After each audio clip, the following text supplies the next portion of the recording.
Hello and welcome to Let Me Bore You to Sleep. My name is Jason Newland. Please only listen when you can safely close your eyes. Now it's Monday, so I thought I might do a Monday's boring objects. However, I'm looking for some ideas. If anybody's got any ideas about what I can talk about. I'm going to give this question to anyone on TikTok because I'm streaming live, only my voice. But wow, it's only 9:10. I shouldn't really be this tired. Mind you, I'm getting old, aren't I now? I'm an old man. I get very tired at this time of night. Yes. So my podcast, or this podcast, will be available on my...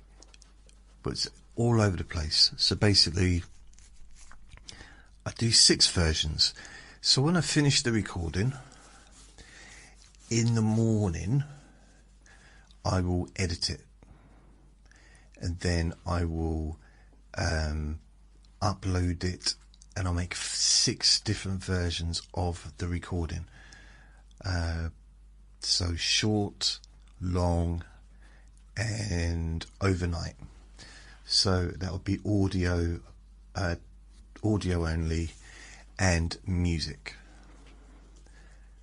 or voice only and music. So that makes sense, doesn't it? Yeah.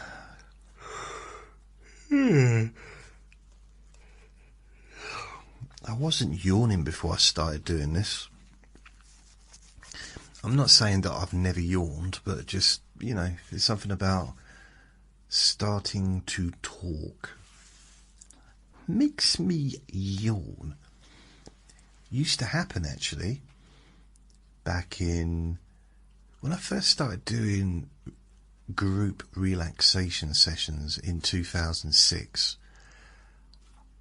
Always used to yawn before I started. So they'd be sitting around, only maybe six people, sometimes less, sometimes more. And I'd have to just big old yawn. And it kind of almost cleansed my palate to do some relaxation, maybe.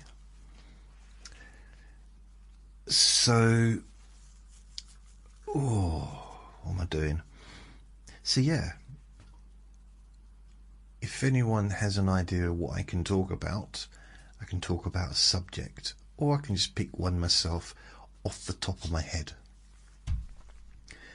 Before that, just let you know, my website, jasonnewland.com, has all my latest recordings.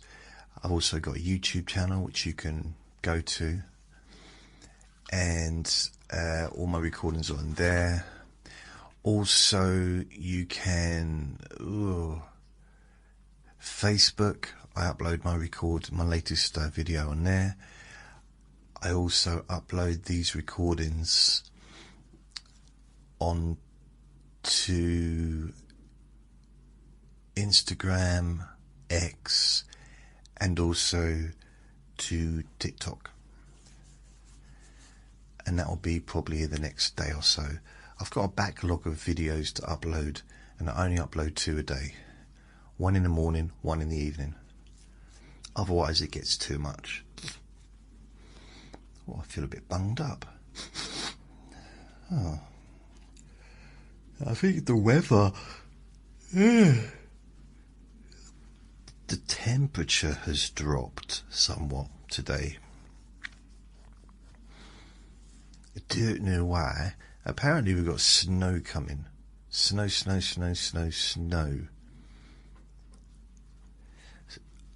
I got a friend on here that told me that they'd sent me a TikTok DJ thing. I'm not sure what it means. I felt a little bit embarrassed to ask, like I should know, but I don't know. She said she sent it to me, but I don't know what it is. But anyway, I should ask, really, shouldn't I? So yeah, anyone that's just listening on here, if you've listened to me before, then you'll know what I'm doing. I'm just doing my podcast. I'm just chatting. The idea that it's relaxing. There's no hate. There's no drama. There's no being horrible to each other. Any of that stuff. It's just nice and chilled out. And that's it. I'm putting you to sleep, Ibby. Thanks. I'm not trying to put you to sleep live, but the podcast is designed for that. You from Knots? No. Ibby. Oh, sorry, Ibby. I used to know Nottingham. I used to have a friend in Nottingham. Years and years and years and years ago. Long, long time ago. I used to go up there. I used to visit fairly, maybe not often, but I used to visit. I visited quite a few times. Newark, what was it? Not Bolton, Newark, something. Booton, is it Booton in Newark? I might have it wrong, I don't know. But it was an ex-mining town. Lovely area. It's really nice, people were friendly. They had a supermarket and a video shop and a newsagent's just round the corner from where he lived. So that's handy. Well, handy for him. Didn't really make a big difference to me because I lived in London. You know, local shops that he had probably didn't. Yeah. Anyway, Ibby, how are you doing? I'm doing good, thank you. Hope you're well. So I'm just trying to think of a subject that I can just talk about for like an hour. Something random. Maybe something that I can relate to, something that has happened in my life, or... Because I used to do a regular Monday's Boring Objects, where I would talk about, I'd just choose an object like toasters or haircuts or, you know, something really kind of pointless like that. And then I would just talk about it. You know what I mean? Just talk and talk and talk and talk. So maybe Ibby, if you've got a subject or topic, I can talk about that. Or whoever else is listening. What could I talk about? Oh, Vinny. Oh, Vinny had he got to stay with his mummy today. That's no worries, you don't have one, that's okay. Vinny, yeah, how long did you spend there, Vin? From about 10 o'clock till about 3, wasn't it? So about 5 hours of absolute bliss. He was so happy. He hasn't really seen himself since he got back here, though. I think it's a little bit of a disappointment to come back here because it's just me. He was there with 3 people, and he's a real human dog. You know, he loves people. And you're just stuck here, aren't you, Vinny, with boring old me? You're bored, aren't you? It's. I don't think he appreciates my superpower of boring people. Oh well. Mind you didn't get any sausages there though, did you? No, you didn't. You get sausages here, don't you? Yeah. So where would you rather be? Somewhere where you don't get sausages, or somewhere where you do get sausages? Are you going to come over and say hello? Are you going to come and spend some time with me? Let's move this stuff out of the way. You can get on there if you want. Get on there and give me cuddles. Come on, Vin Vin. Get daddy cuddles. No? Okay. So what I did is I made use of that time and I recorded 4 relaxation hypnosis sessions. 4. The last 2 I did, I was literally falling asleep while I was doing them, because I was boring myself with my voice, and I literally fell asleep at probably about 8 or 9 times during those last 2 recordings.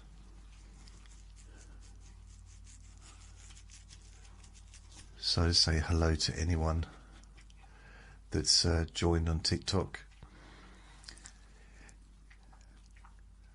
So yeah, and also hello to anybody that's listening on my Facebook group as well.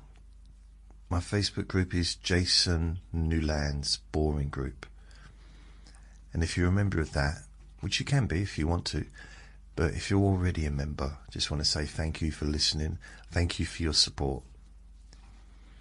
And also to, I don't have a large following on YouTube or anything like that, but I've got a few people that do watch my videos, so I'd like to just, say thank you as well to those on YouTube that... Right. So...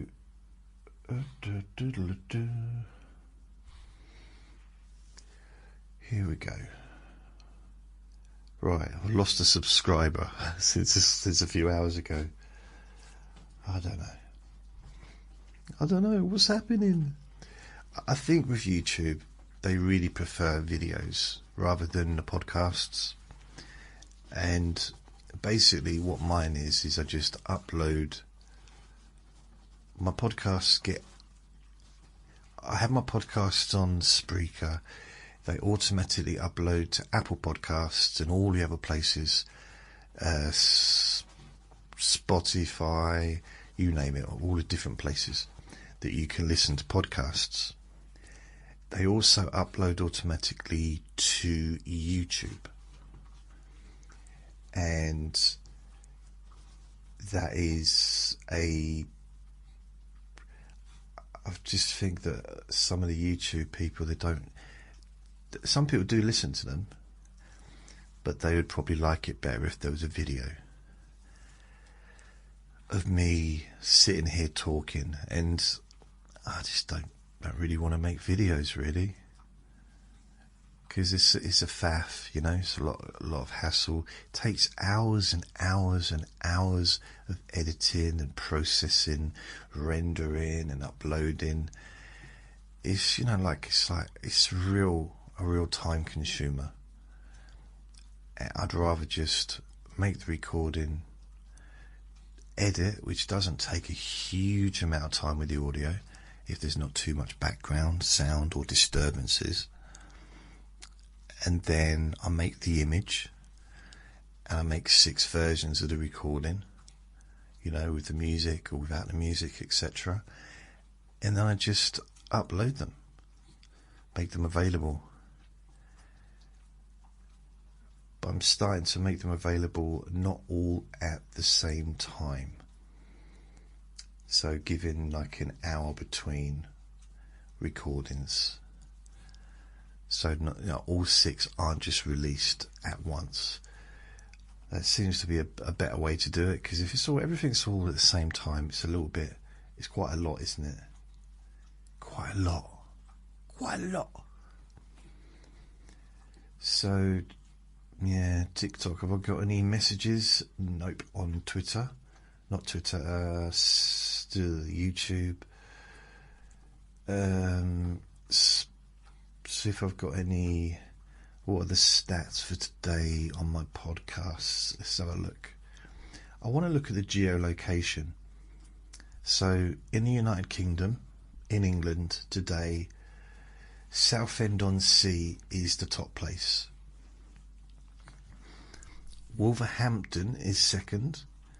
Then Newcastle upon Tyne, Harrow, North Shields, Hartlepool, Gosport, Birmingham, Warwick, Ealing, Colford, Warrington, Sleaford, West Mailing, Hampton, Eastbourne,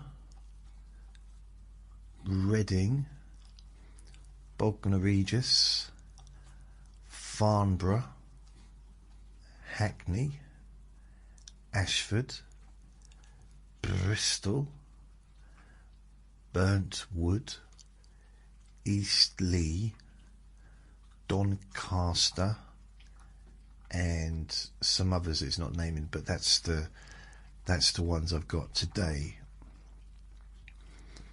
And Southend-on-Sea is the most downloads I've had. 13.89% of all downloads in England has been from Southend. Wales, Bangor, Treharris and Trecastle. And Scotland, I've got Edinburgh. So that's the only place that I've had today. If I go to America, where have I got? United States. So Texas, Florida, these are the top regions. Texas first, Florida, California, Maryland, Illinois, New York, Massachusetts, Utah, Hawaii, Indiana, Oregon, Montana, Alabama, Washington, Georgia, South Carolina, Wisconsin, Maine, Nevada, Michigan, New Hampshire, North Carolina, Ohio, Colorado, Connecticut, New Jersey, Minnesota, Pennsylvania, Vermont, Virginia, Arizona, Delaware, Missouri, Rhode Island and Tennessee, and a couple of others that they're not listed. So that's all the different places.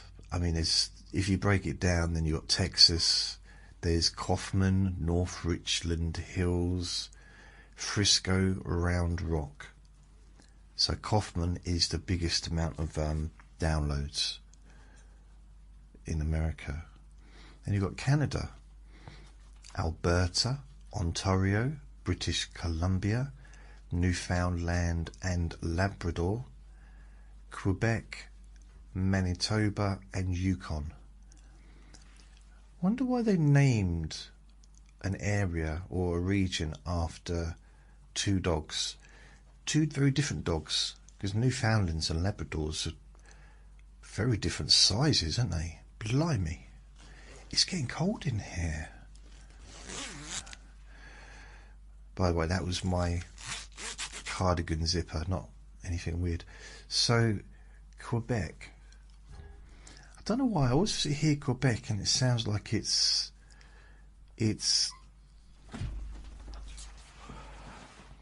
right, Vinny's hassling me for some reason, so I need to go and see what he wants. He's literally squeaking, so I think he might need the toilet. So, right, I'll be right back. Wow. That's weird. He didn't want to go out, but he did want to go into the bedroom with his sausage. Because he was literally squeaking. Like that. And I thought maybe he needed a toilet. But no, as soon as I stood up, he ran away from me because he thought I was trying to get his sausage. It's not a euphemism. He actually does have a sausage in his mouth. And he likes to run away and do chase. You know, when he's got something in his mouth, he likes me to chase him and stuff. And basically, he just wanted to go in the bedroom. I got no idea why. Down, down, down, down, down. Boop, boop, doop, doop, doo. Ba-ba-da-ba-ba-ba-ba-da-ba-doo-doo. Ah, ah.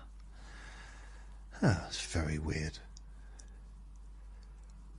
It's strange because it doesn't feel cold anymore now that I've moved.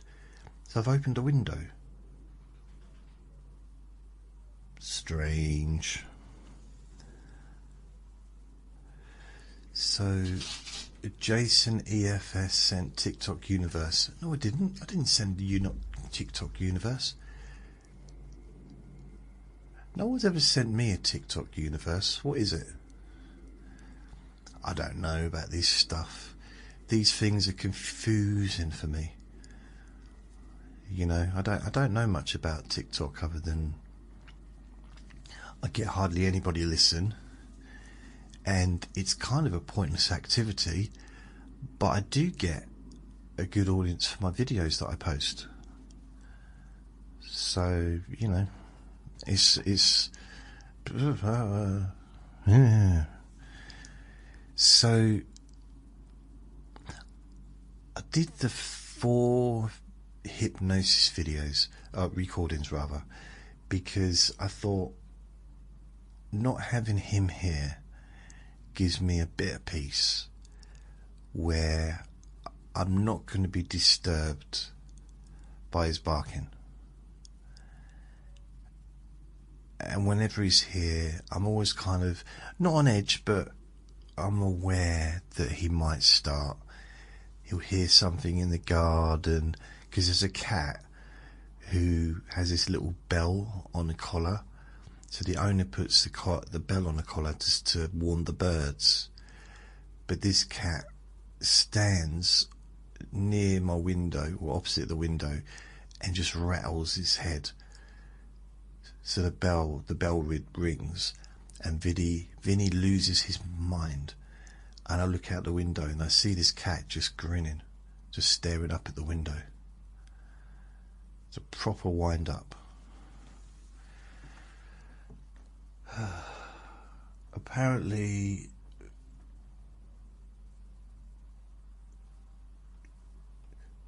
what am I? What is this? What does that say? League D5 top 19. What? I don't know what that means. Daily ranking. Popular live. Oh, got you. So that's, you click on that and that'll take you to the most popular people on League D5 top 99%. What's D5? Is that quite low? Let me just check this. What is D5? What is League D5? League D5. Now, guess League D5. Okay, TikTok. Some creators, programs, DJ apps, or competition ladders label people by league. I can't even read. It's terrible, isn't it? Plus division D1 to D5 to show your content level or bracket. D5 is usually an entry or early tier. That makes sense, because I'm an entry, and I've only just started doing this.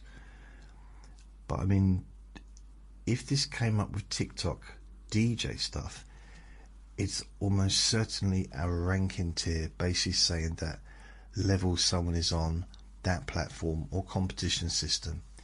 D5 is usually one of the starting divisions before moving up to D4, D3, etc.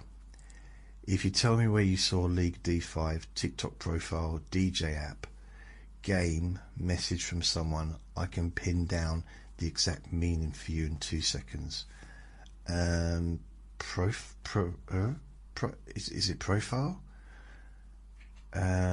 Profile, I think. Profile. What's a DJ app? Profile. What is a DJ app, anyone? I'm confused. Usually means Division 5, often towards a... Okay, I'm in top... I'm in top 99%. What does that mean? Anyone? Do you know what it means? Do you? Okay, so if it literally says top 90%, it almost always means, right? No, it's D5.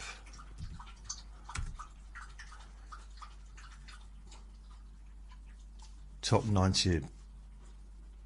Right, I'm at top 99%. The top 99%. The top 99%. Does that make sense? DJ top 99%. D5 rather. D5.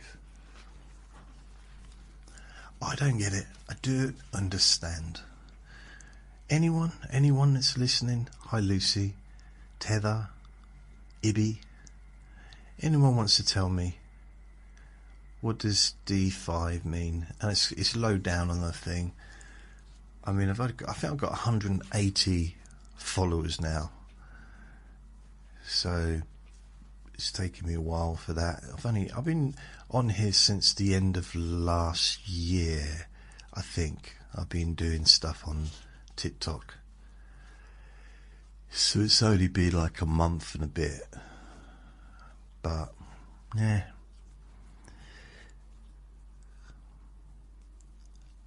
But it was nice to have that time to do my podcasts, or to do the deep sleep, the sleep hypnosis-y stuff. Because I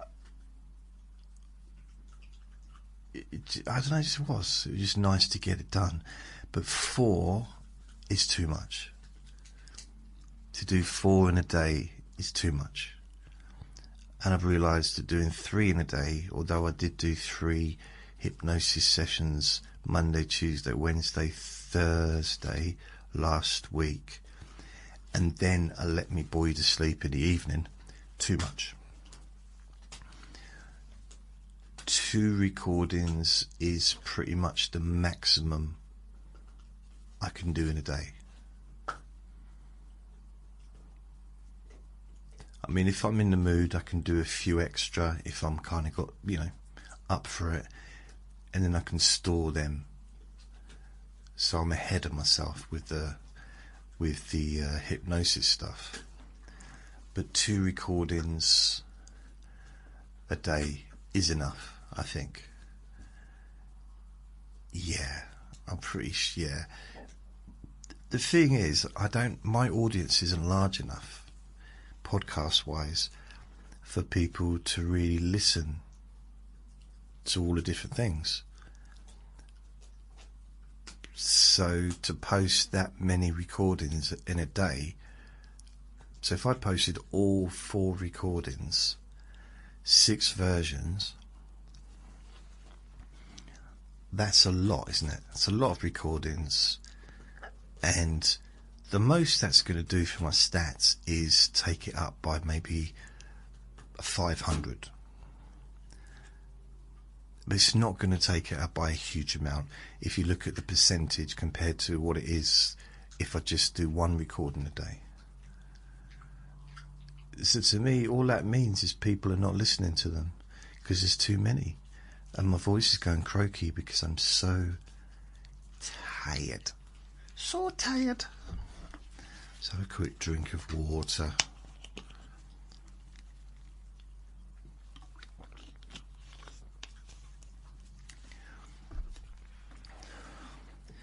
So I went 2 days without taking my medication. I don't really have an excuse for that, but I did take it on Saturday night or Sunday night. I forgot to do it Saturday night because I had a pizza, and then I'd eaten Sunday, and I didn't really have any food to eat with the tablets, because I always take them when I eat, so I didn't have them yesterday either, so I took them tonight, which is probably why I'm tired, because they're hitting me a little bit.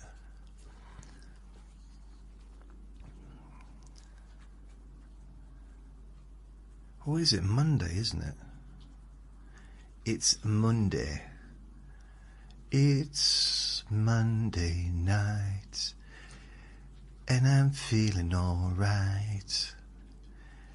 My legs feel tight, especially when I'm wearing tights. La la la la, ooh ooh, la la la la la, ooh ooh. Oh, you want to know? Do you want to know what the recordings were that I did? That'll be interesting, but it won't. But you know, it's something to talk about. I did 1, 2, 3, 4. I did one, which I've actually released. So I've uploaded that. That's being uploaded once every hour, like the next recording along. So let's have a look. The beep beep beep beep beep beep. Permission to pause was the first one, and that's been uploaded, and I think the first 2 versions are available to listen to. So the short version, voice only, the long version, voice only. Probably also, what's the time? 6.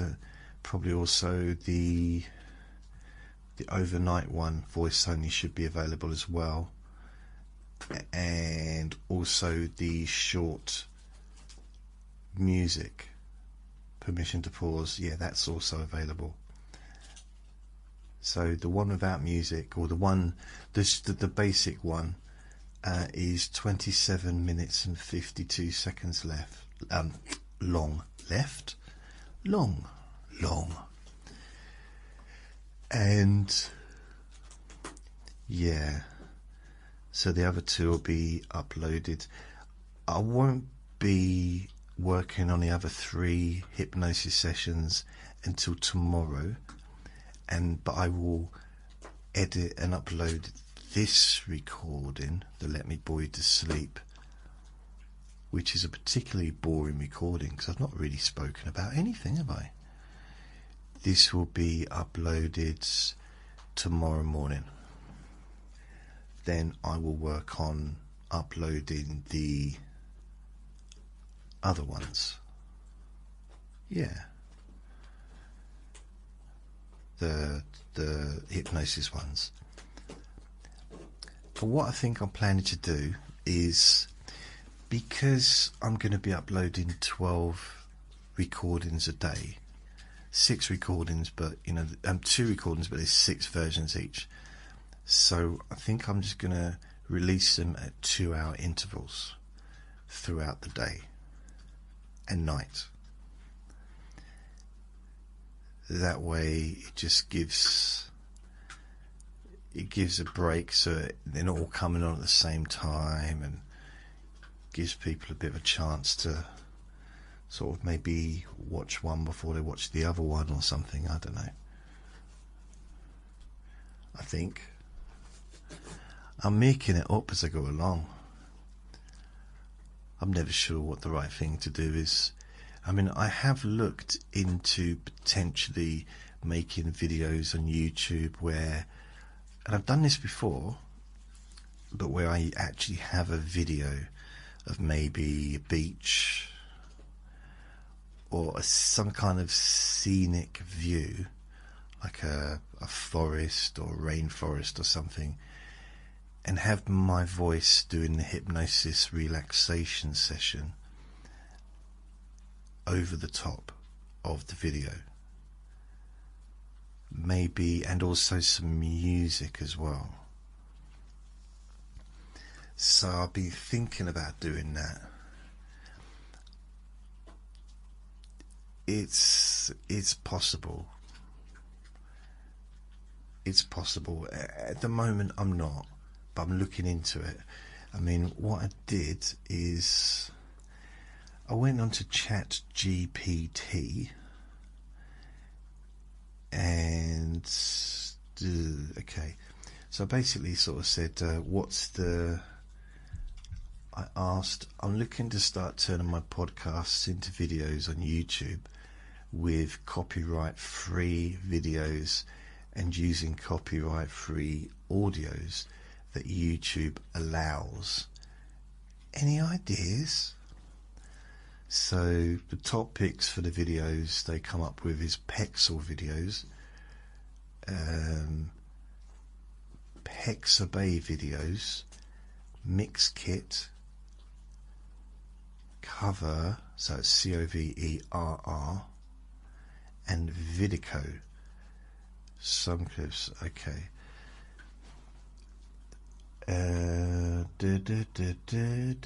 These are all free to use, apparently. All free to use commercially, no attribution required, but always double check just in case. So I went on to Pixel's video, or it's Pixels, so Pexels, and I looked at it, and I just don't know. For me, it's like, it's my voice. Do you need? Does it? It is. See, I can't get my words out. Is a video really needed? Because what I do when it's the hypnosis recording or a sleep recording on YouTube,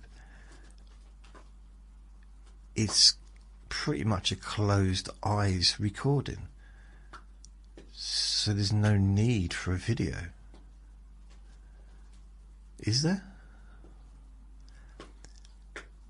But the most popular videos for relaxation and sleep have all got videos, or at the very least a lovely picture. But mine have pictures, so I don't know. Maybe I should just keep going how I am, even though I've lost 3 subscribers in the last 2 days on YouTube. But you know, I don't know. Oh, what have we got?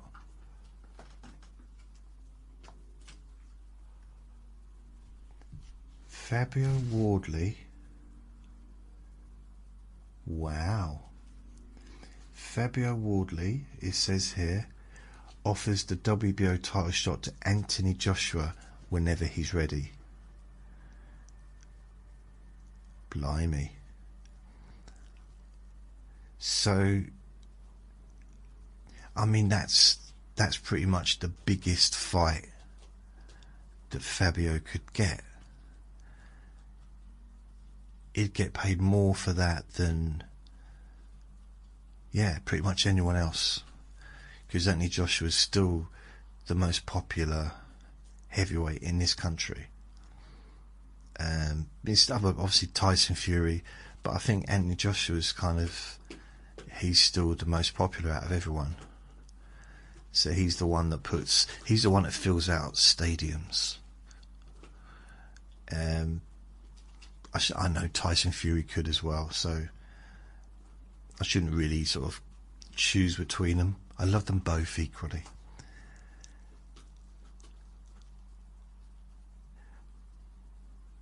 But I don't know. I mean, Anthony Joshua could make more money fighting Tyson Fury for no title.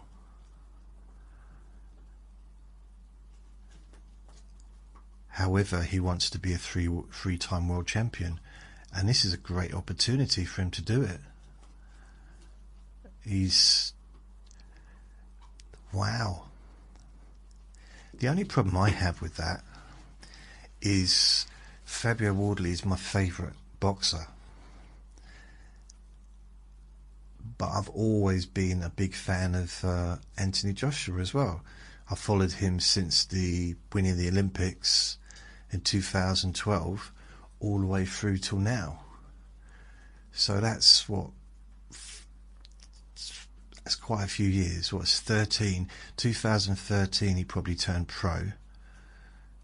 So I've been following him for 13 years. You know, you don't stop loving someone. You don't stop loving your favourite sports person or your favourite band just because perhaps you don't enjoy their latest album. Is that a good analogy? There's bands that I stopped listening to, but I still love them. I still love their old songs, so I'm still a big fan of like UB40, but I've not heard any of their latest stuff, if they've got any. And Buddy Holly, I mean, I really like his old stuff, but I know he's not got any new stuff. That was just wrong.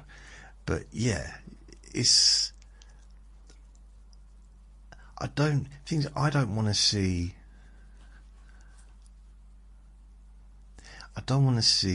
Anthony Joshua get hurt. I know that Fabio Wardley's not going to get hurt. I'm not saying that, he can't get knocked down or knocked out. We see that in boxing. Everybody can. Everybody potentially can get knocked down, get knocked out. But Fabio Wardley's a different beast. He's a different type of boxer. He's a fighter. There's something different about him. So even if he did lose to Anthony Joshua, he's not going to come out. It will just come back and better and stronger, I think, if he wants to. So if he lost his world title to Anthony Joshua, maybe they'd have a rematch clause, and Fabio's he's showed that he comes back when it's a rematch. There's no stopping the man. He proved that when he fought what's his name. So from a skills perspective, from a boxing skills perspective, and Fabio won't disagree with this, Anthony Joshua is supreme compared to most of the boxers in the heavyweight division, because simply he was he's Olympic gold medalist and two-time world heavyweight champion. He's a great boxer. He wasn't as great as Usyk, and so far pretty much. The thing is, Joshua, there's been two since Vladimir Klitschko. There's been three big names in boxing, in heavyweight boxing. Three kind of at the top. Anthony Joshua, Tyson Fury and Deontay Wilder. They're the three. They're the three heavyweights that have been right at the top. And then at the top of that is Usyk.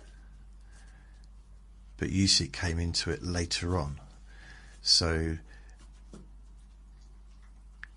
Usyk ended Anthony Joshua's reign. Usyk ended Tyson Fury's reign. And he would have done the same to Wilder if they'd have fought back, you know, when Wilder was a champion.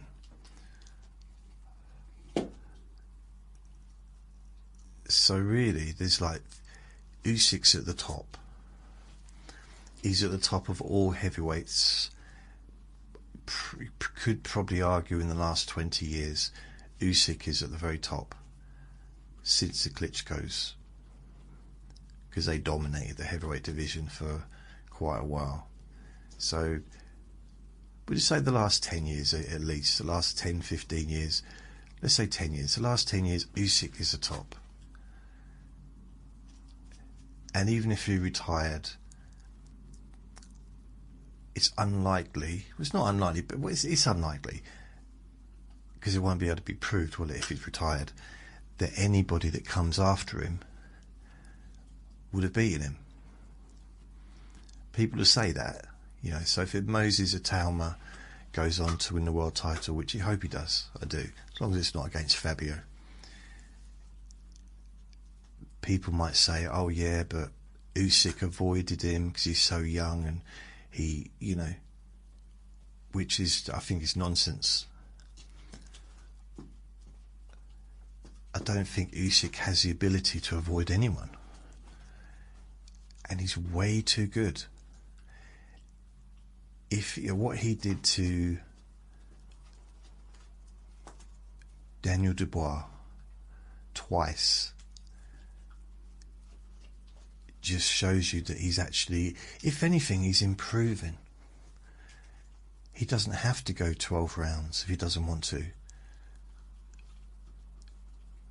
He went 12 rounds twice with Joshua and with Tyson Fury.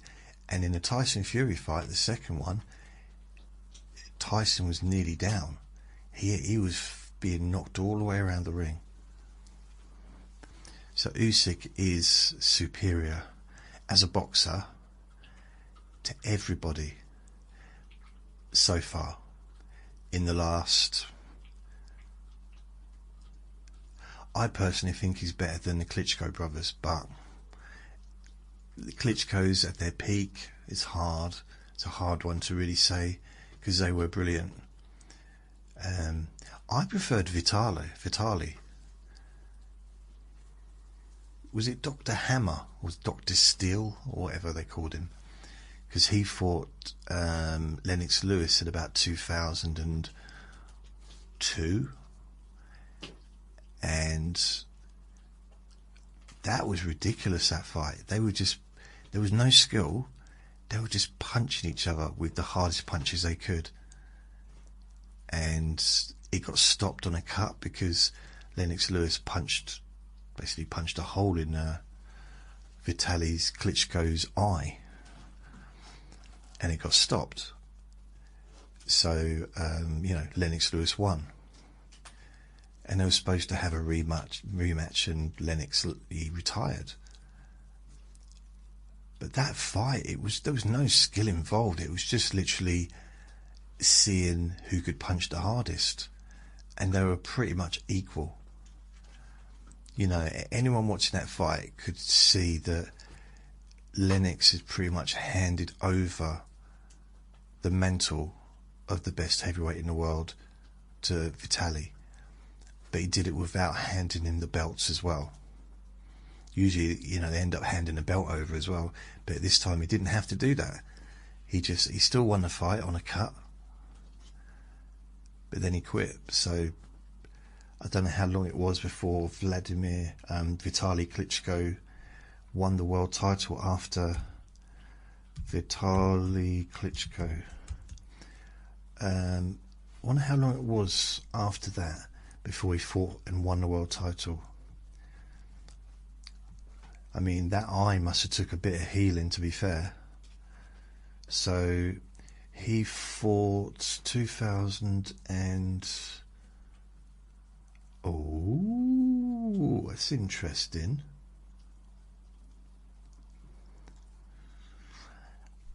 See, isn't it weird? I forget stuff.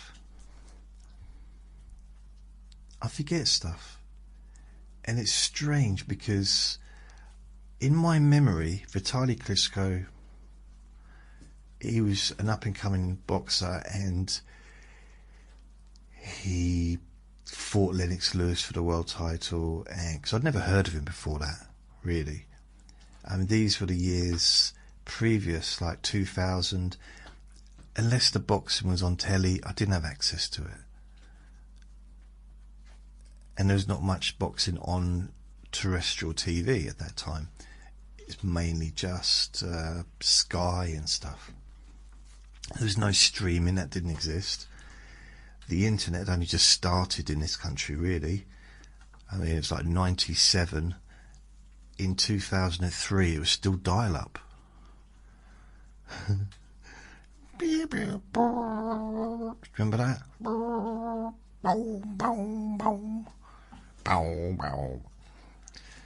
Like a yo-yo thing. Right, this is interesting. So what happened? Can you believe it? First of all, I thought that Lennox Lewis was the first loss that he had. But it's not. I mean, this is amazing. He lost twice. This is Vitaly Klitschko. He lost twice. And he had 47 fights, 45 fights, wins, 45 wins, 41 by knockouts, 4 by decision. That's an incredible record. The 2 losses. Ooh, okay. So this is what's weird. So he basically, did he do the Olympics? Let's have a look. I imagine he probably did. Did he do the Olympics? Yep, he won the gold. No, he didn't do the Olympics. He did the World Championships, but he didn't do the Olympics. Fair enough. So he turned professional in 1996. So he had... I'm surprised he wasn't a bigger name in the West long before he kind of became famous, because every single fight he had leading up to winning the world title was a knockout. So he won the WBO heavyweight title in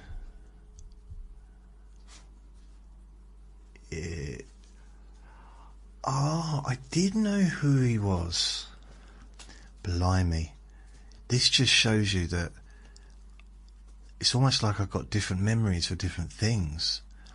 I remember I saw him because he fought Herbie Hyde to win the WBO heavyweight title, and he knocked Herbie Hyde out in the second round. And Herbie Hyde was one of my favourite boxers.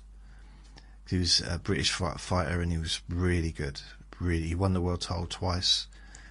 He did get exposure and he did get fame, but not in the same way. 'Cause every heavyweight fighter in this country, including Lennox Lewis, was overshadowed by Frank Bruno in popularity.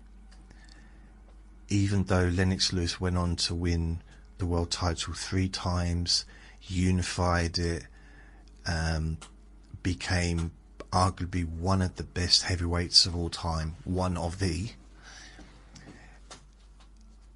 and I'm not putting down Frank Bruno because I love the man, he's a legend. However, I don't think the British public, the British press, gave Lennox Lewis enough respect for what he accomplished, because I think the issue they had is he won the Olympics, so he got gold in the Olympics, Lennox Lewis did, for Canada. And then when he turned professional, he was calling himself British, English. But he was born in England. And then his parents took him to Canada. So he was English, like, I guess, both citizenship, English or British and Canadian. But for some reason, the press or the sports, pundits seemed to be annoyed that he won the gold medal, the heavyweight gold medal for Canada instead of for England or Britain. And that seemed to, I don't know, it seemed to wind them up, rattled them a bit. And then he moved to England and he turned professional, and he was fighting from England, from Britain. And some people just didn't seem to like it. I didn't really understand it myself. But then he also had an accent, a Canadian accent. He had a bit of an English accent with it as well, but it was Canadian accent, and I think it confused people, because they were used to Frank Bruno going, "You know what I mean, man? You know what I mean? You know what I mean, Harry?" Yeah. And because everyone loved Frank Bruno. Everyone still does. He's an absolute legend. I'm saying everyone still does. I'm just talked for myself. He will always be a legend. But so is Lennox Lewis. It seems weird, like, why can't both of them be legends? For different reasons. See, Frank Bruno was a legend not just because of his boxing, the fact he was a legend for his personality, because he was a like genuine celebrity, as well as being a boxer. And there was also the fact that he had to overcome losing 4 fights before he finally won the world title. And he'd lost 3 attempts previously at winning a world title. So that in itself is just an amazing accomplishment to show people, like, keep going, baby. Don't quit, keep going. And you can get where you're trying to get. You can accomplish what you want to accomplish eventually. Just keep going. So he was an inspiration for a generation of people to say, just don't fall at the first hurdle, you know. And then Lennox Lewis came along, and he was way more successful, like as a boxer. And so I found it sad that actually 3 things.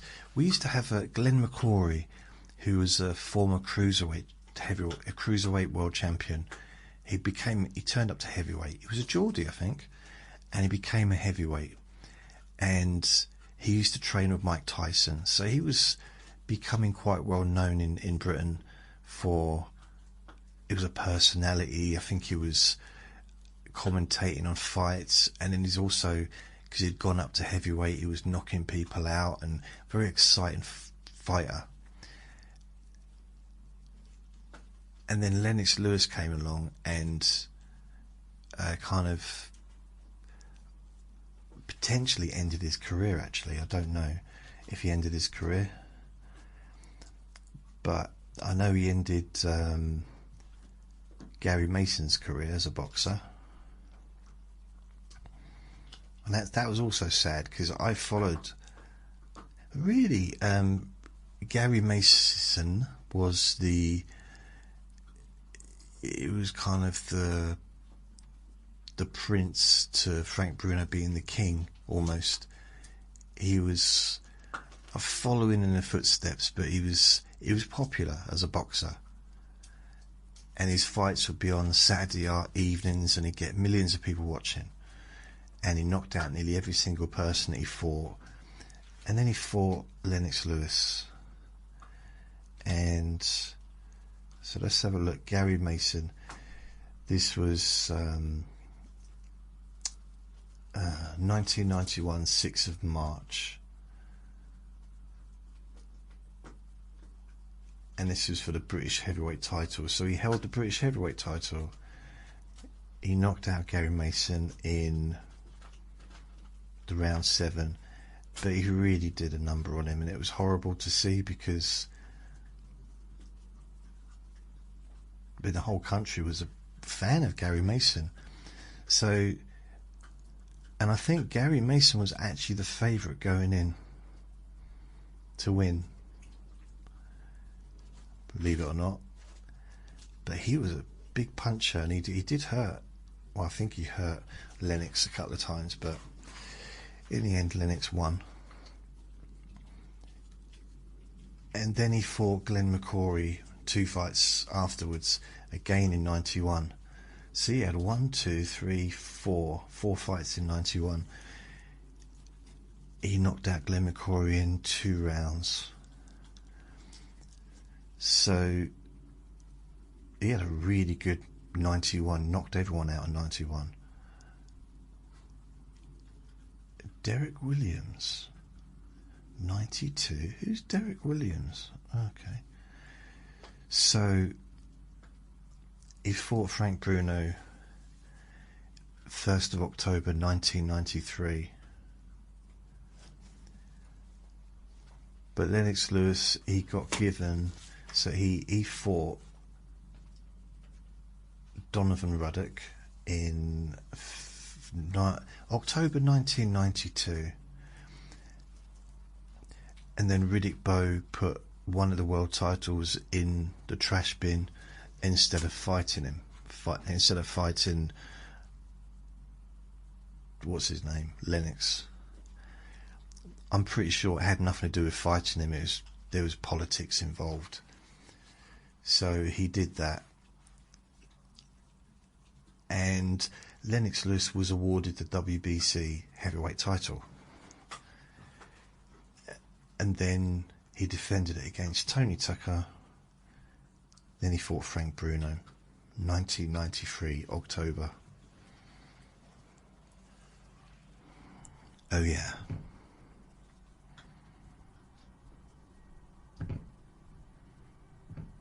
What's going on here? This, to me, was sad, because it was in Wales. I remember this. National Stadium, Cardiff, Wales.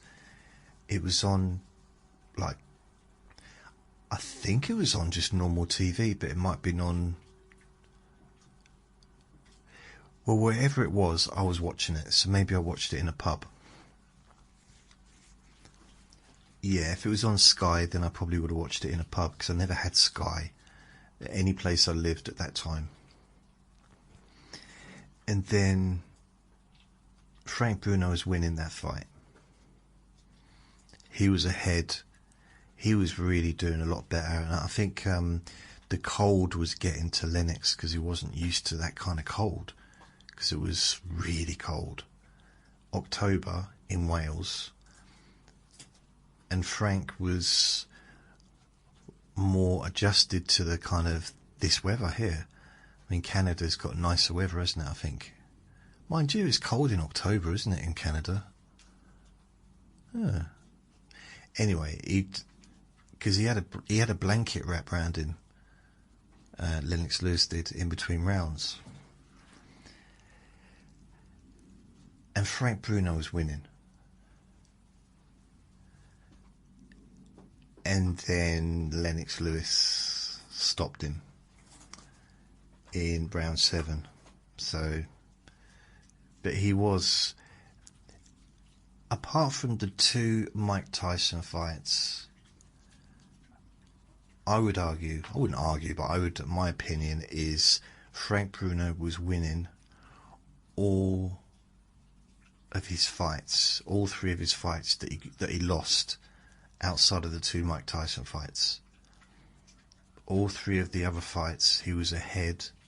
He was outboxing his opponents until he got clipped. And it was, I never got to see the Bone Crusher Smith one. I've seen it on playback on YouTube and that. But I did see the Tyson one. I saw the Lennox Lewis one. I saw the Witherspoon one.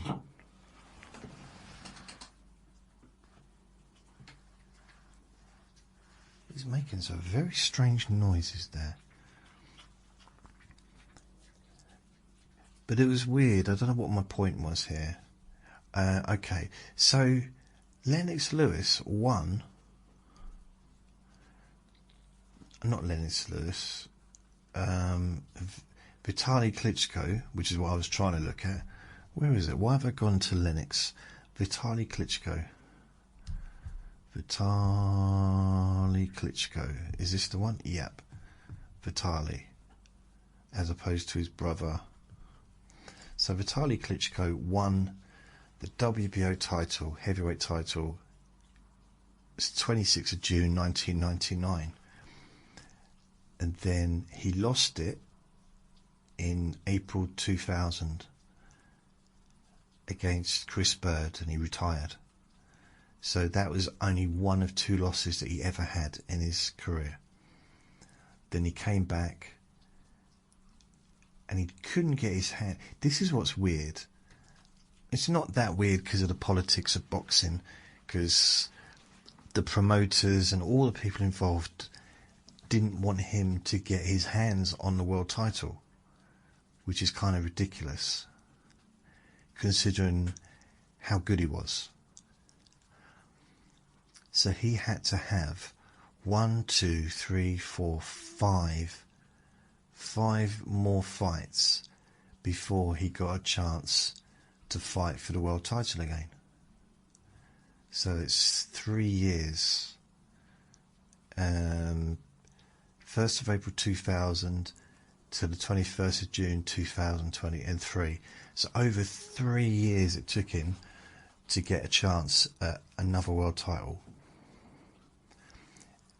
even though he'd held the WBO title for a year. So fair enough, but he defended it like a few times and he'd knocked out nearly all of his opponents. So he ended up fighting Lennox Lewis, and he lost that fight. And that was for the WBC, IBO and the ring heavyweight titles. And the IBO still isn't really recognised by anyone. Then he fought Kirk Johnson, Corey Sanders, Danny Williams, Samuel Peter. I mean, these are all big names, like, I don't know about Kirk Johnson, but yeah, Corey Sanders. In fact, he won. Right. So after fighting Lennox Lewis, waiting 3 years to fight for a title, he got an opportunity to fight for the same title, because Lennox Lewis gave it up. So there was a new champion. I don't know if it Corey Sanders. So Vitaly Klitschko beat Corey Sanders. Is it Corey? I don't know. And that was on the 24th of April 2004. I'm trying to read this. I can't see this. Hardly see the writing. Wow. See, this is where I go wrong, because I miss between the two of them, because they're both brothers, you know, Vitaly and Vladimir Klitschko.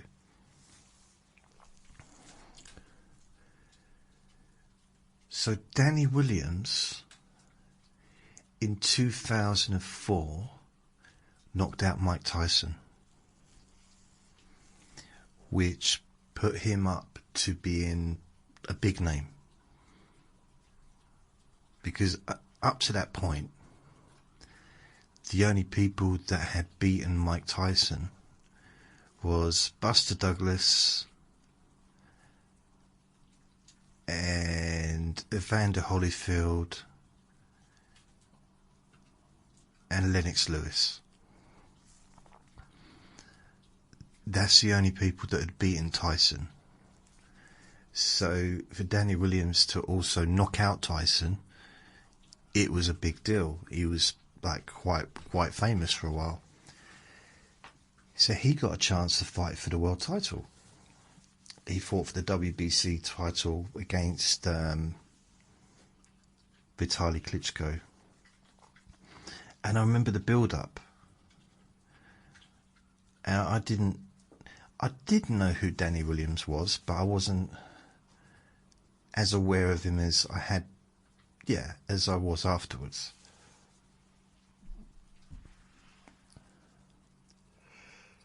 And he was all over the news. He was all over the news when he knocked Tyson out, Mike Tyson, and then he was all over the news as the build-up came for him to fight for the world title. And unfortunately, he lost in round 8.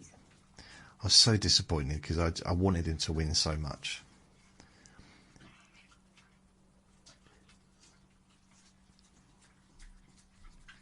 So from winning the world title against Corey Sanders, 2 fights after losing for it. So basically, as soon as he won it, he won the world title at 32. This is, what's his name? For the second time. So he already had the WBO title, didn't he? And then he lost that. So he started at 25. Vladimir Klitschko. And when he won the world title again, 2004, April 24th, he didn't lose another fight ever again. So he went on all the way to 8th of September 2012. So he held the world title for, what is that, 2012. So 8 years. So he held the world title for 8 years, which is one of the longest times that anyone's held a world title, a heavyweight title. And he defended his title 1, 2,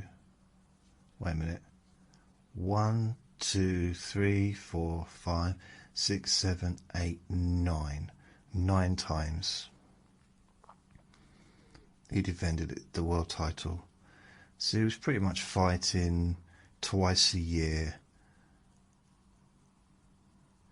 What? Yeah. So he won it in 2008 until 2000. That's not right, is it? I'm getting all this back to front. It's late and my eyesight's not working. 2000 and... yeah. Oh, got ya.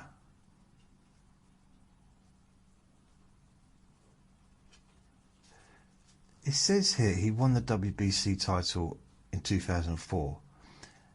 Then it's saying here he won the WBC heavyweight title in 2008.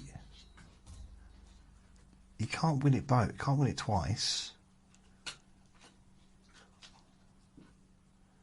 I think they just got the wrong one.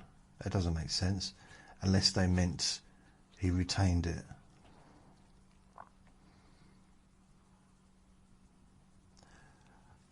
Oh. According to this, there's a big discrepancy between 2004 and 2008. He didn't fight.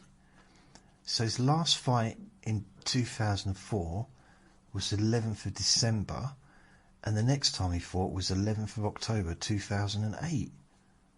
So he must have given the belt up, I don't know why, and then he won the WBC title again in the 11th of October 2008, and then held on to it till 2012. I'm going to have to look up this. Why did he quit? Personal life. So he's defeated 15 boxers for the world heavyweight titles. For the world.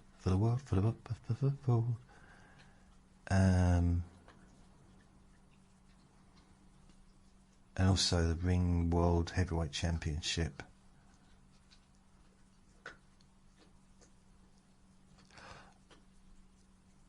Okay.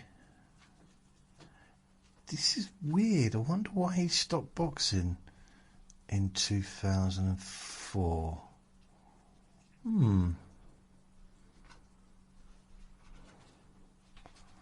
The thing is, because he's a politician in Ukraine, they're talking a lot about that on here rather than his boxing. I'm only interested in the boxing. Okay.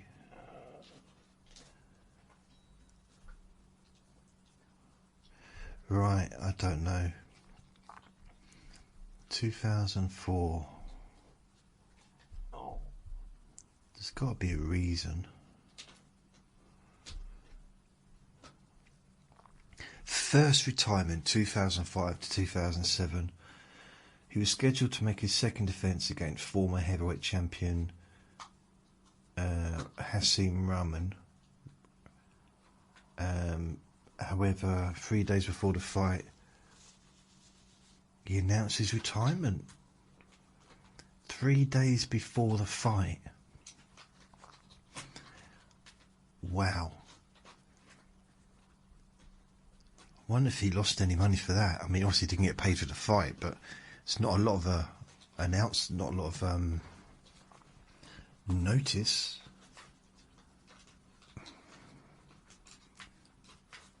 Oh, he injured his leg, which surgery would take up to a year to heal.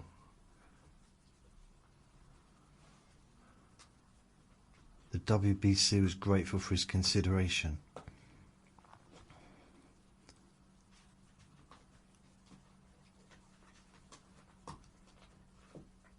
It says 9 days before the fight he injured his leg while sparring.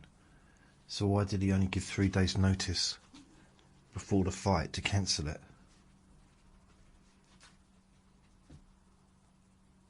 I'm not having a go at him. I'm just saying. Just saying. What happened to Hassim Rahman when he fought for the world title on that particular occasion? Which would be 2004.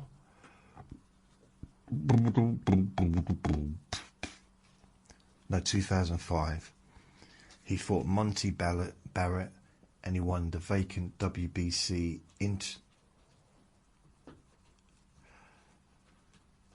Oh, I get it. He won the WBC interim heavyweight title. So it wasn't going to be the world title because of an injury. So he won the interim title instead of fighting, what's his name?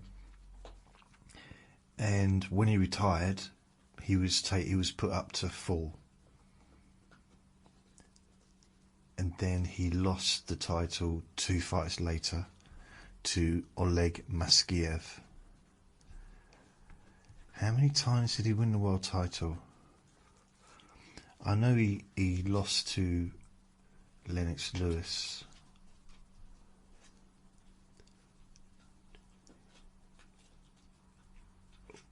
What? Oh no, I'm thinking of a different person. I'm thinking of a completely different person. No, he knocked out Lennox Lewis to win. Yeah, he knocked out Lennox Lewis April 22nd, 2001, and then November 2001, November 17th, Lennox Lewis had a rematch and knocked him out. And then Rahman fought Evander Holyfield. Wow, yeah, he got headbutted in that fight. That was bad. So he fought a lot of good fighters, and then 2005, yeah, so basically he kind of won the world title really, 2005. The interim then got, put up. And did he win the world title again? He fought Vladimir Klitschko, but lost from that one.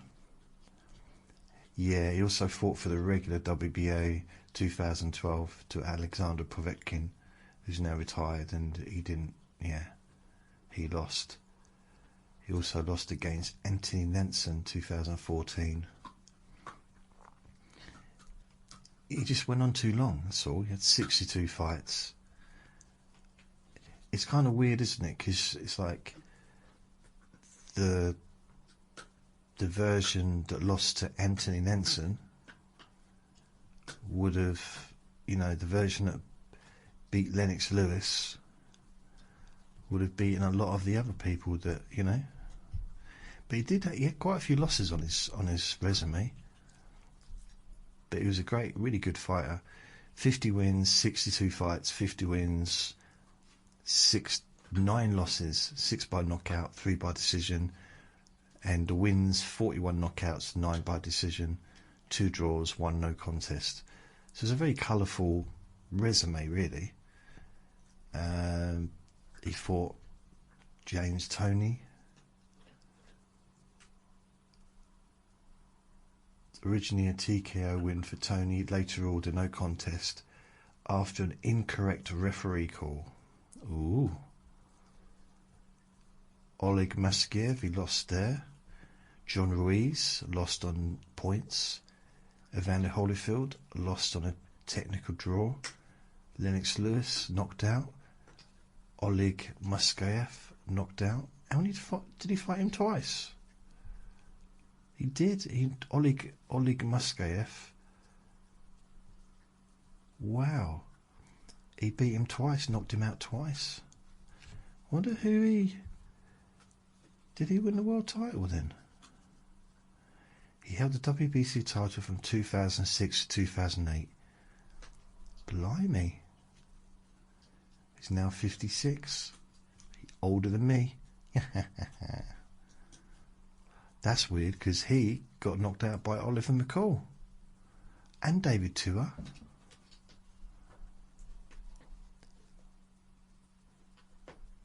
And Kirk Johnson and Lance Whitaker and Corey Sanders and Samuel Peter and Nagy Aguilera.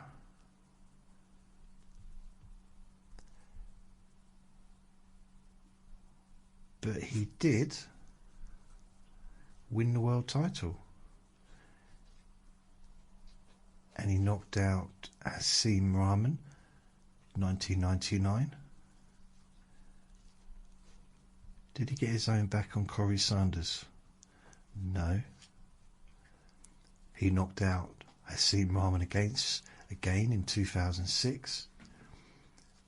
This time winning the WBC Heavyweight Championship. Retained it once and then lost to Samuel Peter. How many times did Samuel Peter win? Because I'm sure he beat one of the Klitschko's and then got beaten by the Klitschko brother. That's my memory in my brain. Yeah.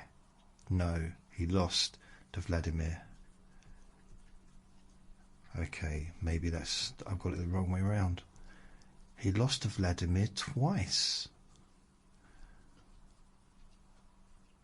So, he won the WBC interim heavyweight title, won WBC heavyweight title, Oleg Maskiev. Then he lost it to Vitaly Klitschko, and then he fought Vladimir Klitschko. So he fought Vladimir, lost in 2005. He fought Vitaly Klitschko, 2008, lost. He retired on that one. And then he fought and he lost his world title. And in 2010, he fought Vladimir again and lost by KO. And that was for the IBF, WBO and IBO and ring. And... blimey. What interesting career he had. Robert Helenius. He fought Kubrat Pulev. He fought a lot of big names. A lot of big names. all the way up to 2019. He started 2001, so that's like a 18 year, 17 year, 18 year, 2001 to 2019, 18-year career. And he fought loads of big names. Loads and loads and loads. Wow. Vladimir, Eddie Chambers, James Toney twice.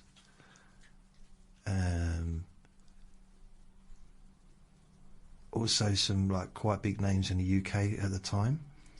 So like Huey Fury in 2019 he lost to. And that was around the time that Huey Fury was fighting for the world title. Pulev, who's another big name, who was a big name at the time. And you got Marcus McGee. Don't know if he's related to Debbie.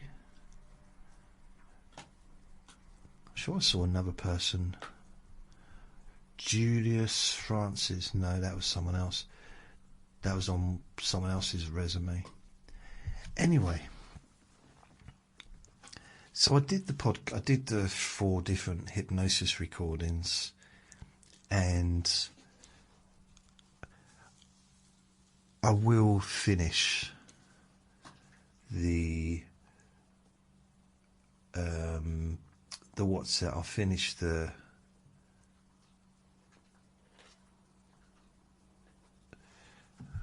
wait a second. I just want to check at something.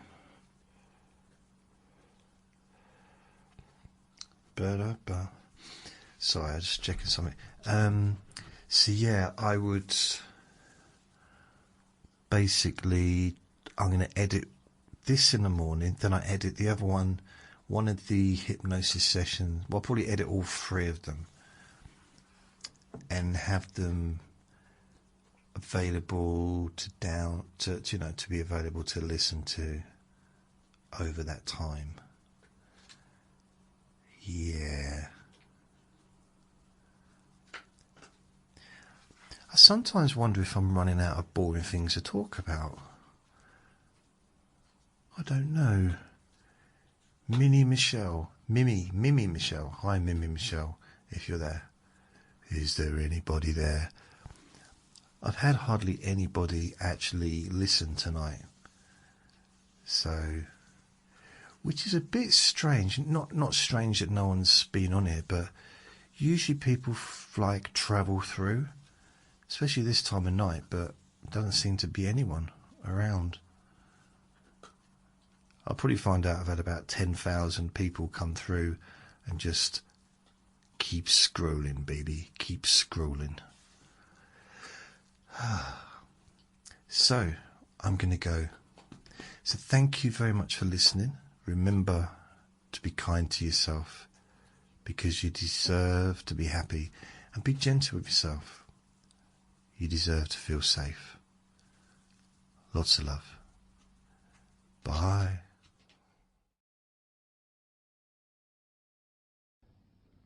Relax in a more deep and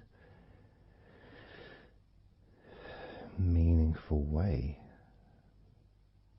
maybe in a way that can not just allow you to feel calmer now and throughout the time we spend together here, not just relaxed at the end of the recording when it's finished and you can enjoy that sense of comfort and peace, but also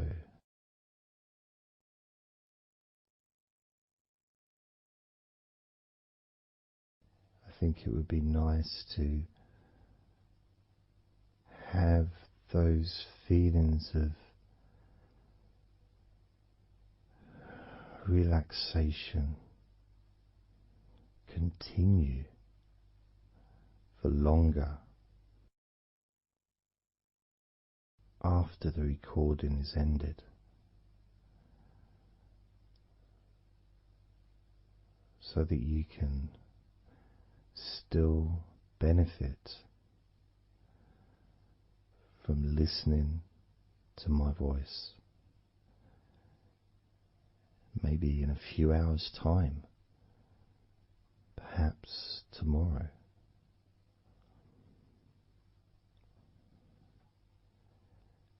And then by listening regularly,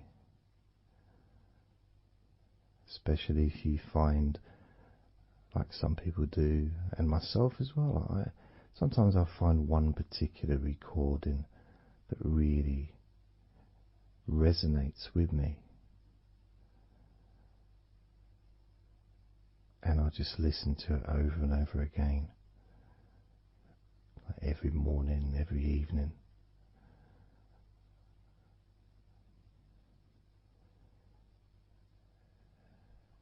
There was this recording from, we're going back to about 1999. It wasn't hypnosis, but it was a guided visualization, so it kind of was hypnosis really. And I managed to find it again, and it still has the same effect on me. And part of it was the person's voice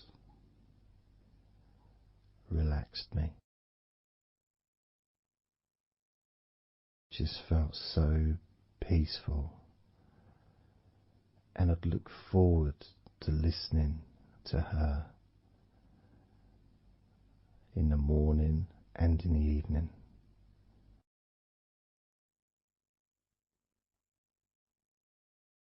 And I knew before even pressing the play button that as soon as I'd done that, pressed the play button, this was in the days of CD players, pressed the play button. In fact, it might have even been a tape recorder. I'd lie down on the bed, and then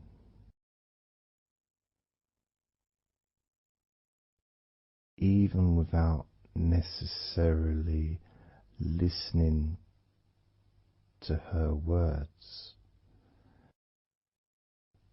because I had them memorized really, it was as if my body knew exactly what to do. And the muscles just almost went into automatic relaxation.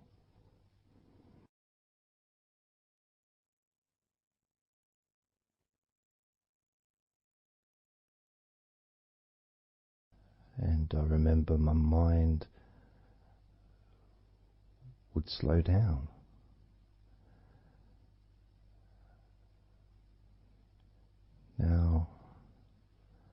Now, I was listening to this recording in the early days of learning hypnosis, and long before I ever made any videos or audio recordings myself, because I didn't start doing that till 2006.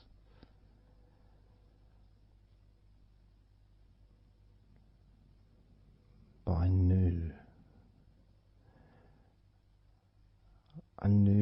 how helpful I found being able to just let go, to have that trust in the person that I'm listening to,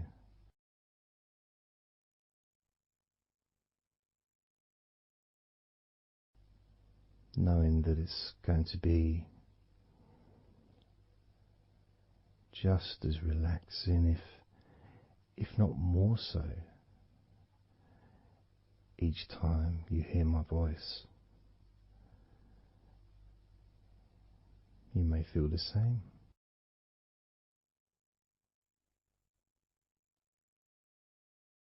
Some people have been listening to me for over a decade.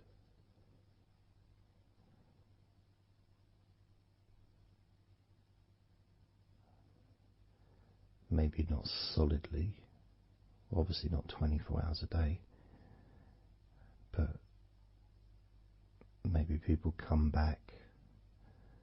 Some people maybe listen every day.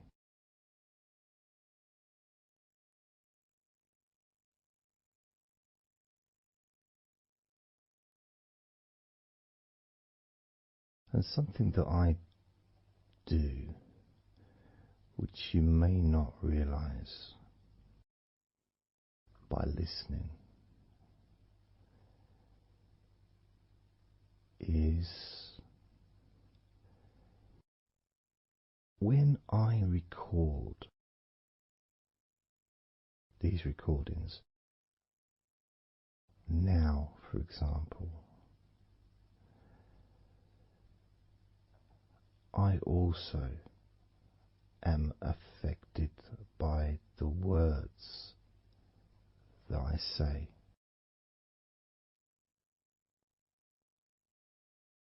So if I said to you, focus on your feet, notice your feet relaxing, I will be focusing on my feet. I will be noticing my feet relaxing.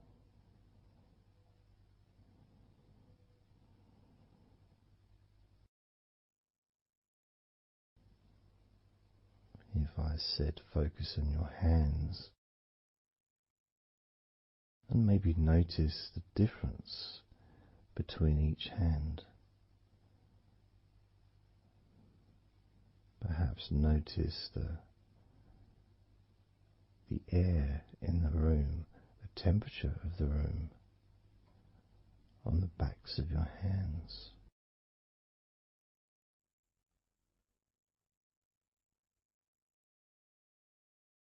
You may start to notice what almost feels like a very light breeze, even though there may not be any type of breeze at all where you are right now.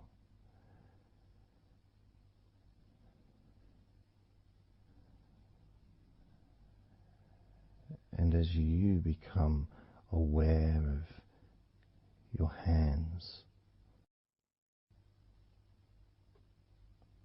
I'm also aware of how relaxed my hands are feeling now.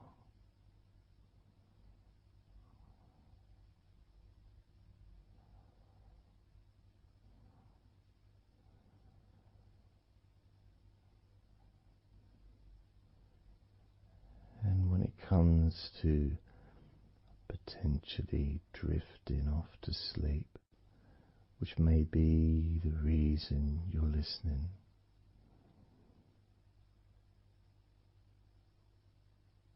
I also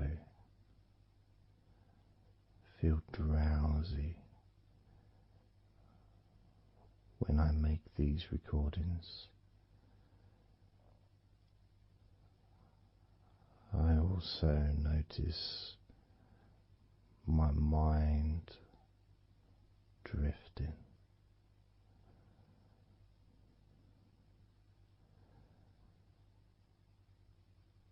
In fact, at times I've actually fallen asleep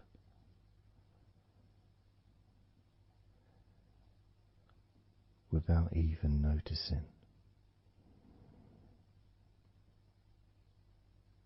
and then I carry on talking.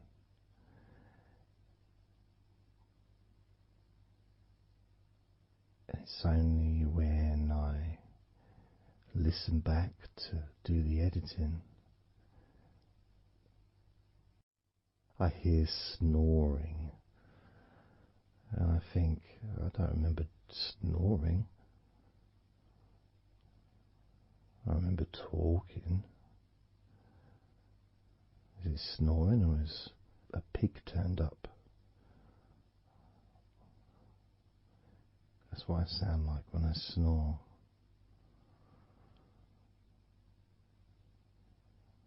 And I get really into the whole experience.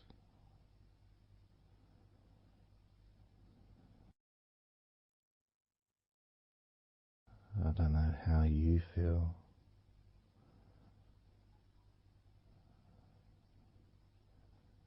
How relaxed you feel in your feet. How relaxed you feel in your hands.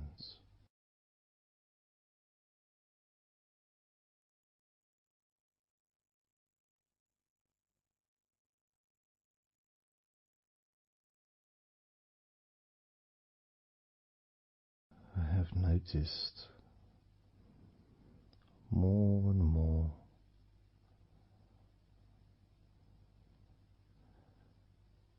that the more relaxed, deeper level of comfort you feel, the easier your breathing becomes.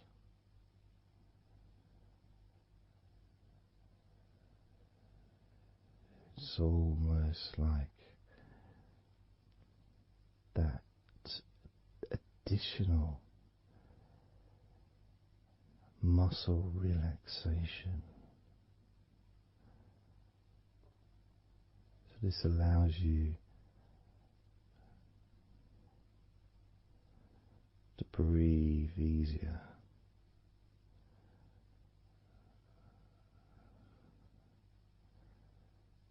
Without necessarily focusing on your breath.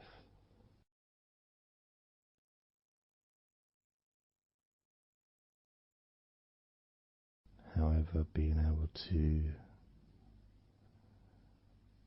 notice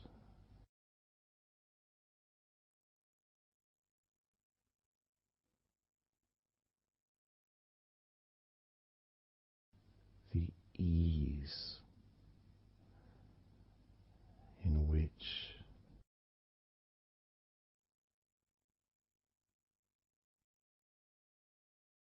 you breathe so naturally.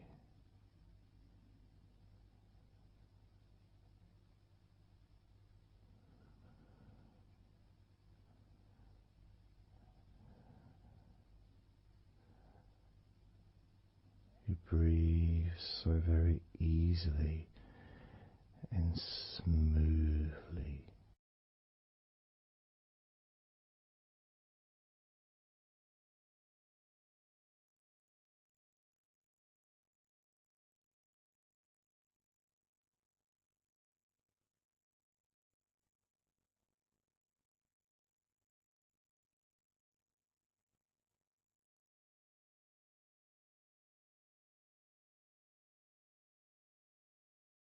Whenever I imagine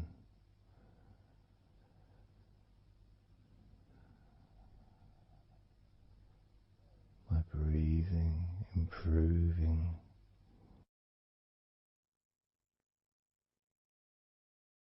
when I've got my eyes closed,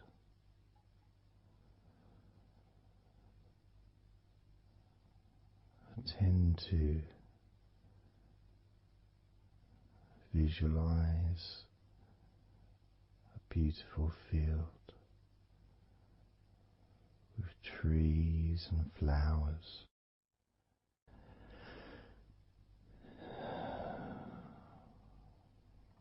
producing all that life-giving oxygen.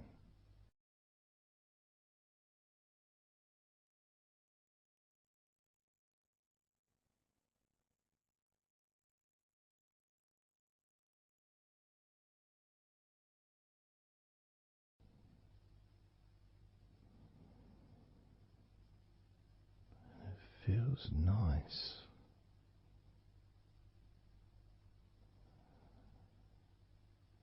to, if nothing else, just taking some time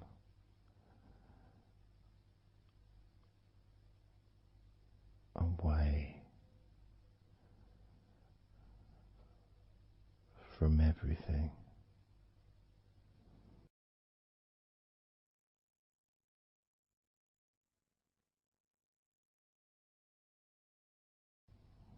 Enjoying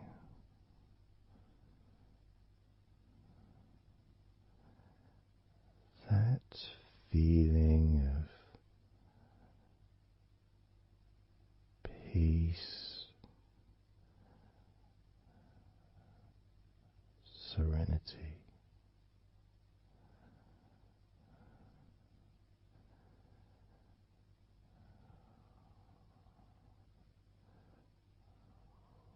with a joyful heart.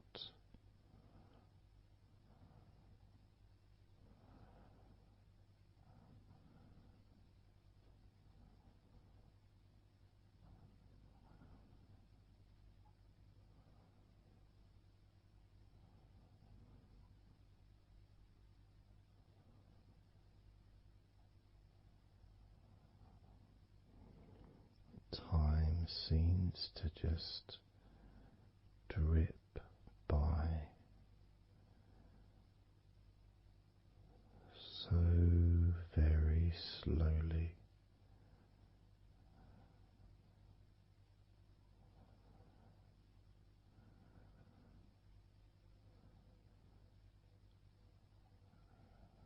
Relaxed,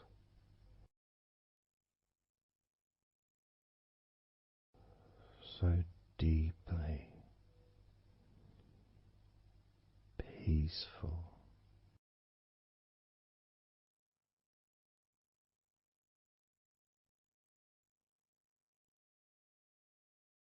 completely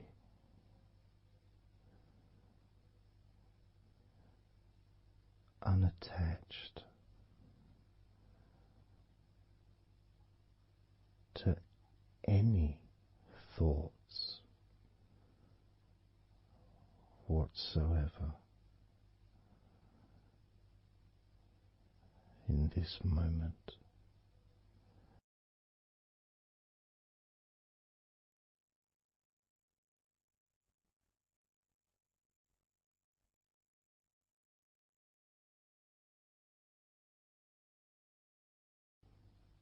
Completely free.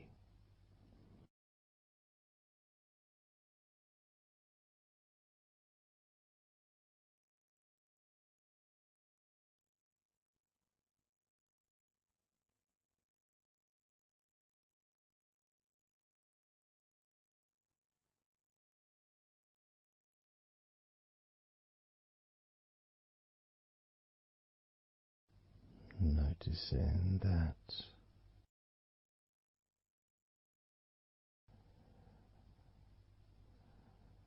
your mind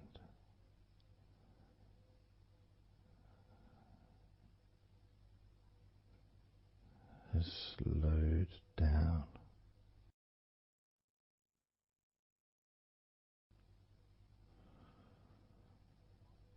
slowed down,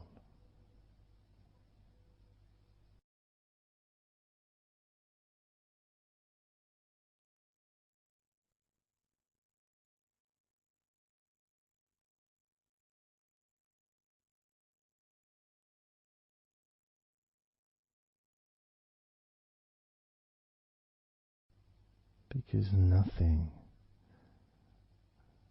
really requires your attention.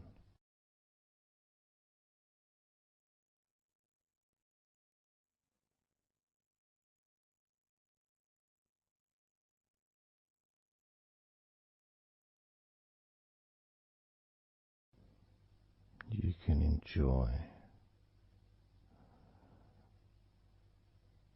the physical sensations of allowing the stress to drip out of your body.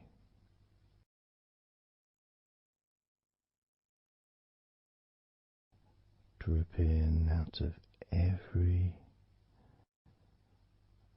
part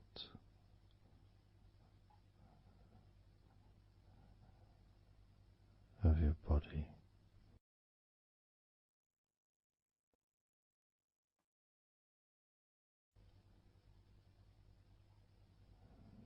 And being released from your brain and your mind.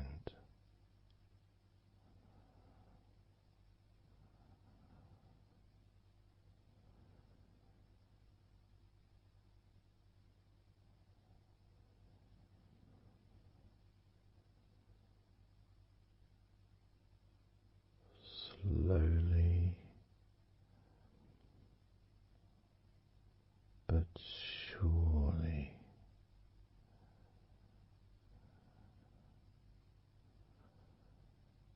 the muscles in your legs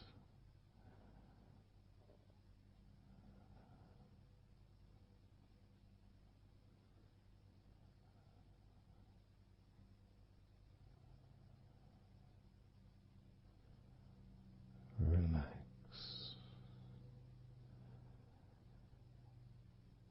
relax,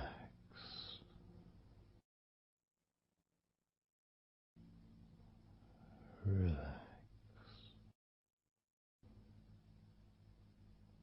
so very deeply.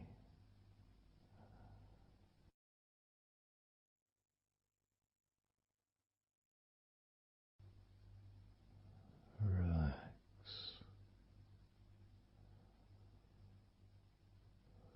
so deeply.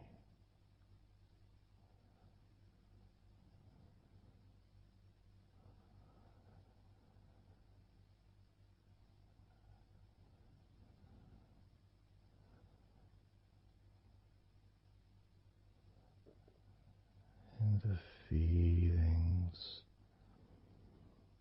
the pleasant feelings in your arms and shoulders,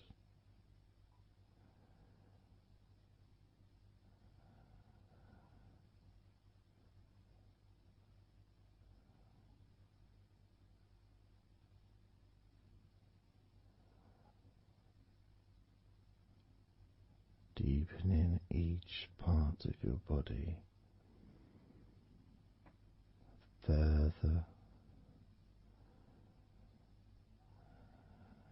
and deeper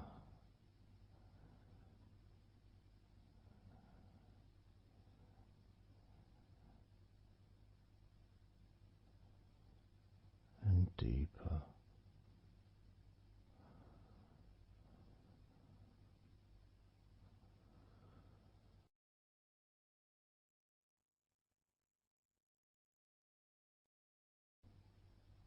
Noticing the feelings in the back of your neck,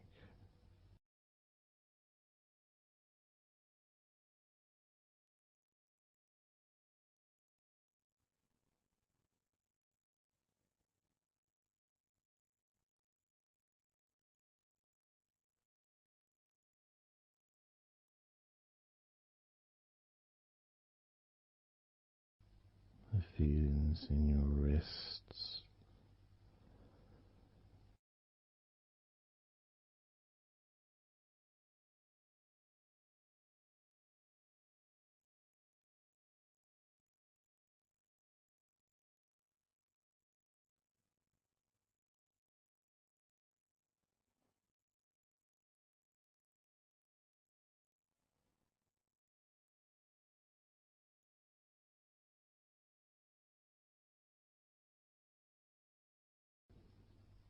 the muscles in the front of your body.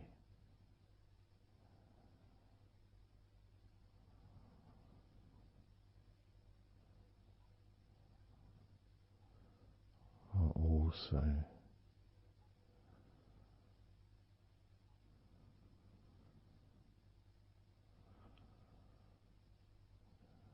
feeling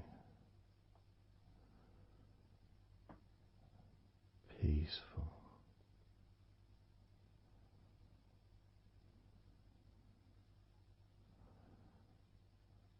deeply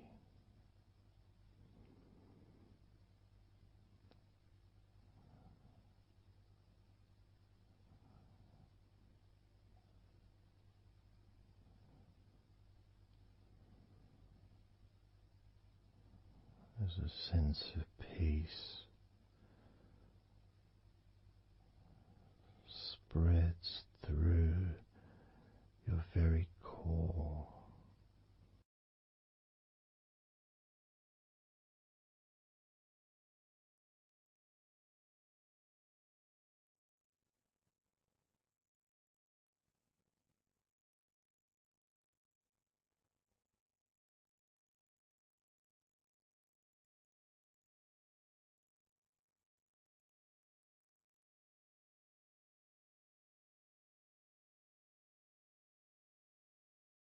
Even when you focus on your mind,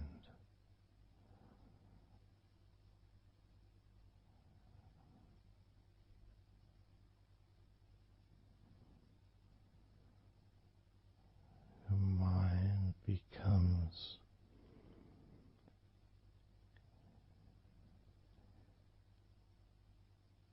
even slower.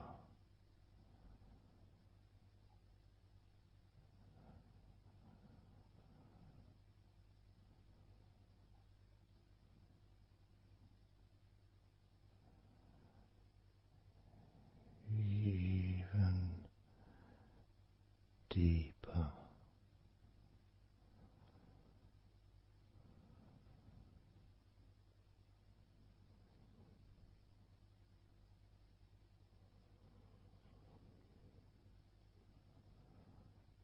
Relaxing.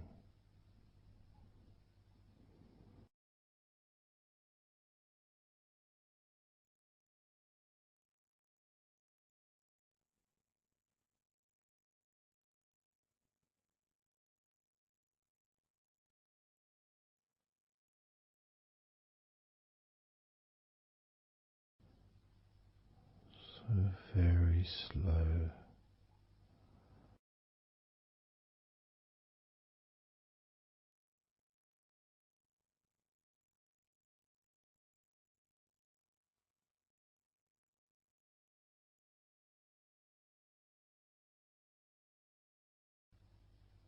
Your stomach.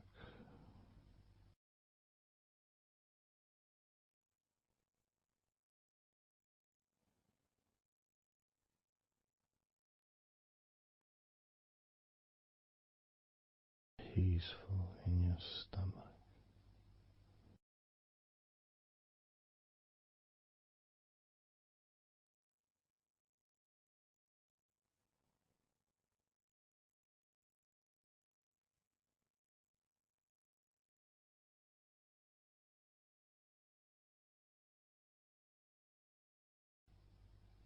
Your back.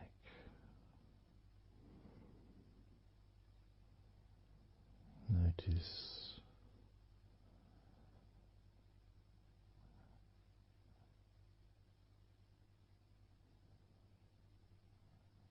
Notice how relaxed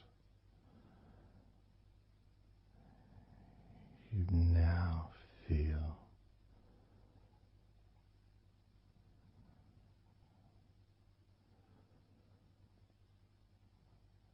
in the whole of your back.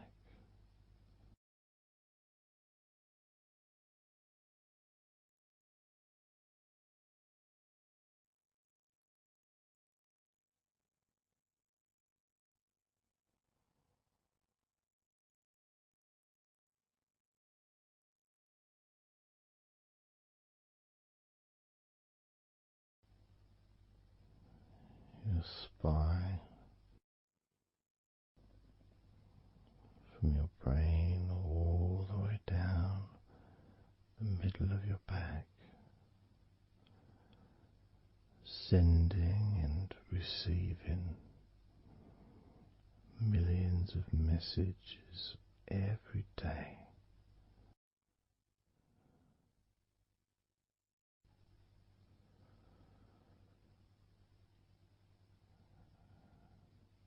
Deep comfort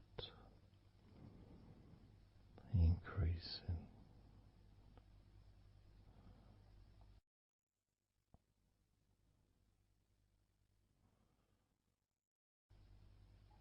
Deeply relaxed.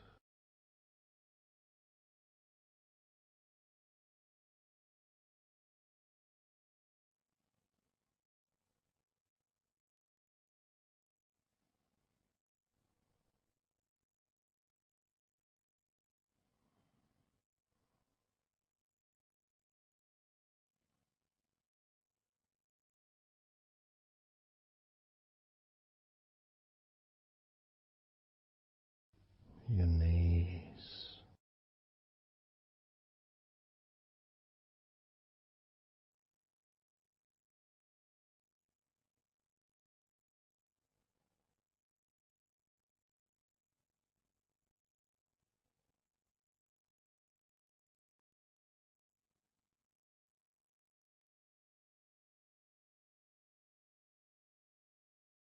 relax,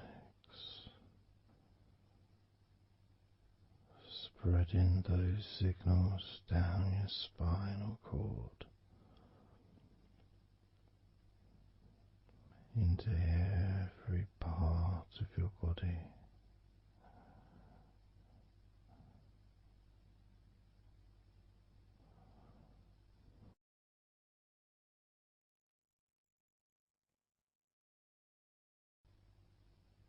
Your shins and your calf muscles,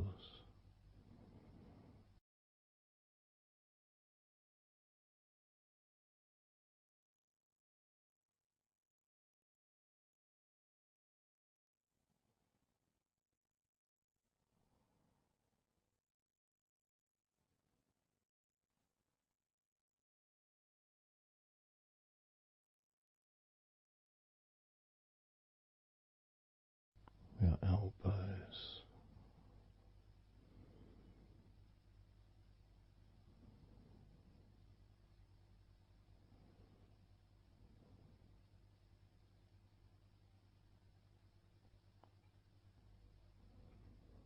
feelings of peace and tranquility spreading through your body, tips of your toes to your eyes, your fingers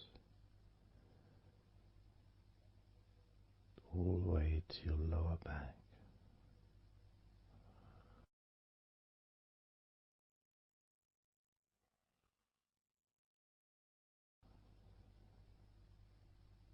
And letting go, really letting go.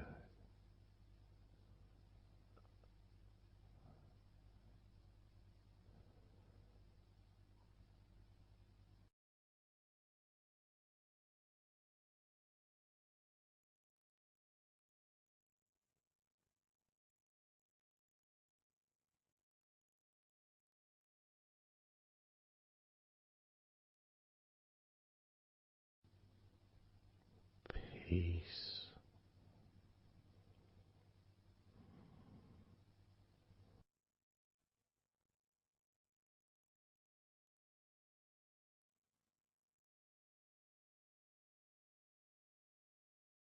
Drifting,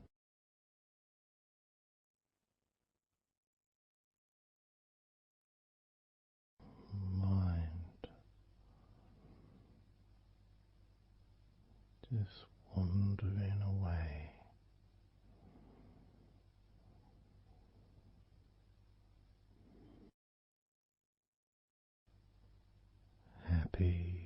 to let go. Let go.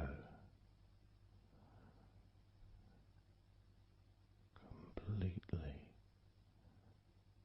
let go.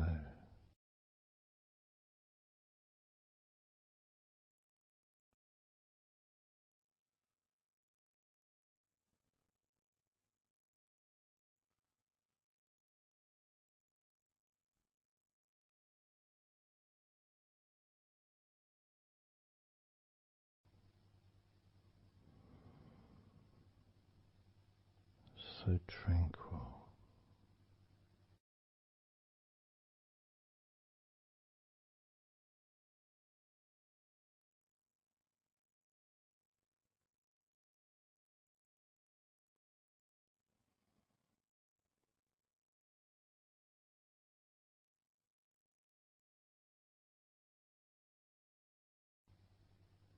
Your whole body enjoying a sense of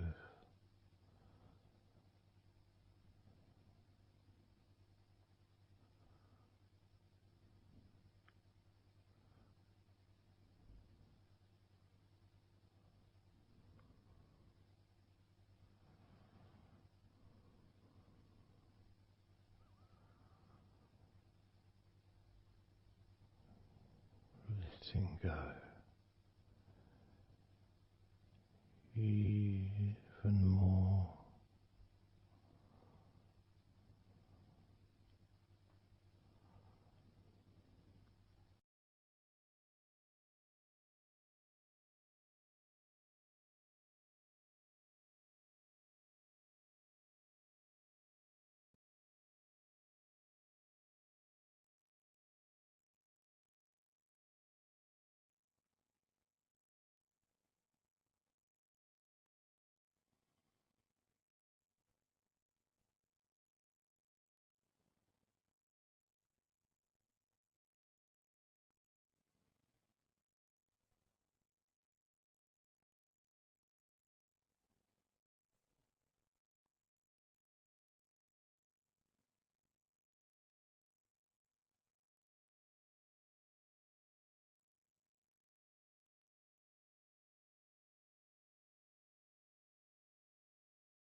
Peaceful.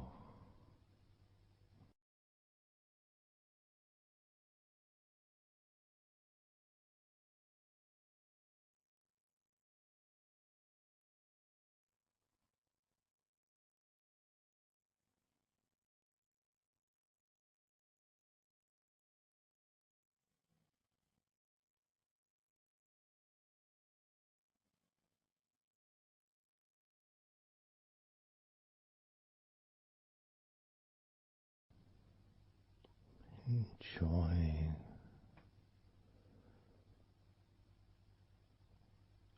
the space, this space of peace and safety.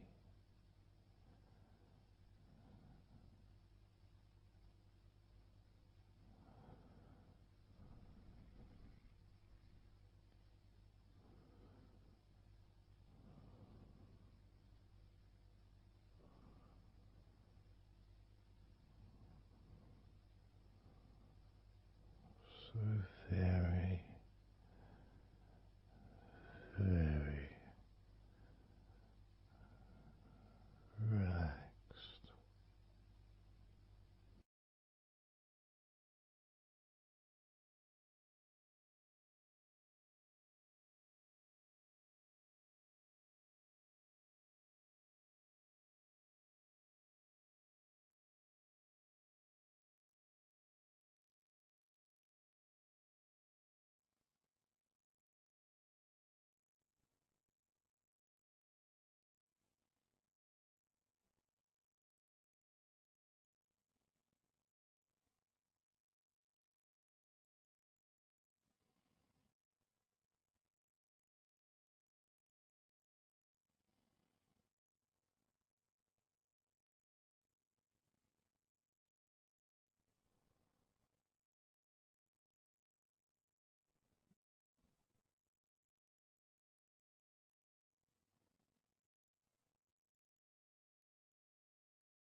letting go.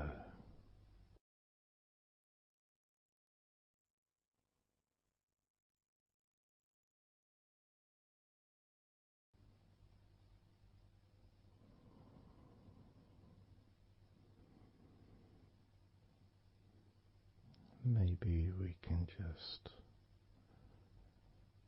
focus on the different parts of your body, just to notice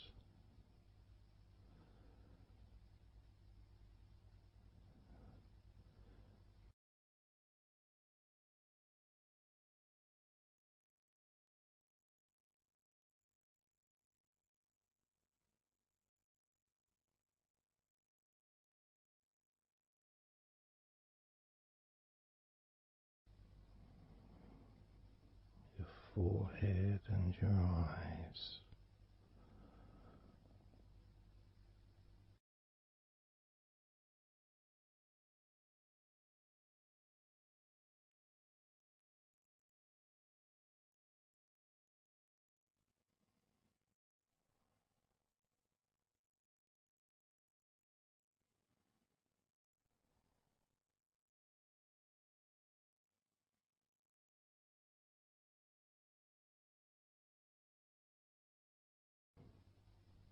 Your jaw,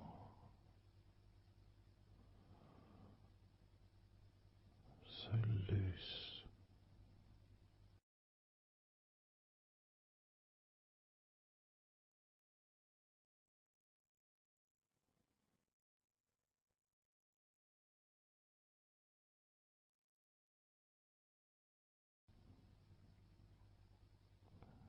Noticing a sense of complete freedom.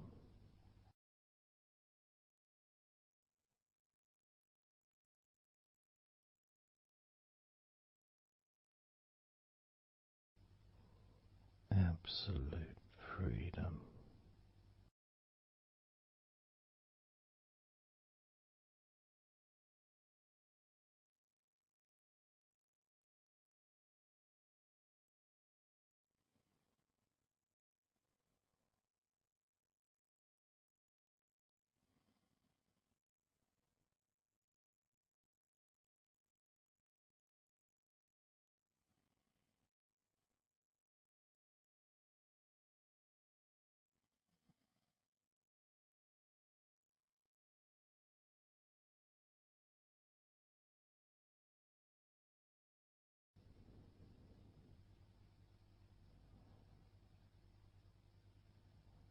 Drifting,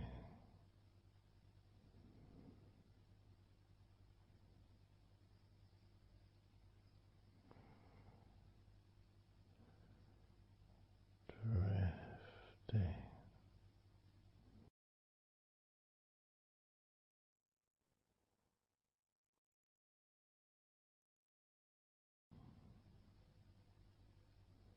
peaceful energy.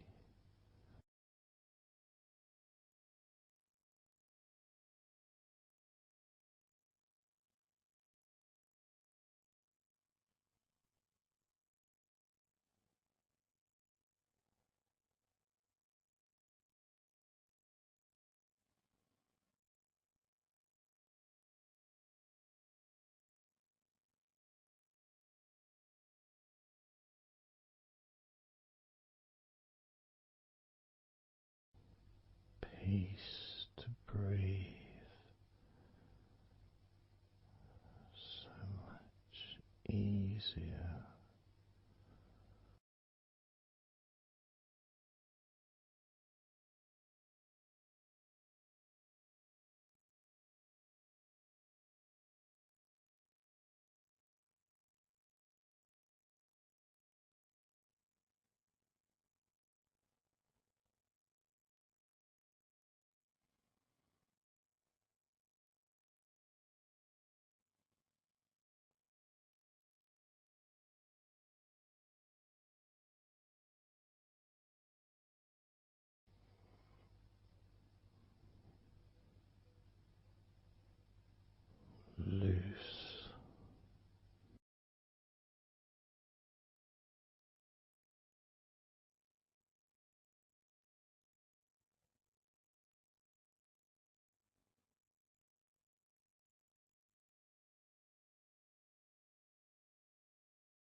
have noticed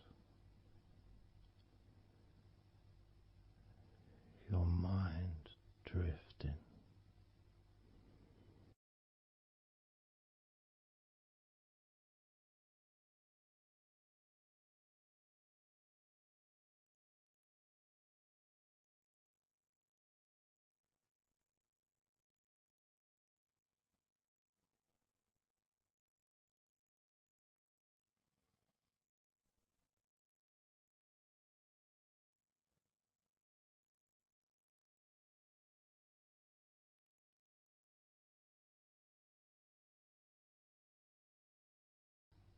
Peaceful.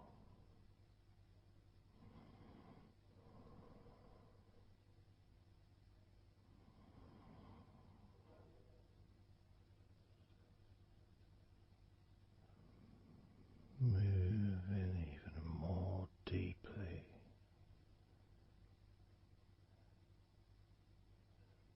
in the direction of total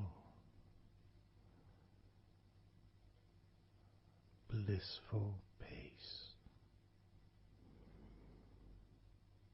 Blissful peace.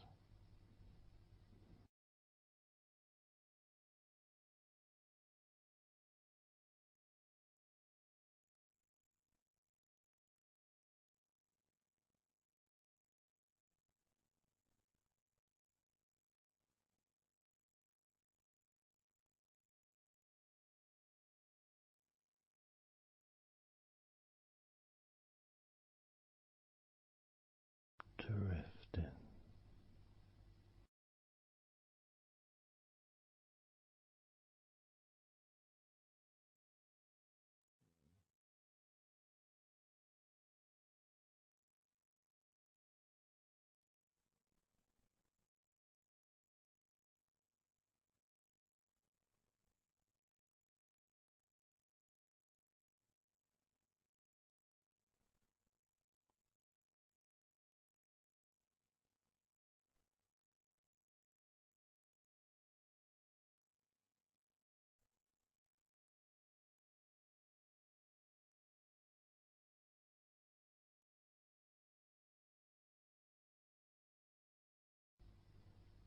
Total peace.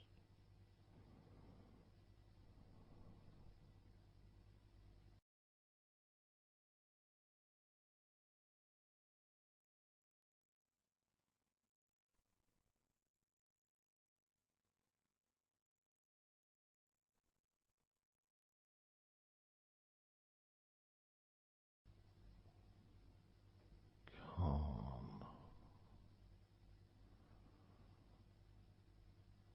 So calm.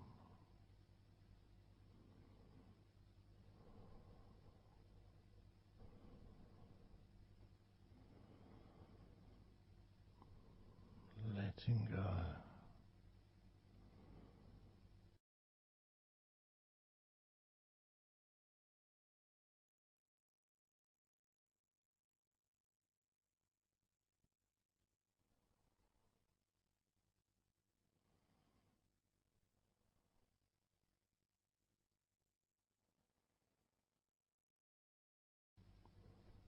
Peace of mind.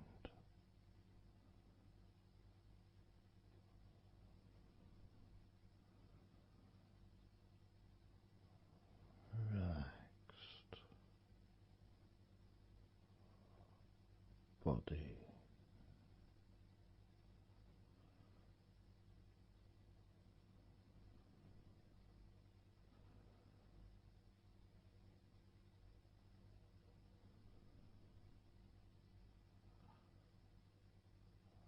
So relaxed.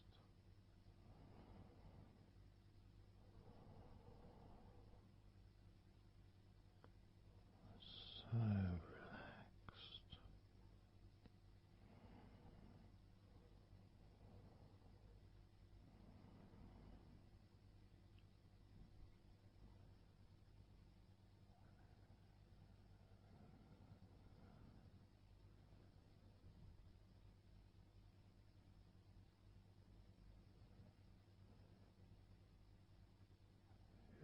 body feels almost invisible.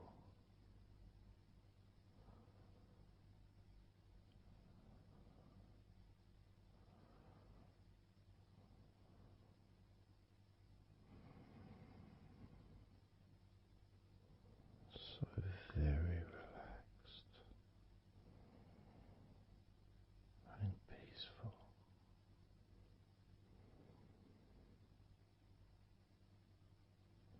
So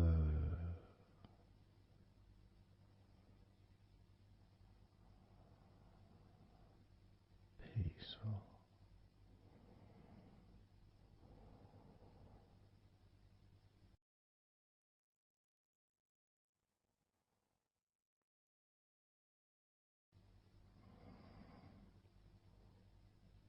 Relax.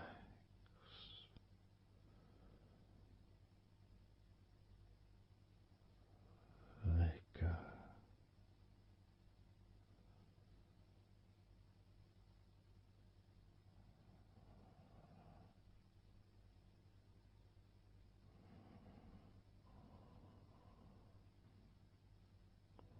So peaceful.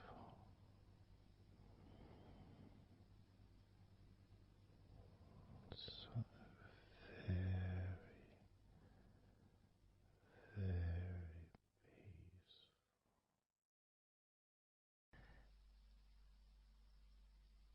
And you could start to notice that you are feeling more relaxed. Even though I've not purposely focused your mind upon that sense of physical comfort that is growing within you throughout your body.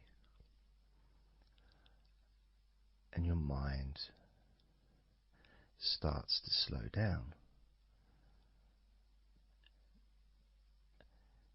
And that could be almost in recognition of, I guess, my speech not being particularly fast.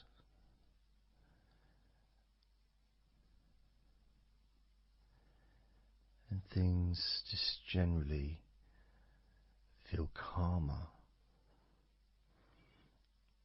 just by listening to my voice. You give yourself an opportunity to take a break from the day, take a break from your life as it is, and to give yourself a rest, giving yourself permission to take some time off and to allow your body to relax and allow your mind to slow down, which in turn releases the tension, any stresses that you had in your body.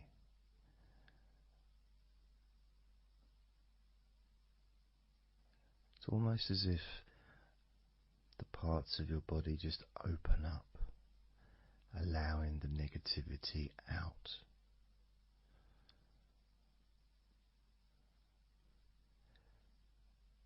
And at the same time, replacing that negativity with positive, healing energy, which then fills your body up, and your mind too also starts to appreciate those feelings of increasing confidence and an almost uplifting feeling, a positive healing, an energy that spreads through your body like a wave of comfort. And all this comes from just allowing yourself a few minutes, maybe half an hour, however long you want it to be, to just rest.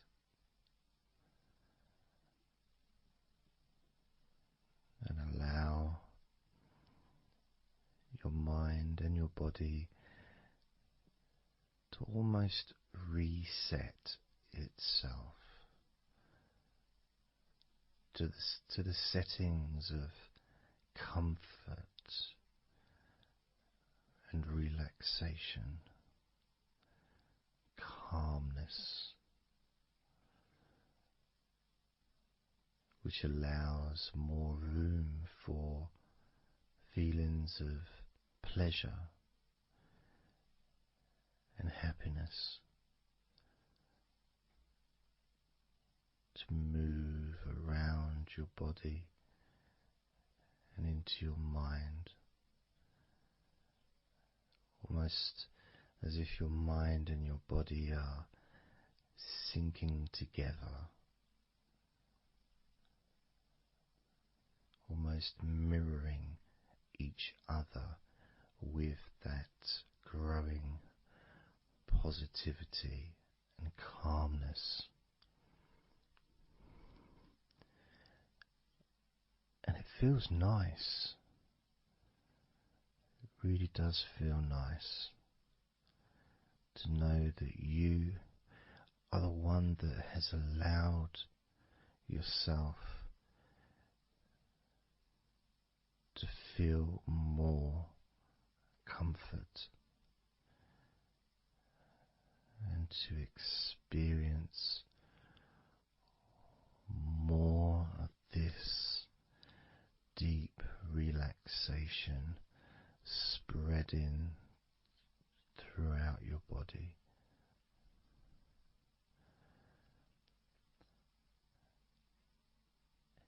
And as I focus on each part of your body,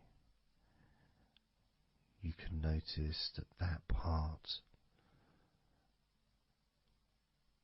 becomes even more relaxed just by focusing on it.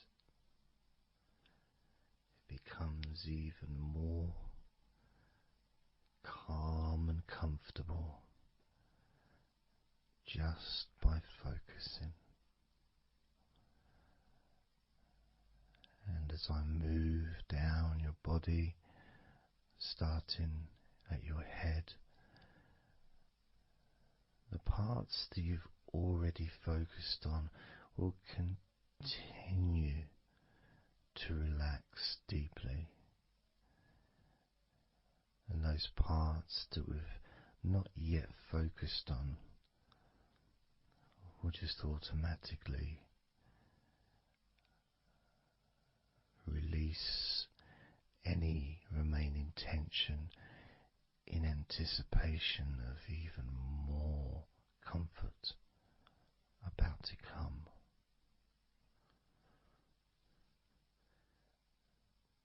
Now, I'm going to start by focusing on your forehead. Just being aware of the feelings of your forehead. And any background sounds, like Mr. Herbert the pigeon, can just allow you to feel even more relaxed. It just means you're in the moment. This isn't a sterile environment. This is the world. I live in the countryside, so there's lots of nature sounds around.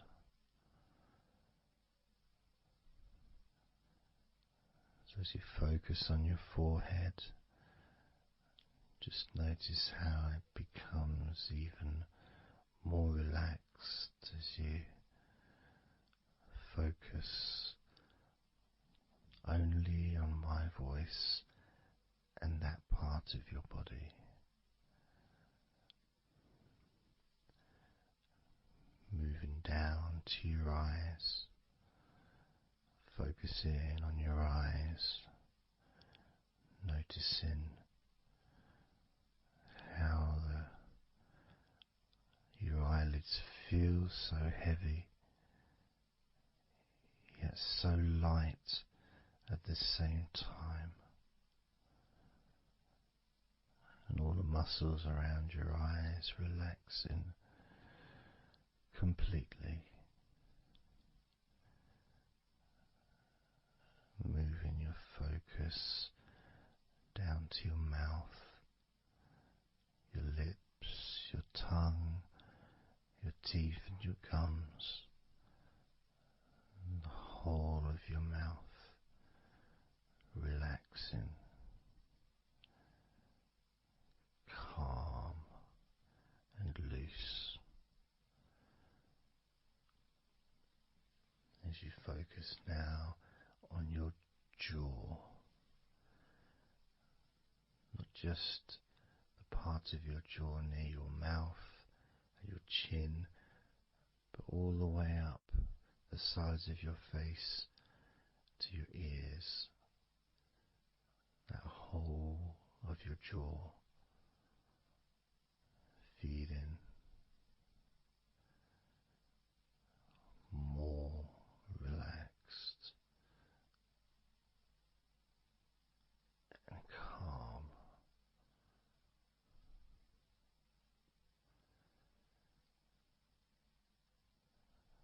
Focusing on your neck, the front of your neck and your throat, relaxing and loose and calm. The sides of your neck, the right and left side of your neck, relaxed and loose and calm.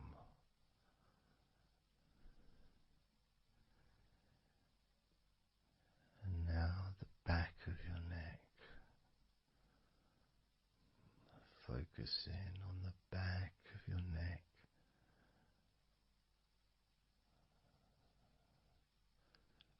letting go of any tension that may have been there before, and enjoying that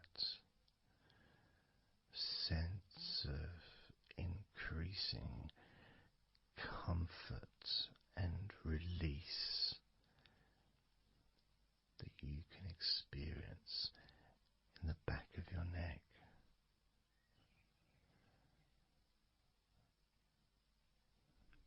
Moving down your back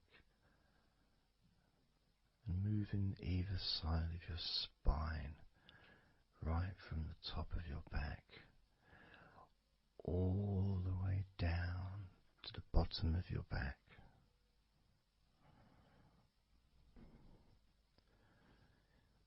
Down to your lower back.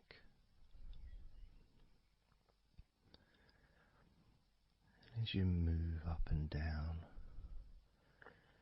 your spine, you can feel the muscles either side of your spine relaxing even more.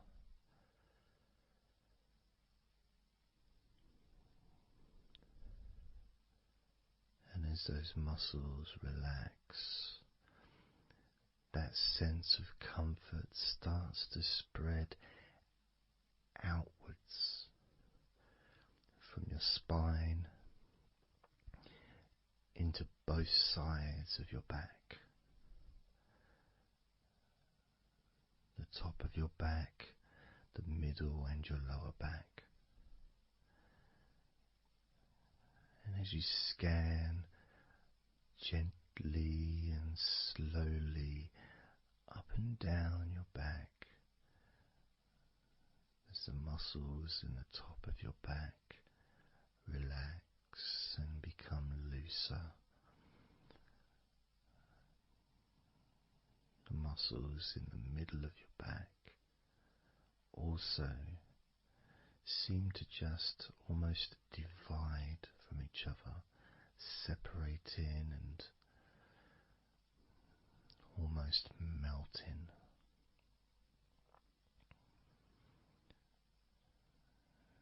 And in your lower back, there seems to be an extra special feeling of comfort that spreads into your hips, so down your lower back and into your hips, into the area where your coccyx are, and into your buttocks, and all those muscles that spread from your lower back into your hip area start to melt, start to really let go.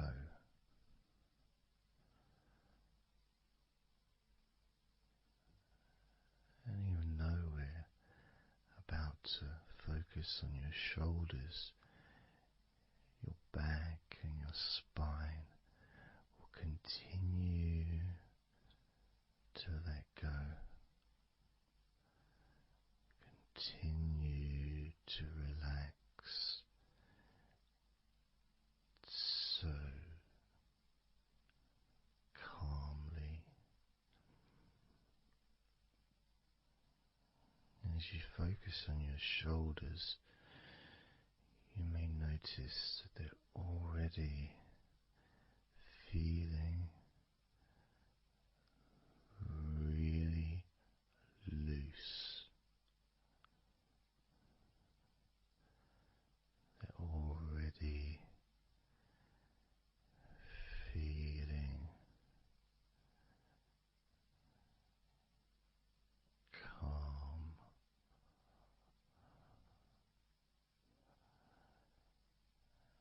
And that feeling of those muscles that move from your neck into your shoulders.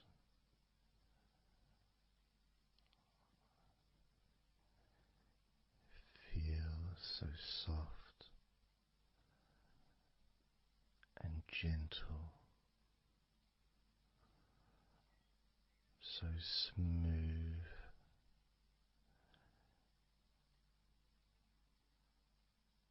and calm.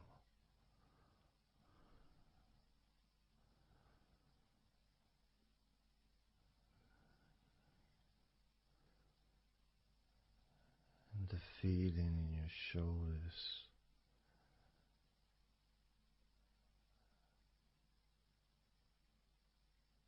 seems to spread deep into your shoulders. That sense of relaxation, not just traveling deeply into your muscles, but also relaxing the bones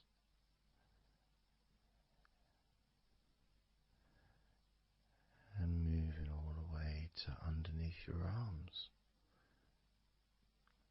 relaxing that whole area between the tops of your shoulders and underneath your arms, healing.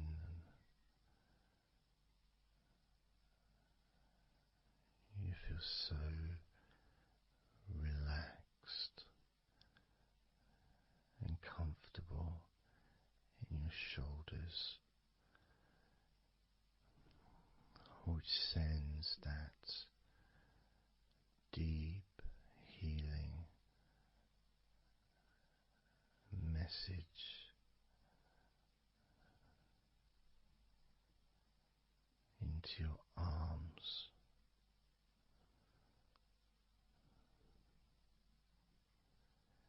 And you may feel almost as if your arms are not even there because they're so relaxed, so deeply relaxed.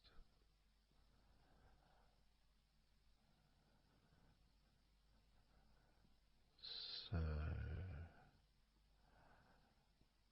so calm.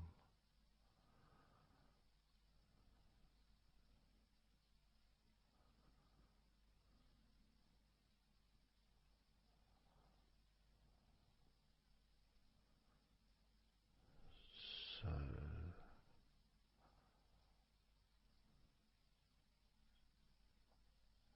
loose.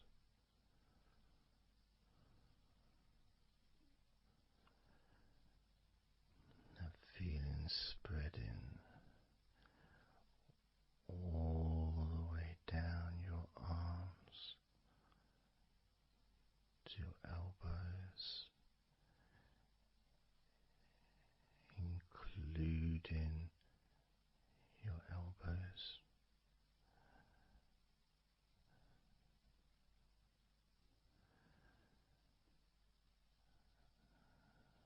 Circumference spreads all the way into your wrists, your forearms and your wrists,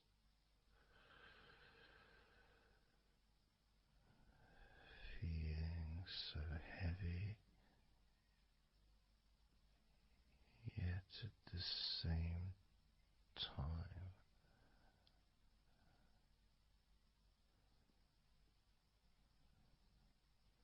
so light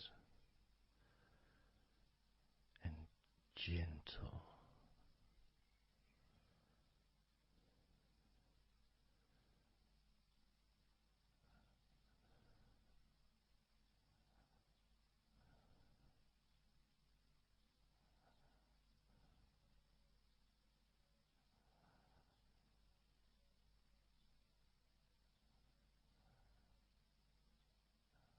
Focusing now on your hands,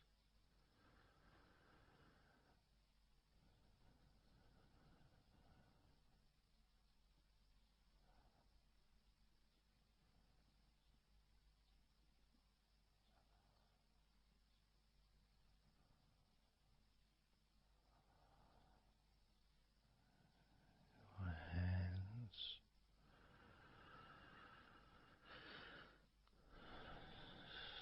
so peaceful in your hands.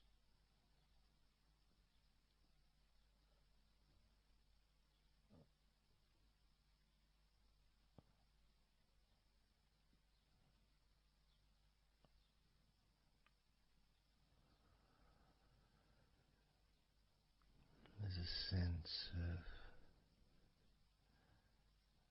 real peace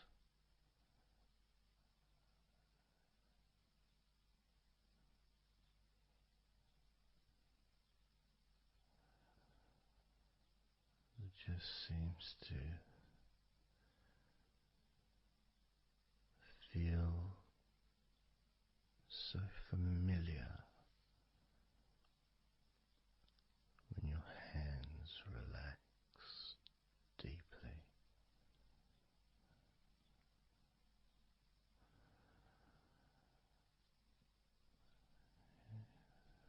Feels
fingertips.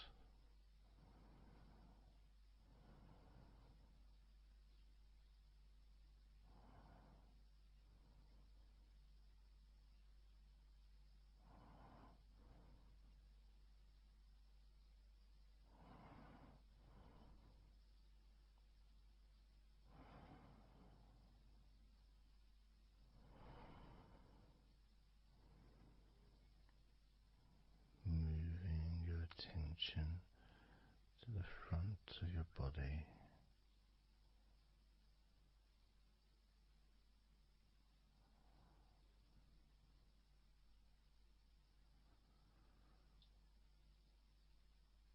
so comfortable.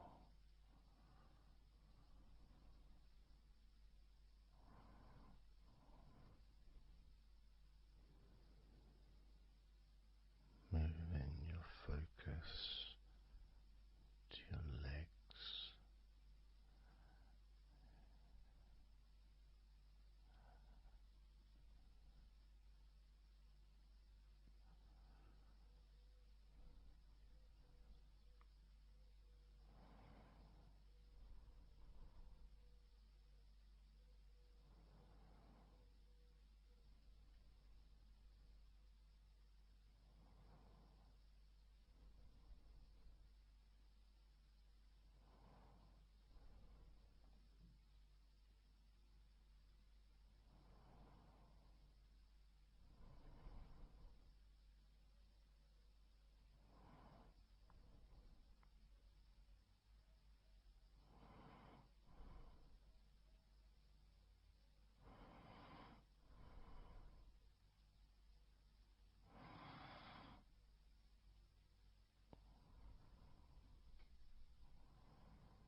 all those muscles in your thighs,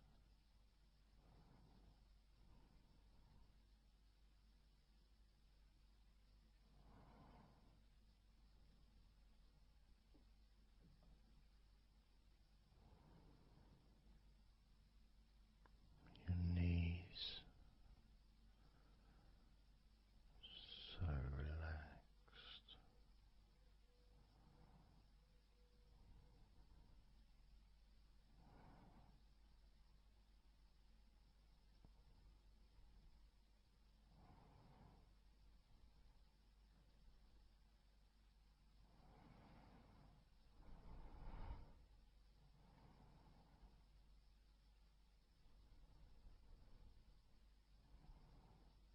Your calf muscles and your shins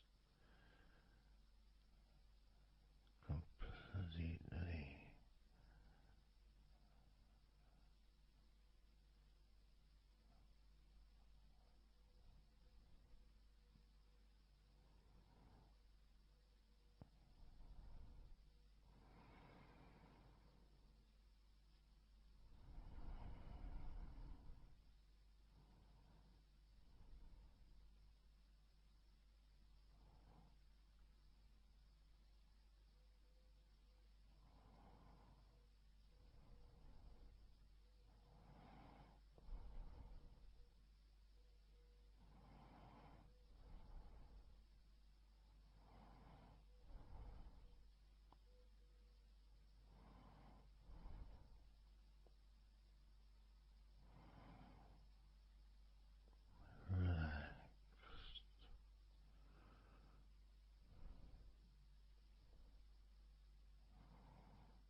letting go of everything.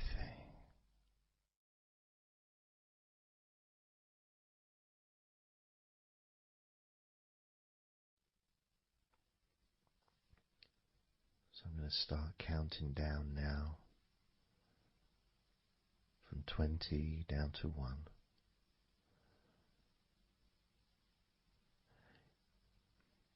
You can imagine, in a way, it's like just walking down some steps. And each step, all 20 steps, and each step represents a level of comfort. Each step represents a deepening of that comfort.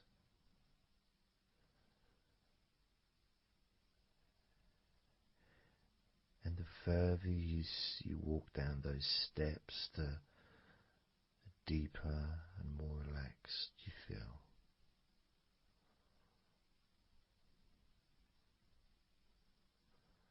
So, starting with number 20.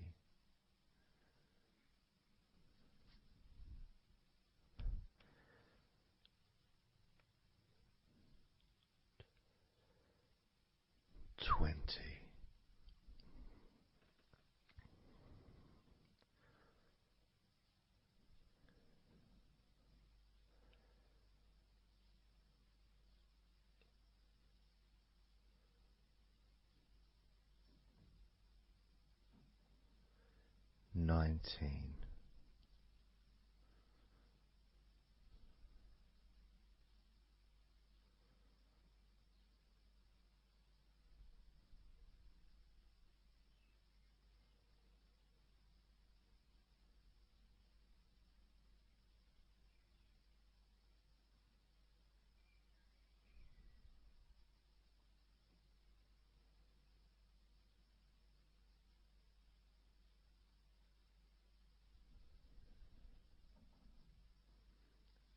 18.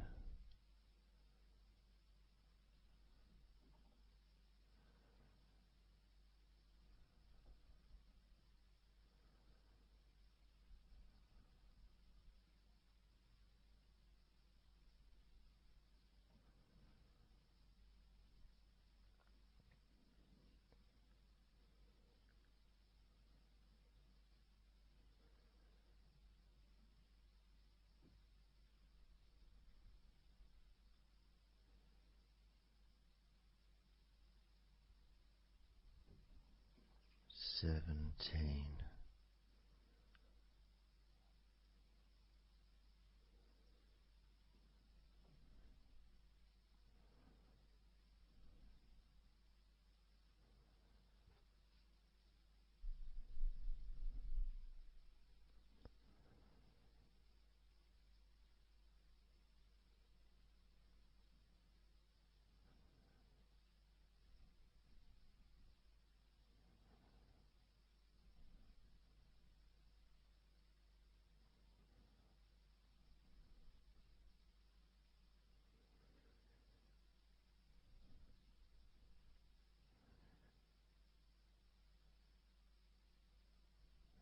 16. 15.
15.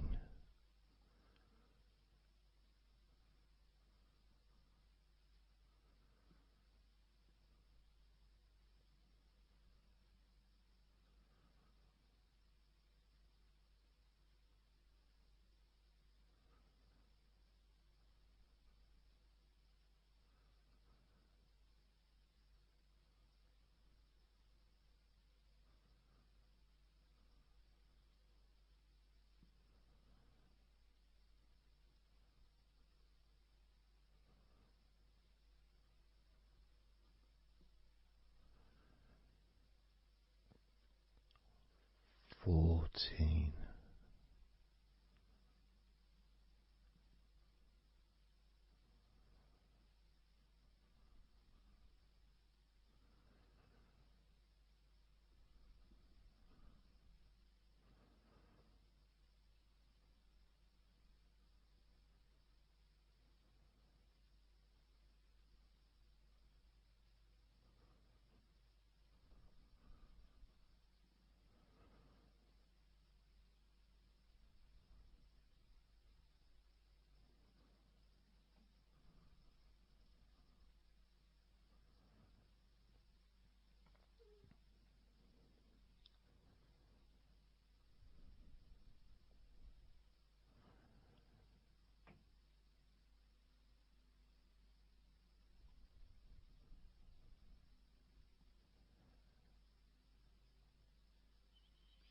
13.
12. 11.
6.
5.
4.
2.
as you focus on your eyes.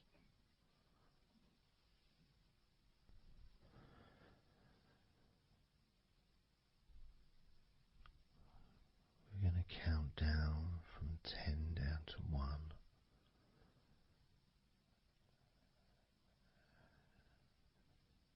Focus in just on your eyes,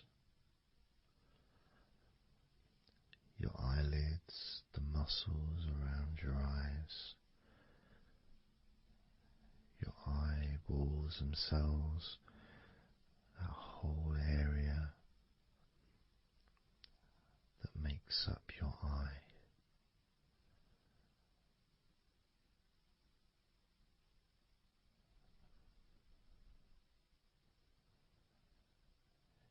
And as we count down from 10 down to 1,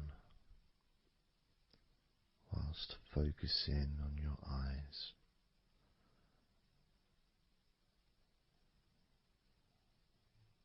you will become twice as relaxed with each number counting down. And you may find that all you want to do is just drift off to sleep. And if that's what you want, then just allow yourself to do that.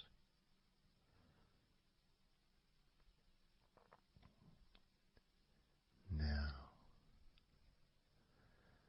focusing on your eyes, I'm going to begin counting down from 10 down to 1 right now.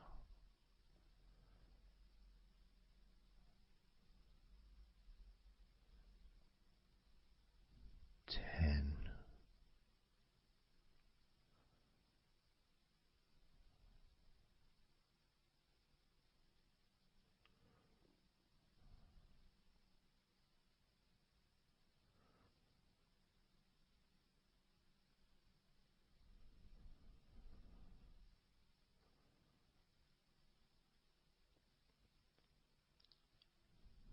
9.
4.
3.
2.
One.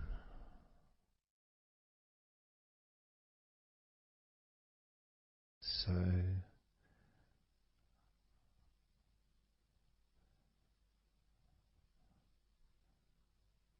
counting down from 10 to 1. 10, 9, 8, 7, 6, 5, 4, 3, 2, 1.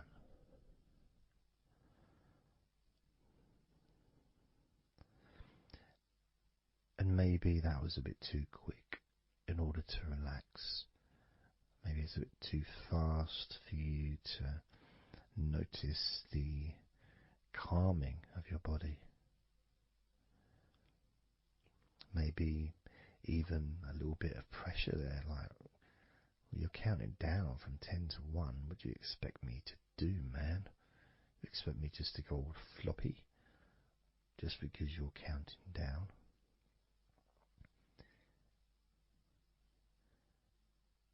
We could try again, but this time I'll go a bit slower. This time, as you focus on the whole of your body before we focus on your legs,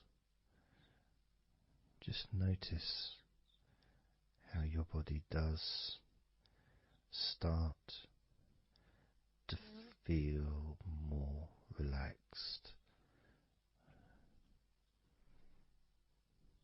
with every number that I count down. 10.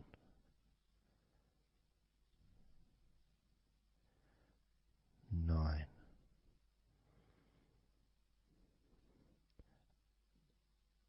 8.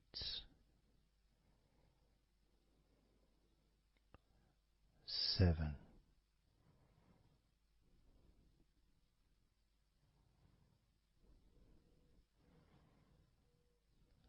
6.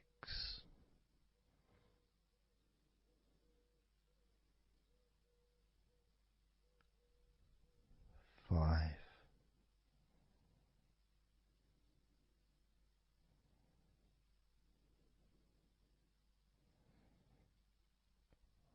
4.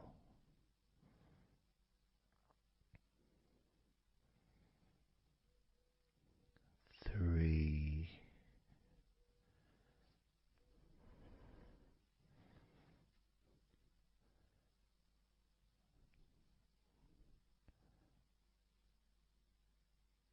2.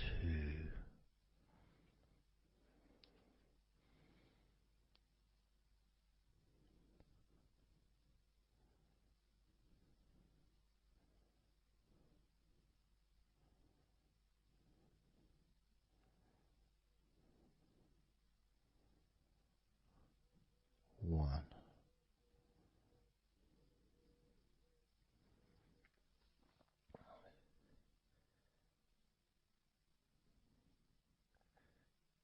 And just notice how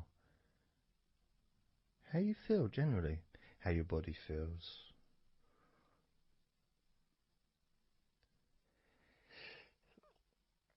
It's not necessarily even about counting down from 10 to 1. It's that space that you have, that space between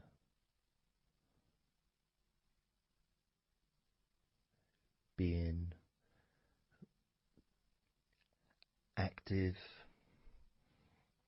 physically or mentally to just sitting or lying down, just being there, not doing anything, not saying anything, not needing to think about anything.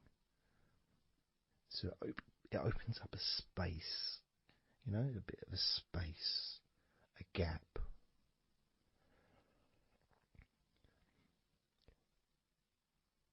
And the more I count down from 10 to 1, the bigger that gap becomes.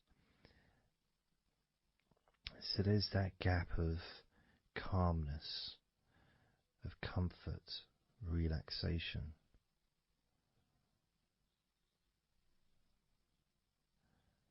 It's a nice feeling.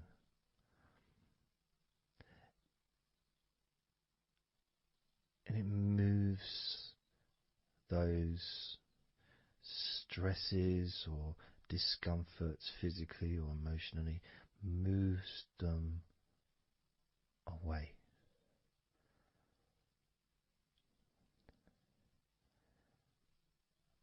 Allows you to just slow down. So I'm going to count again from 10 down to 1 and notice that gap widening. gap. And as it widens, it's almost like the stress and attention falls into the gap.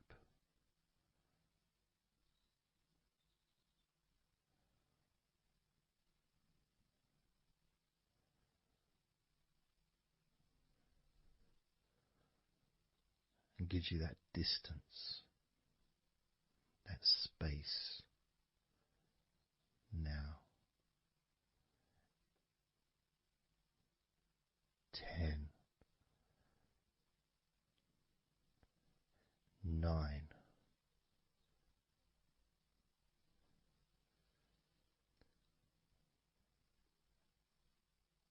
8,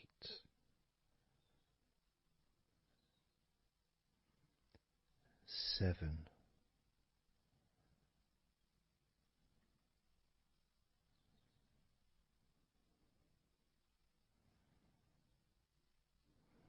6,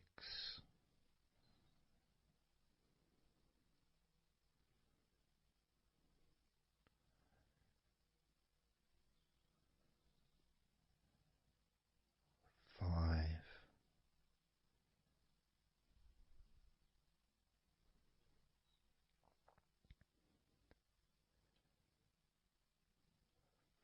4,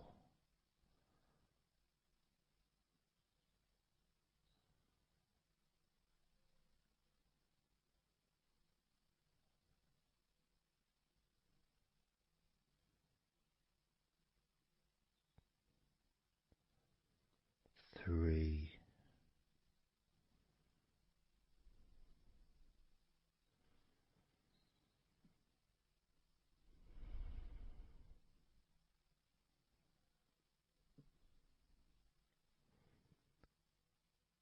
2,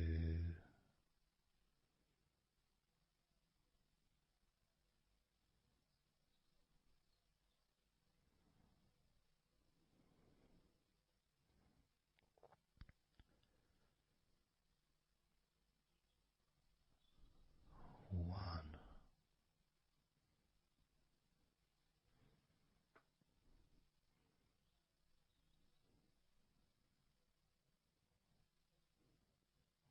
How does your body feel now?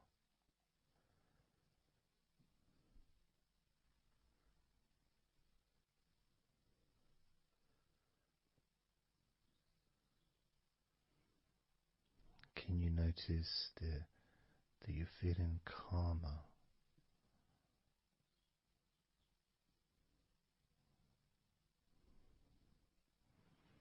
That you're feeling more relaxed?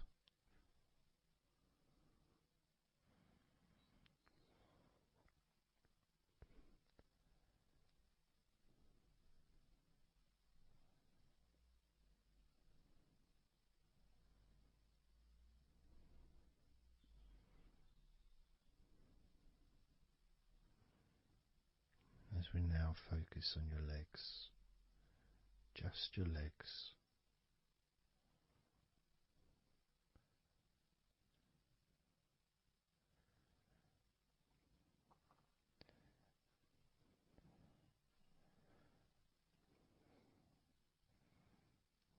We're just going to start with focusing on your thighs.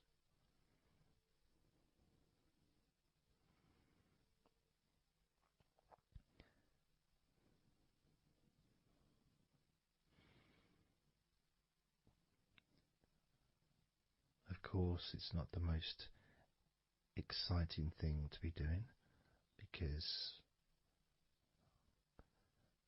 I'm sure, like most of your body, there's not a lot going on right now.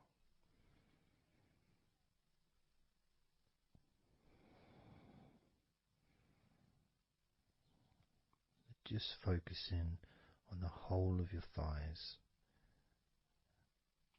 the tops of your thighs, the sides of your thighs, the bottoms of your thighs, your outer thighs and your inner thighs. Basically, the whole of your thigh that leads into your hip. goes down to your knee joint.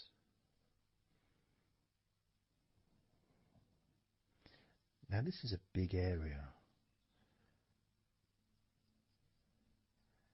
It's a very heavy area. It's very strong.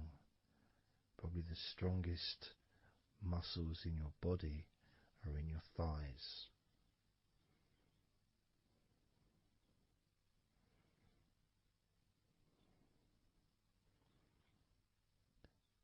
But I don't think we perhaps give enough attention to our thighs.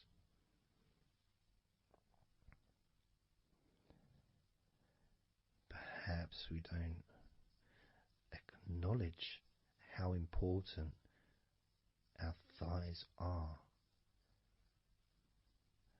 to our lives.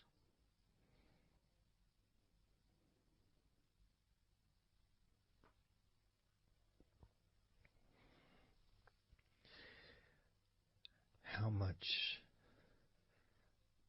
they actually do for us all through our lives.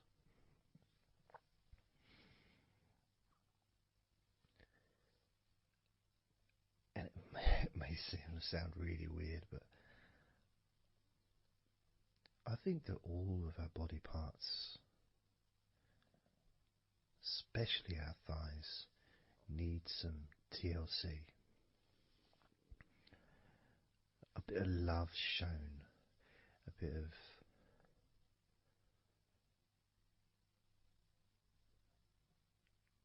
acknowledgement, a thank you, gratitude for what our thighs do for us.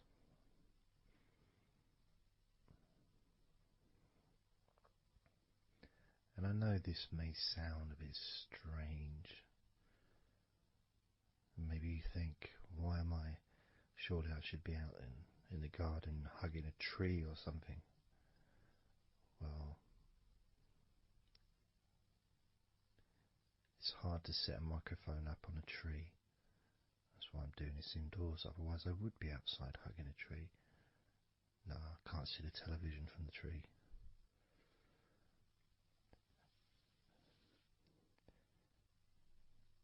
If you move down to your knees, again, such an important part. And I think we don't necessarily, I'll speak for myself here, I don't necessarily appreciate all that my knees do for me until I have a problem with my knee. So occasionally if I have maybe I bash it or it's aching for some reason, it's then that I realise how much it does.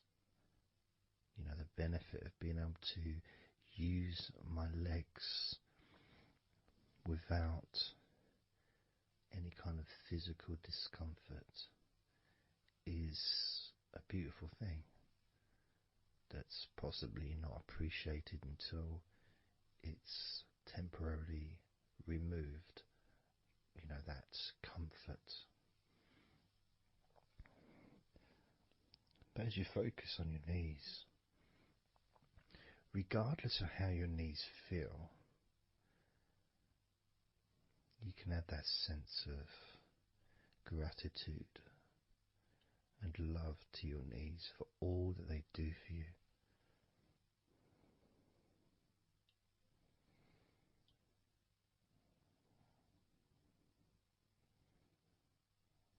And you can still have that attention on your thighs and maybe notice how your thighs feel. Maybe you've noticed that they are relaxing more deeply.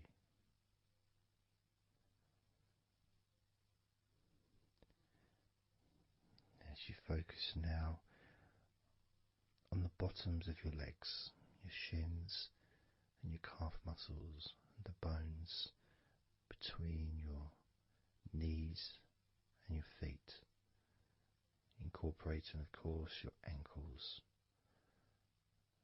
So important.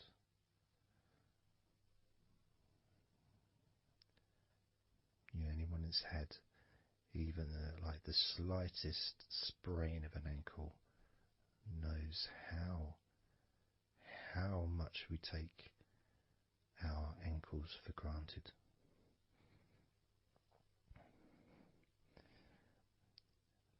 And it's kind of strange in a way when you think that,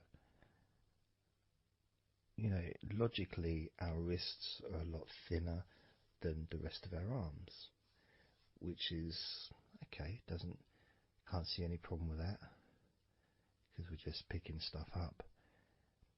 But our ankles are so much thinner than the rest of our legs.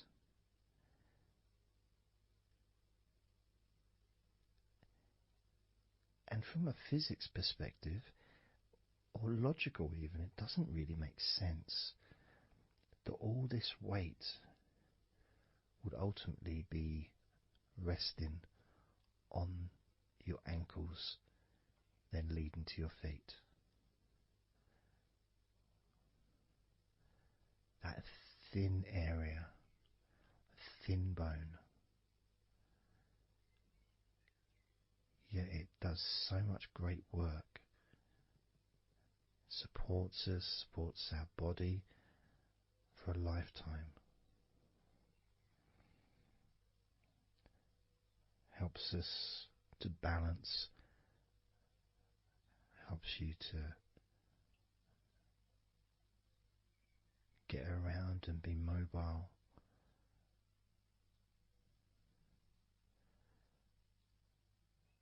And there's the calf muscles, of course. When I was younger, I couldn't see the point in calf muscles. It didn't seem to do anything. Okay, if I walked around on tiptoes, then my calf muscles get some work.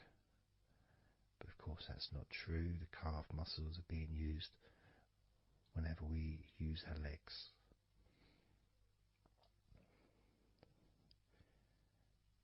And your shins, there to protect your lower legs,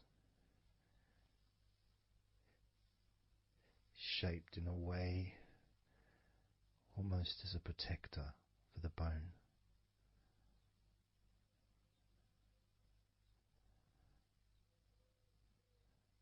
Leading, of course, to your ankles and your feet. But we're not going to focus on your feet, we're just going to focus on the legs. I realise that now that I've mentioned your feet, you're probably focusing on them anyway, so maybe I should focus on your feet a little bit. You can have them in your awareness, the same as you have your thighs in your awareness, even though we haven't been focusing on your thighs for a few minutes. We've been focusing on your ankles,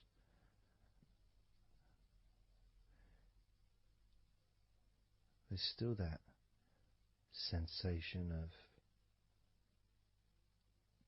comfort in your thighs. And there's that movement of energy, because the thighs hold lots of different sensations. Of course, there's the muscles, the big, strong muscles that we have in our thighs.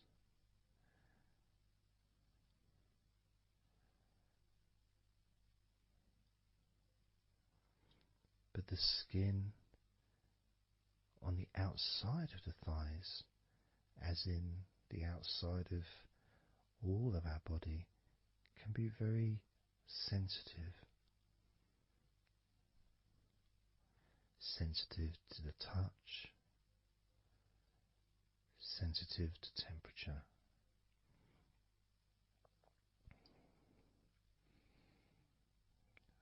And inside your thighs, the bones, there's the muscle, there's the blood vessels, the arteries. So all this stuff, it's inside your thighs. And I guess sometimes it'd be nice if you could actually put your fingers inside your thighs and massage.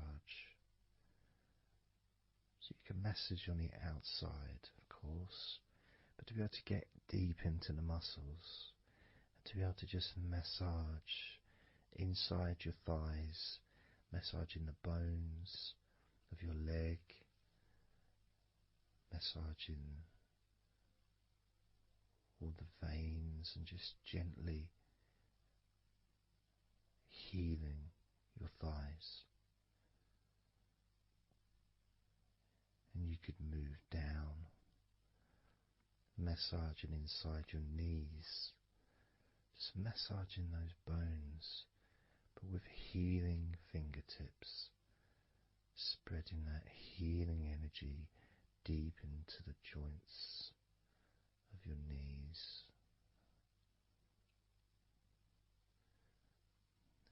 Of course, there's the back of your knee, you know, the inside crease where your knee is. It's a very sensitive area. Feels very nice when you stroke it. That might be because it's an area that's not really touched very often. It's almost like a hidden part, that crease in your legs. It's almost like a part that has a sensitivity which is a little bit different.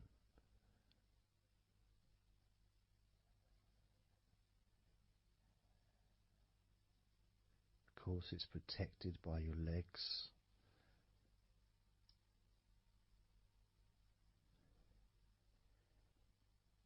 So you can imagine putting your fingers into that crease in your legs.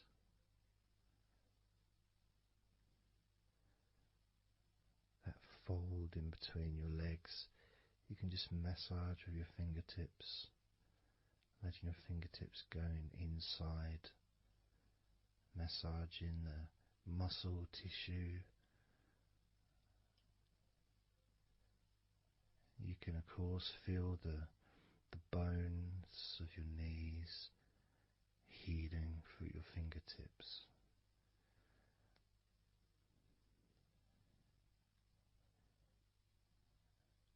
And then as you go down to your calf muscles, now that's a part I'd like to be able to really put my fingertips deep inside my calf muscles, massaging every single tissue of that muscle, healing every part.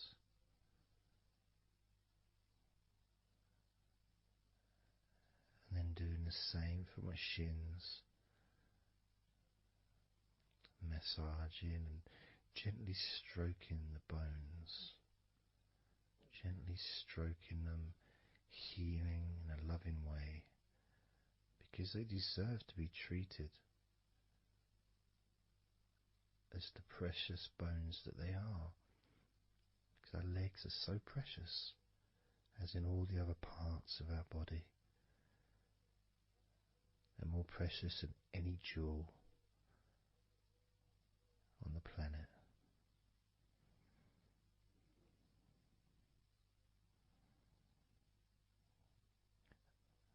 And when you start to think about your legs in this way,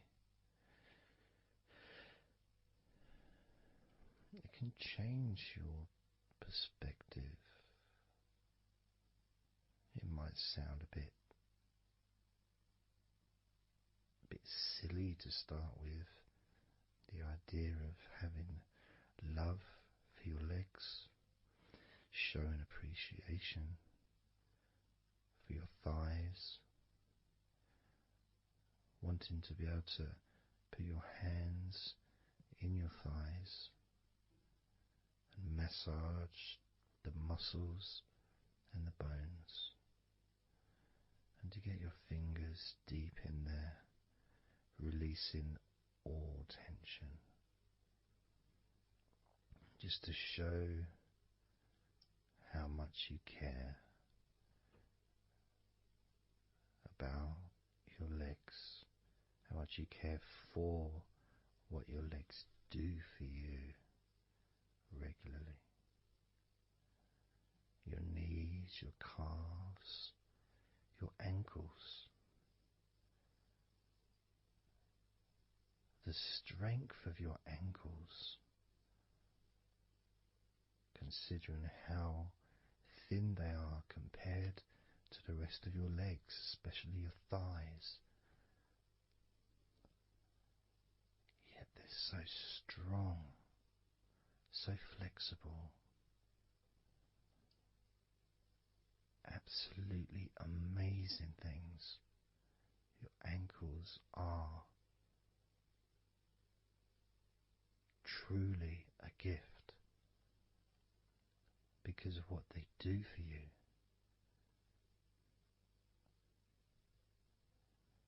Supporting all that weight, regardless of what weight you are, even if you're only 8 stone,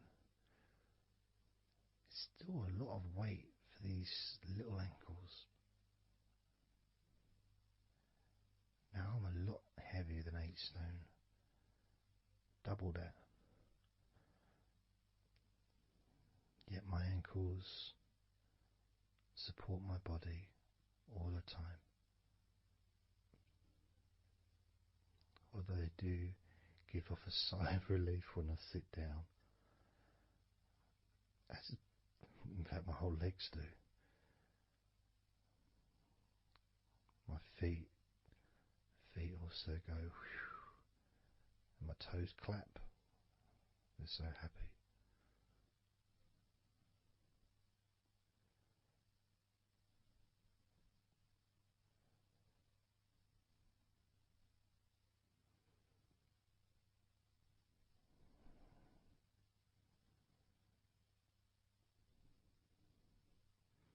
Your legs really are amazing. And I know that talking about your legs is probably possibly among the most boring things you've ever heard anyone say, possibly. But boring or not, everything I said is true. Your legs are amazing.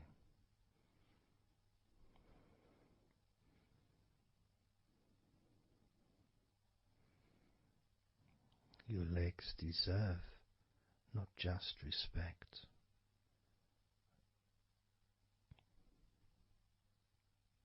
they deserve to relax deeply.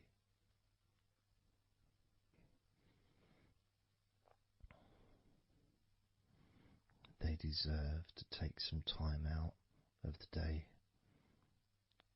to just let go completely.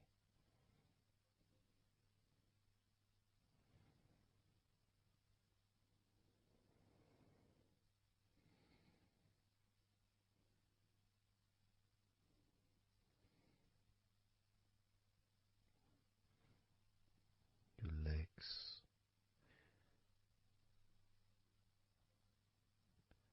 really can relax.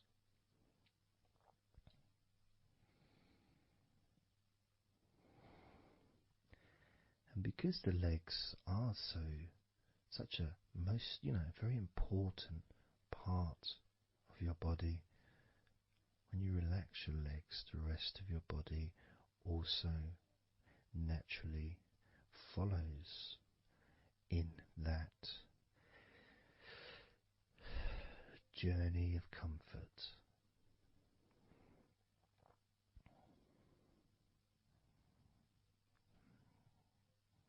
I can feel it in my hips. My hips feel really loose. And also my lower back as well.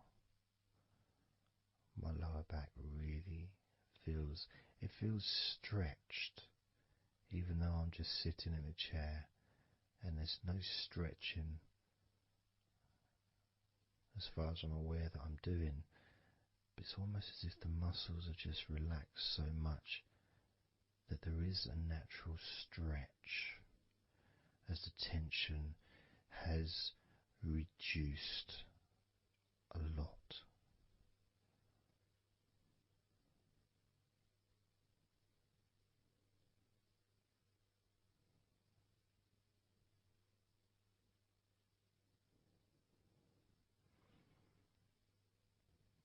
And I'm now going to count down from 10 down to 1. And you can continue to feel wonderfully relaxed.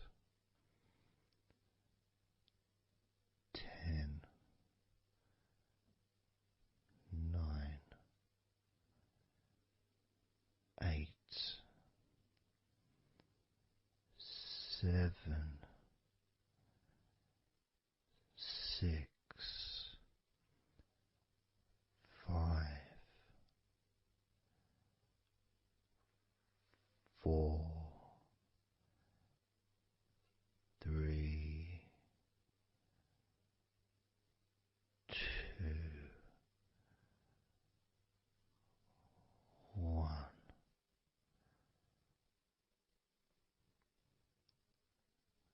Relax.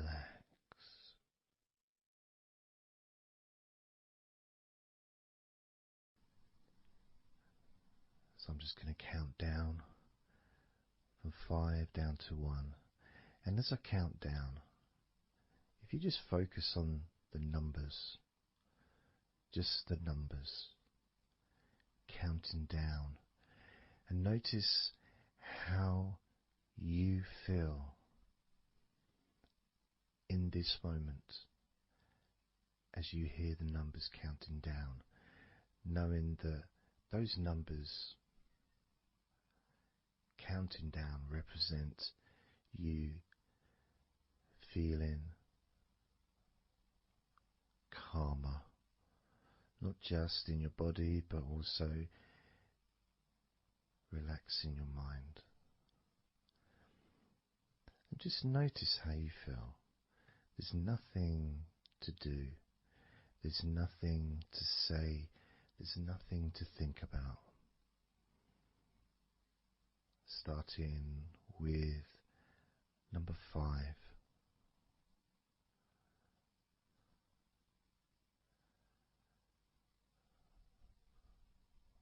4.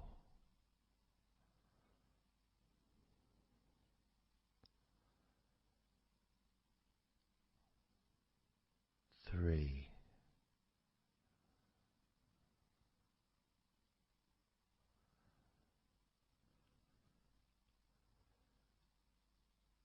2.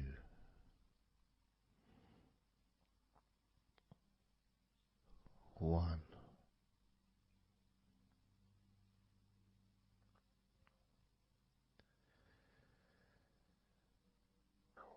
As you notice the gradual letting go of the tension in your body, you may also begin to notice and be aware of how your mind is starting to slow down. This is just a natural thing that happens. It's not really a special procedure. It's just natural because as your body relaxes, your mind also starts to relax. And the more your mind relaxes, the more your body relaxes. It's just a continuous circle of relaxation.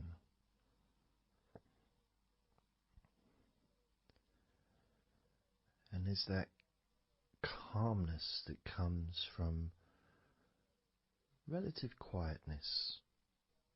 You know, even if there's background sounds, either your side or mine, it's still going to be quite calm. You know, you haven't got the television on, there's no music in the background unless you're listening to the recording with music, of course. You're very likely not going to be sitting in a room with other people. Of course you might be, but generally it's more ideal if you can do this on your own. So no distractions.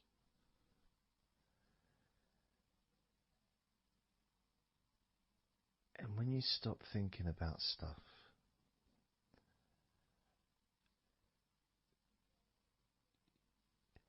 relaxation automatically rises.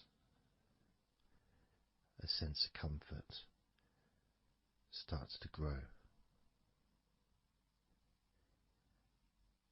And without trying to build it up into something fantastical or something magical, this is just a natural process. Something that's easy to accomplish. In fact, it's almost, the sense of relaxing completely happens really when you put no effort into it. It's not something that you can really force. It's something that happens naturally. And part of the process of this recording and others is simply to allow you to take advantage of this space, this time, to just let go, to just be here, to be in tune with how you feel.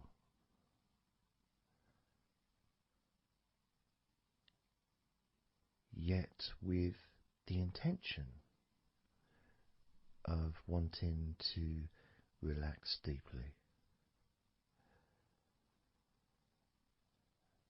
And maybe even to fall asleep, depending on what it is that you wish for yourself in this moment.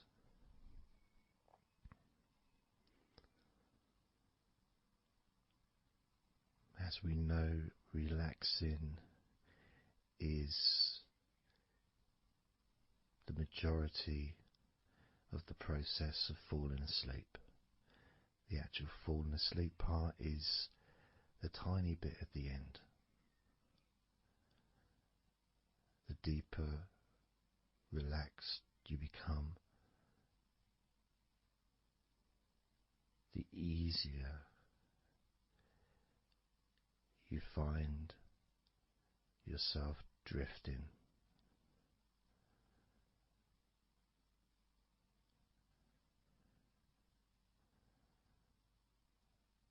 But you can also, if you choose, stay focused on my voice and really enjoy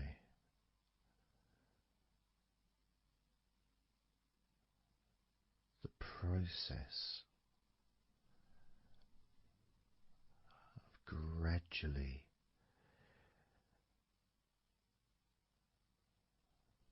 relaxing each muscle in your body effortlessly,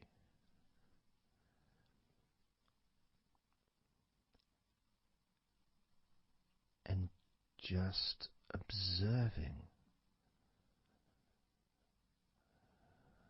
the sensation of letting go.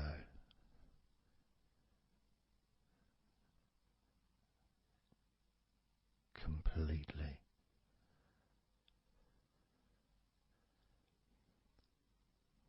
This time I'm going to count from 6 down to 1. And you can notice your mind calming down more with each number that you hear me say. Naturally feeling calm and slow and peaceful.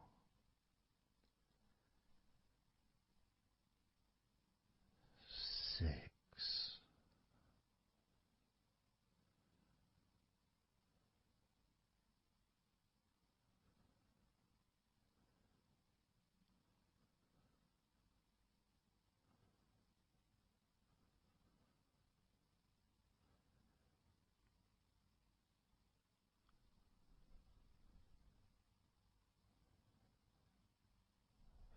5.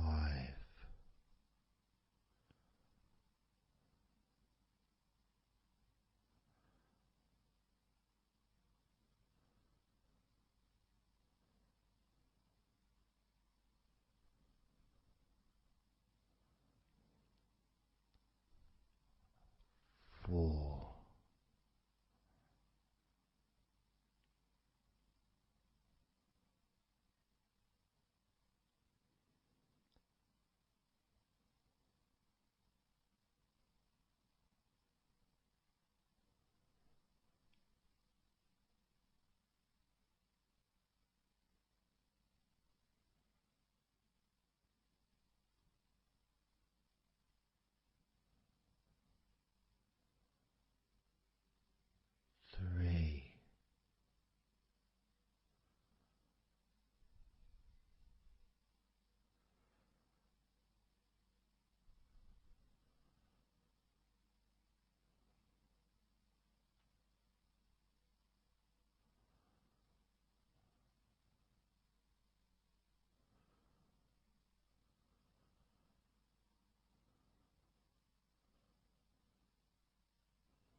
3.2.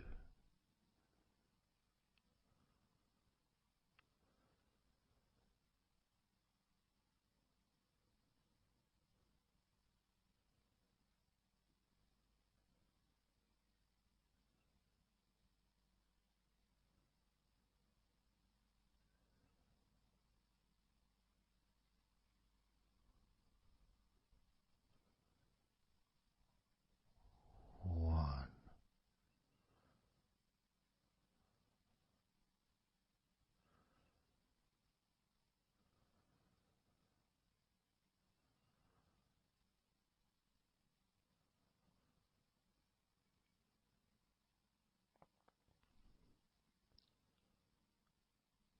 Being aware of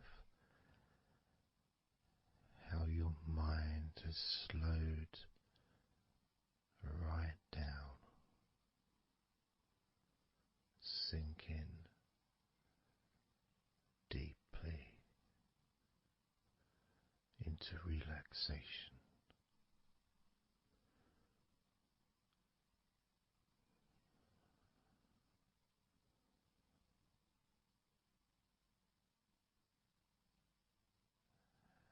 And as you focus on your mind, you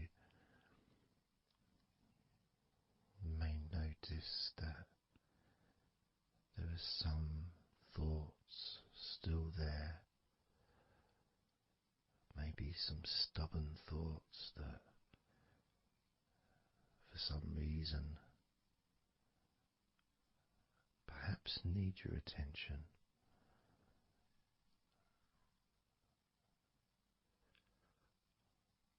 So what you can do is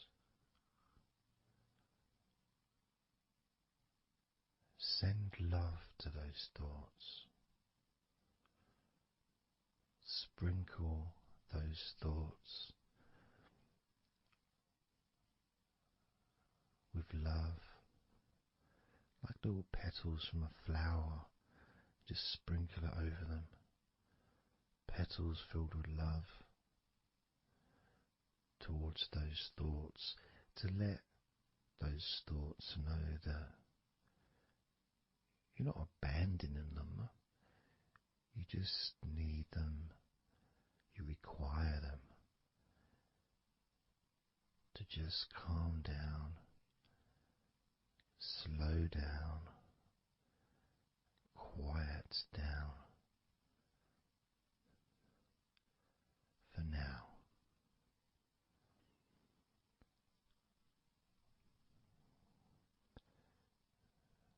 So as you focus on those remaining thoughts, as we count down this time from 7 down to 1, with each number,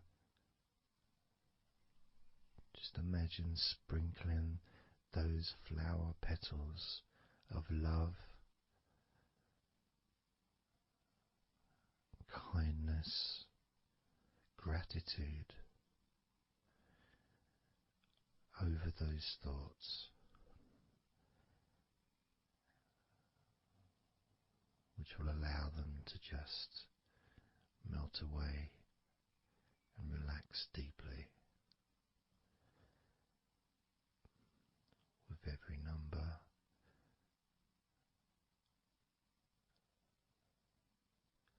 those thoughts will become more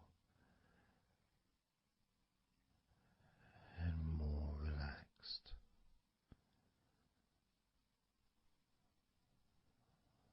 Starting with number 7.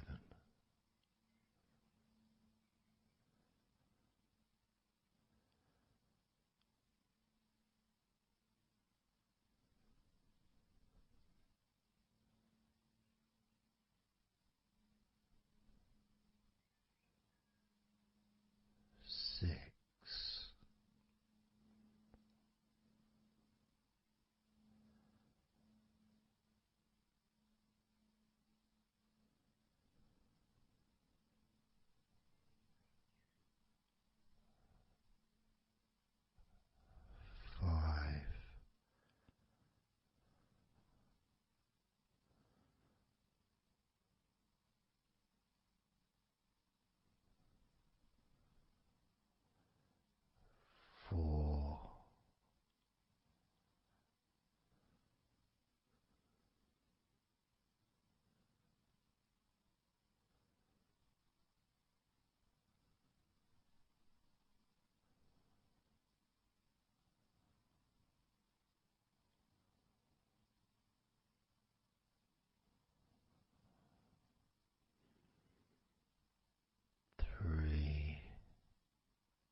as you now notice how relaxed you're feeling in your body.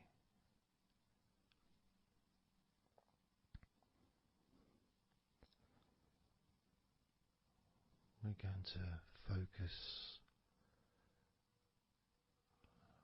on your hands.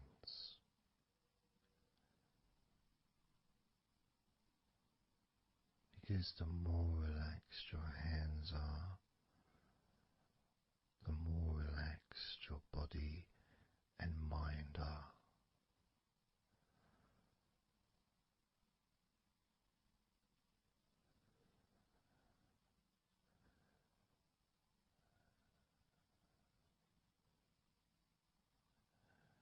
And as you focus on your hands and your fingers,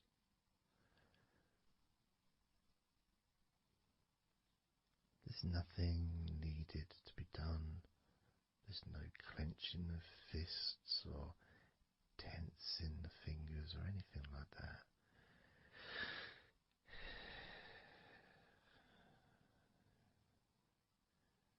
It's just noticing and focusing on your hands.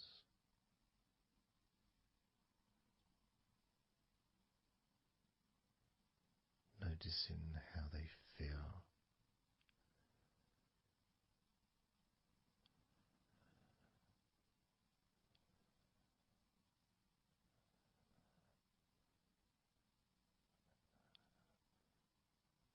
Because the more relaxed your hands feel,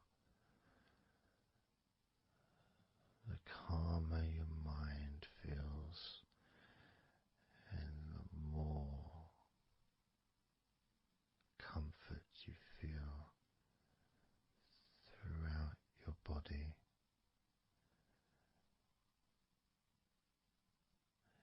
And you may have already noticed that your mind is starting to drift.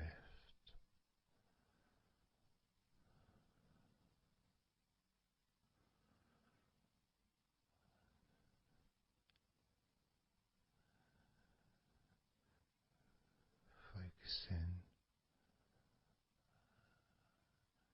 just on your hands and fingers, allowing them to experience a real deepening of that relaxation in your hands and fingers.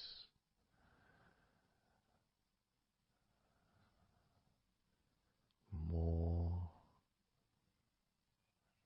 and more relaxed with each number.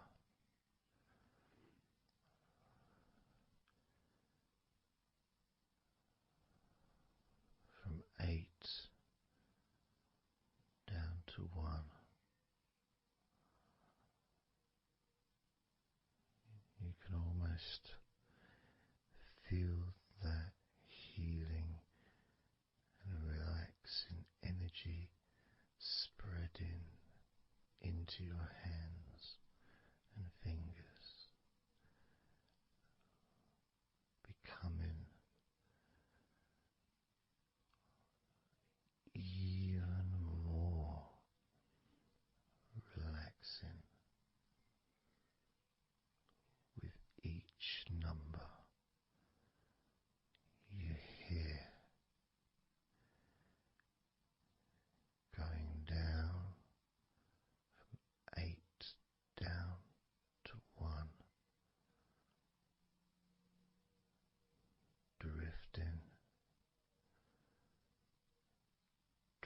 resting again.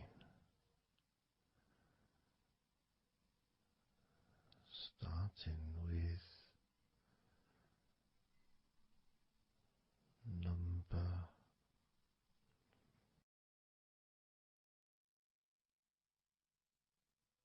8.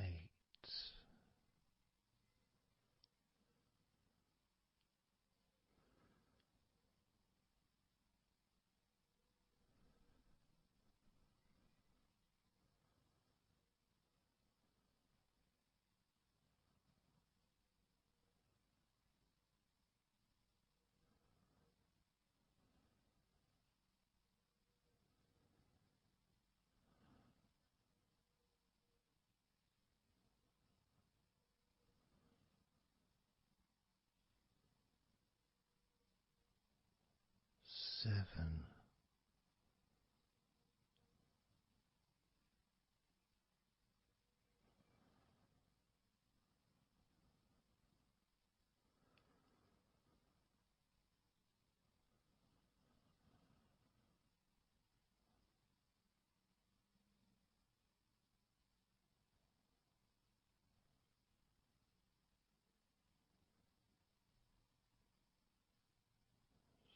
6.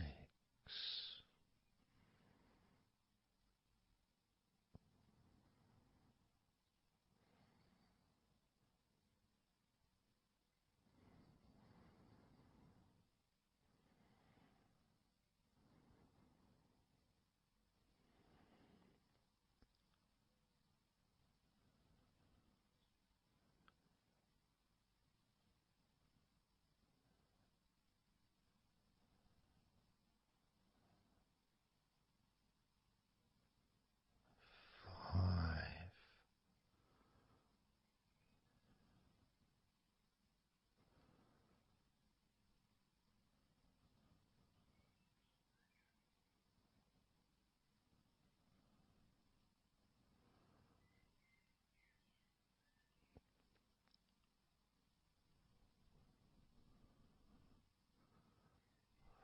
4.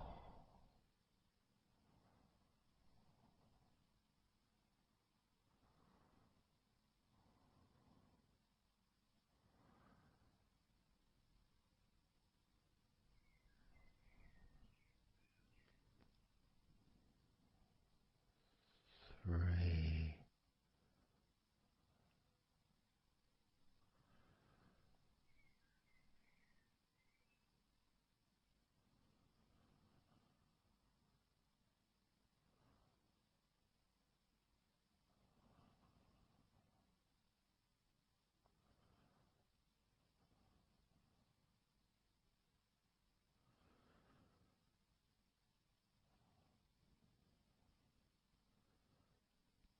2. 1.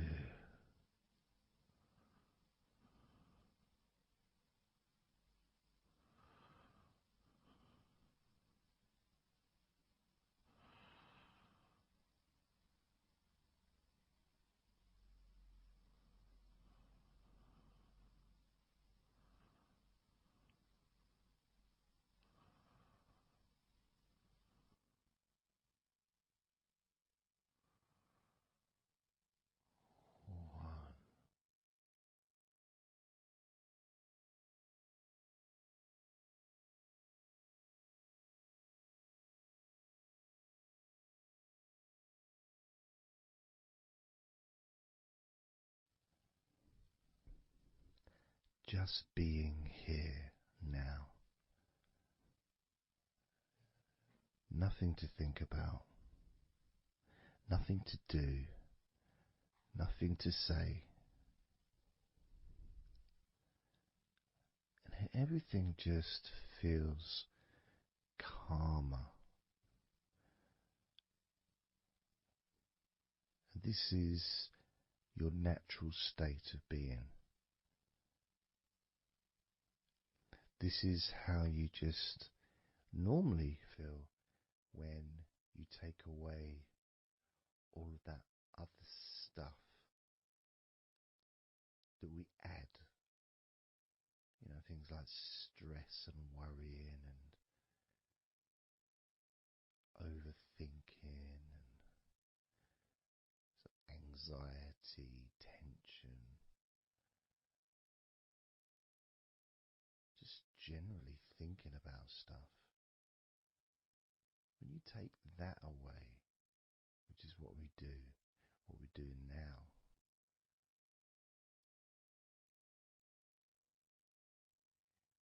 you're left with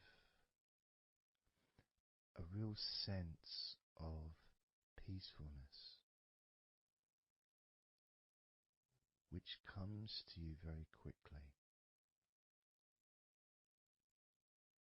Because ultimately, it's just a feeling. A feeling of comfort. It's almost as if you've gone inside yourself and you've found a special place where everything is peaceful. A place where you can feel relaxed and your natural sense of comfort. A place where you can be you. Where you can accept yourself for who you are. A place where you're not trying to please anybody else, ever.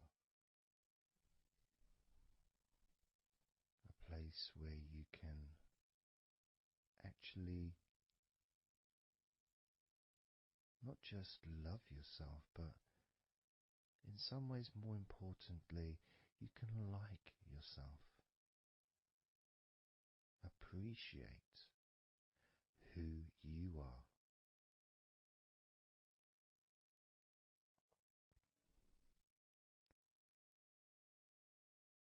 And that sense of gratitude is in the air all around you.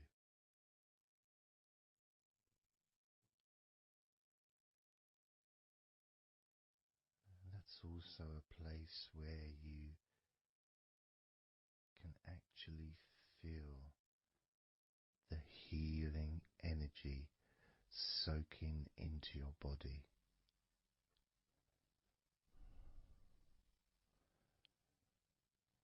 Healing energy soaking into your body. And that healing energy spreads through your veins, traveling to each and every single part of your body.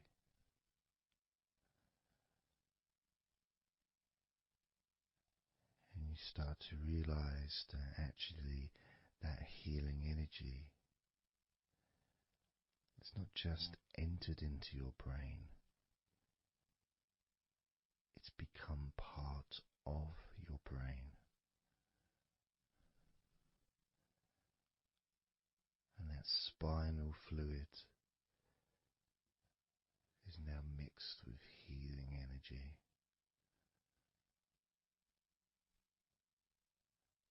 Not just allowing you to feel so much more relaxed and healthy in this moment,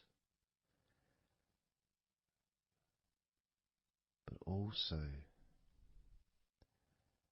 you start to realize that actually what's happening now with that healing, relaxing energy spreading through your body is actually changing your life. It's actually changing the way you're going to feel, not just now, but tomorrow and the next day, as your health improves. Not just your physical health, but your mental health. things that used to bother you in the past, for some reason, no longer have the effect that they used to, because something has changed deep within you. Maybe things that used to cause you to feel anger no longer have that power to control you the way they seemed to be able to before. As you realize that you're the one who decides what affects you. You're the one who decides to feel relaxed and calm when you choose to enjoy noticing these natural developments of healing continuing to grow and improve your life day by day.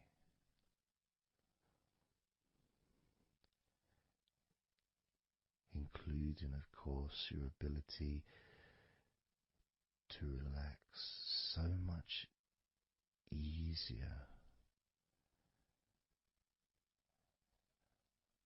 and sleeping is the most natural thing in the world to you, because falling asleep is something that you've done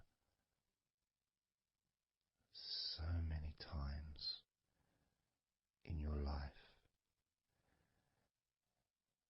and you know that you were born, as we all were, with the ability to fall asleep naturally. We were born with that ability to just drift off into a deep, healing sleep.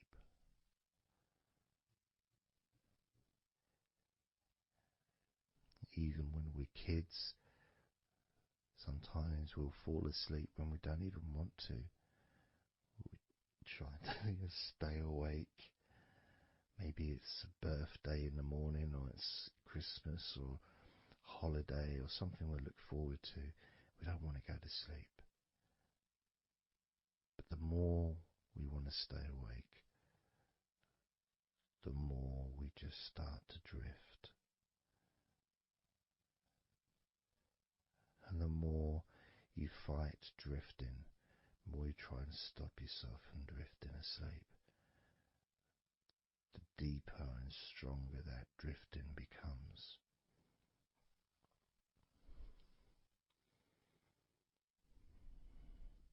Because we're born not just with the need to relax deeply and to naturally fall asleep, but it's our birthright. It's part of our DNA.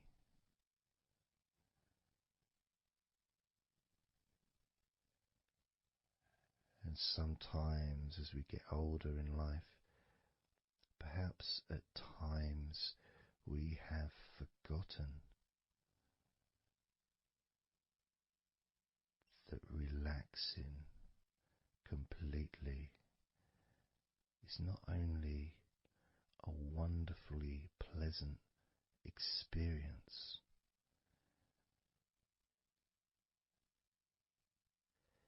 it's also really easy.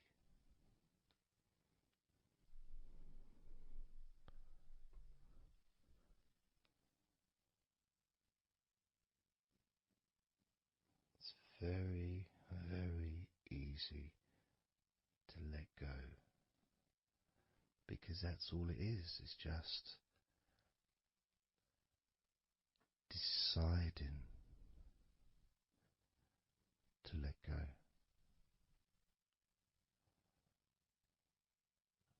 And when you press the play button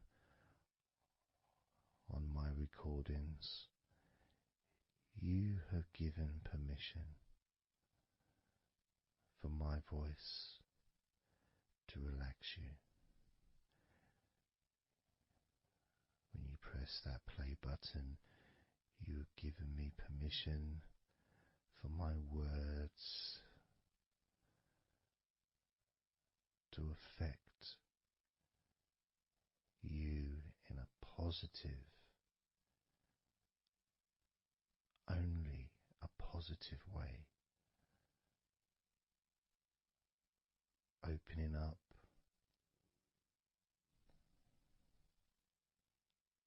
your mind to useful and healing suggestions that can have such an amazing effect on how you feel right now, as well as those changes that continue long after the recording ends, those changes within you that continue to flourish and grow, transforming your life in a positive, beautiful way, allowing you to move forward in your life in the direction that you choose for yourself.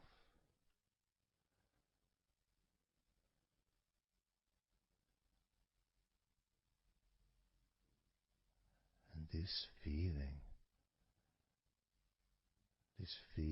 that you can experience of safety, comfort, calmness,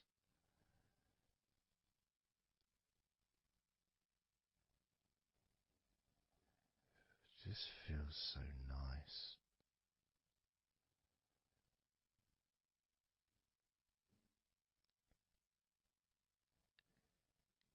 It's such a healthy place to be.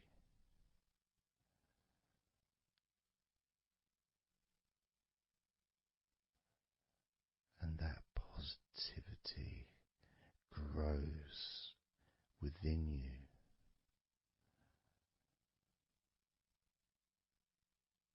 Each and every day,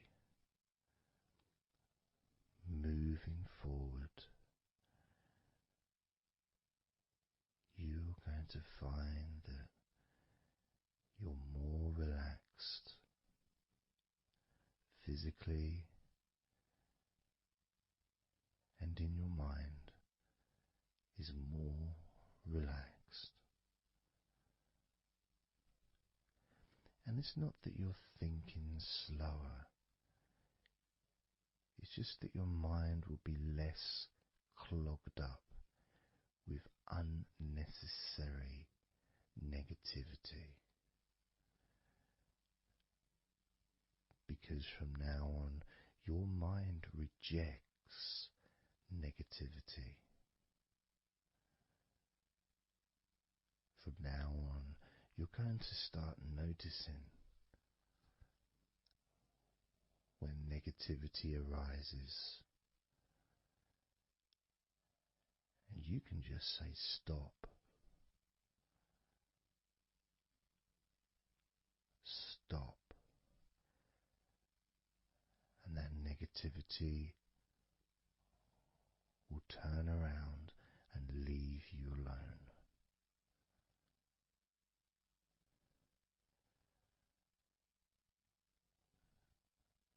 Stop, and that negativity would disappear.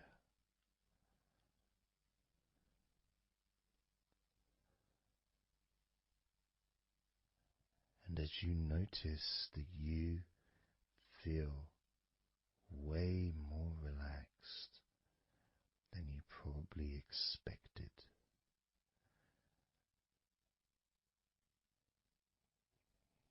you can now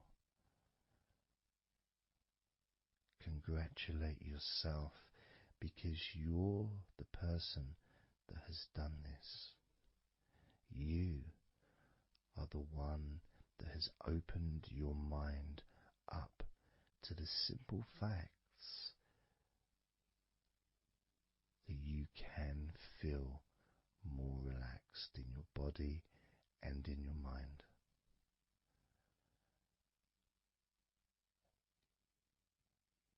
You've opened your mind up to the birthright of being able to just fall asleep easily when you choose.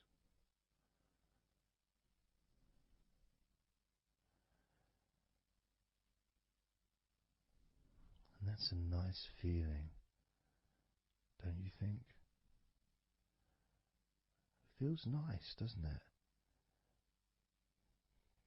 To feel calm with all that healing energy spreading through your body and your mind.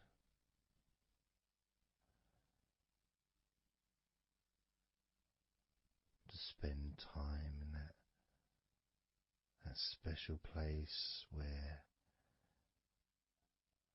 negativity can no longer enter.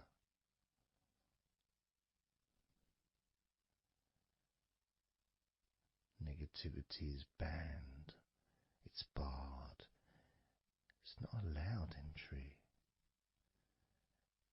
It doesn't deserve to be here, doesn't belong here. Negativity has no place in your life.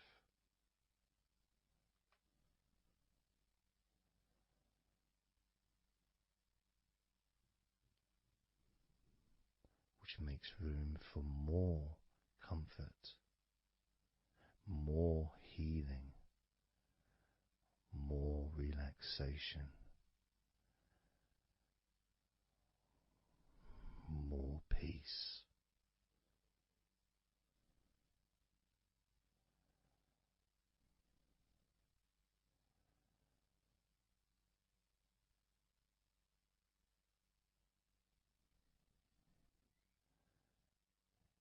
It feels nice, doesn't it? To just let go of everything.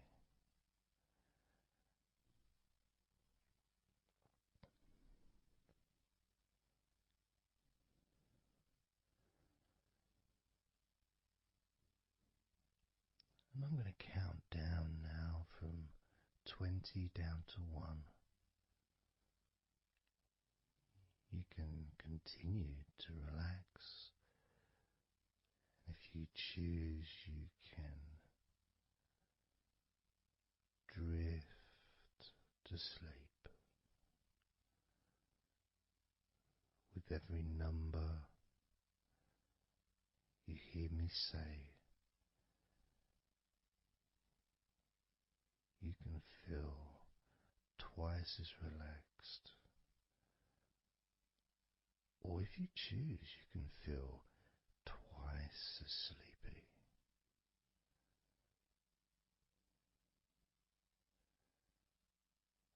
Now,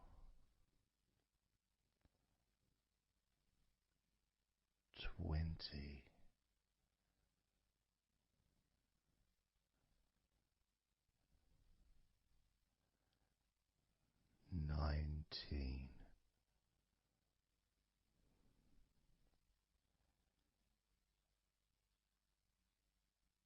17,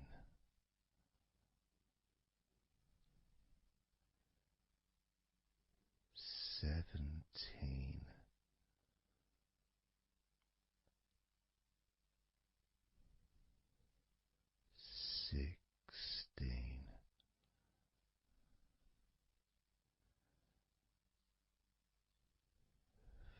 15,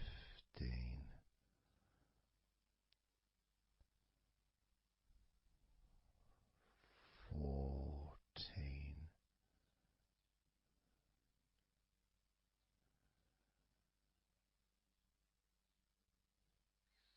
13,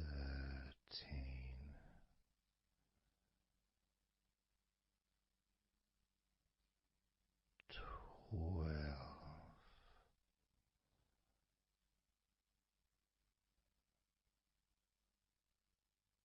11,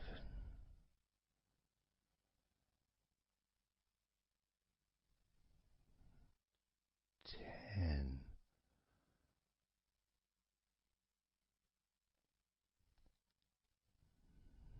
9,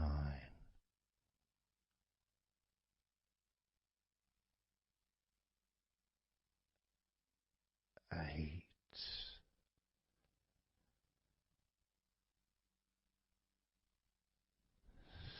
7,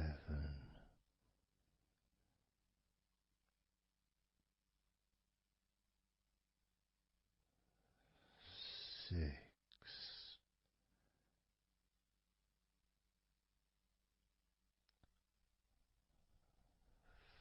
5,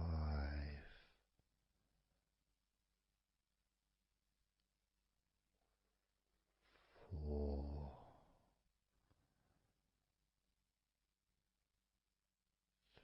3,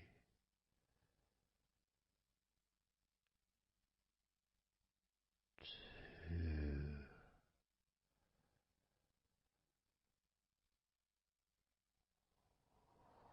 1.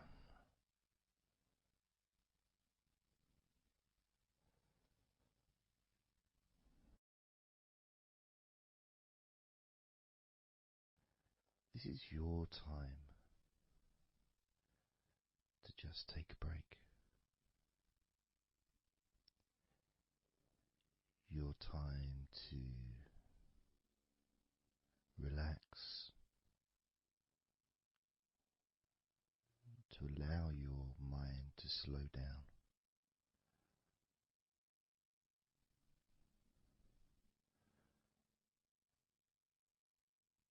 To give yourself permission to take a break from everything. And you're the only person that can make that decision. You're the only person that can actually tell your mind to just relax.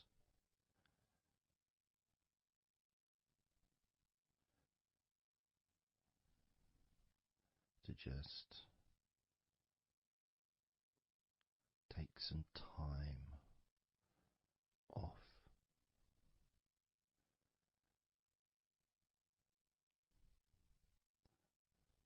So that you can focus on your body, getting in touch with how you feel physically.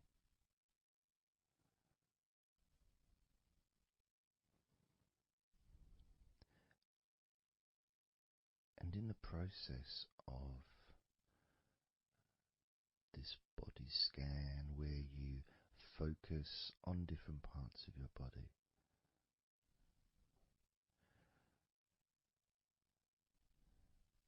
those parts that you focus on and observe, even though you're not purposely requesting for those parts of your body to relax, it's kind of expected.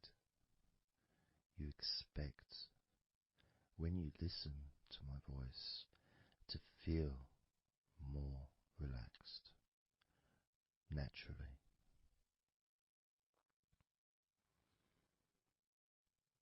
Because when you're listening to me,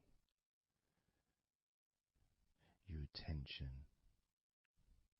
is focused on my words, and as my words guide you to focus on those parts of your body,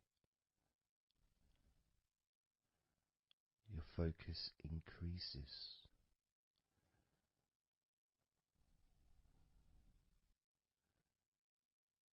which actually calms your mind.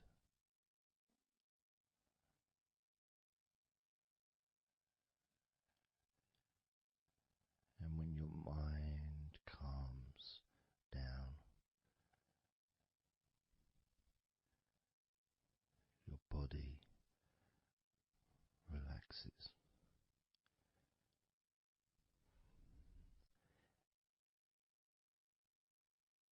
And when your body calms down,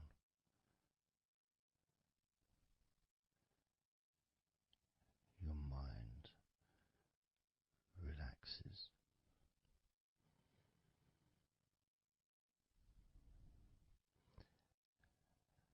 And even though we've not really started to focus on your body,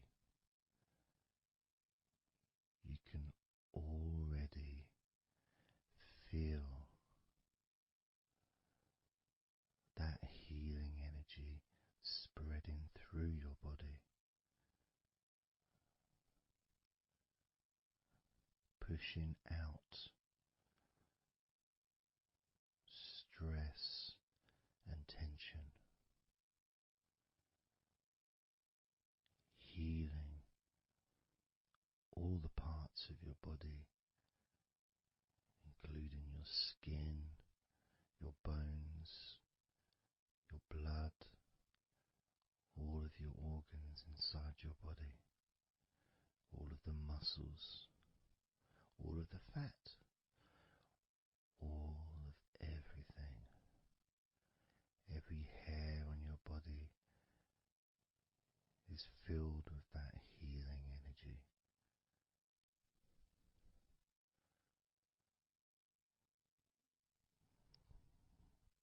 And when your brain fills with that healing energy,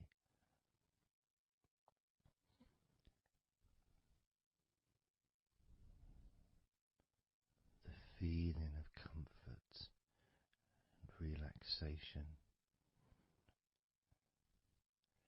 increases.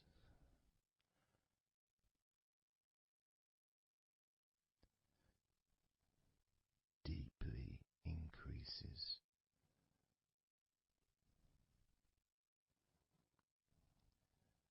In a way that your mind starts to feel perhaps a bit drowsy,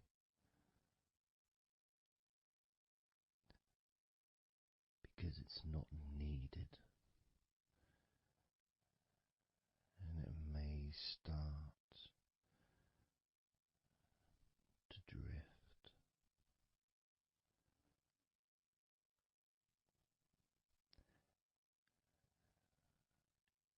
If that's what's needed. So if you're listening to this and what you need is deep relaxation, that's what you'll get. If what you need is to fall asleep naturally and easily as your mind drifts, that's also what will happen.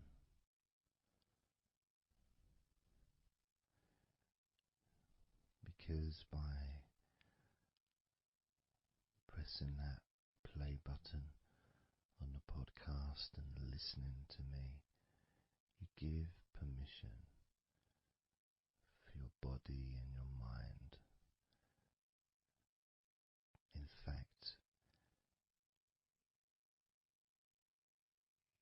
you give the command to your body and your mind to relax deeply and to drift off to sleep if that's what you want or need.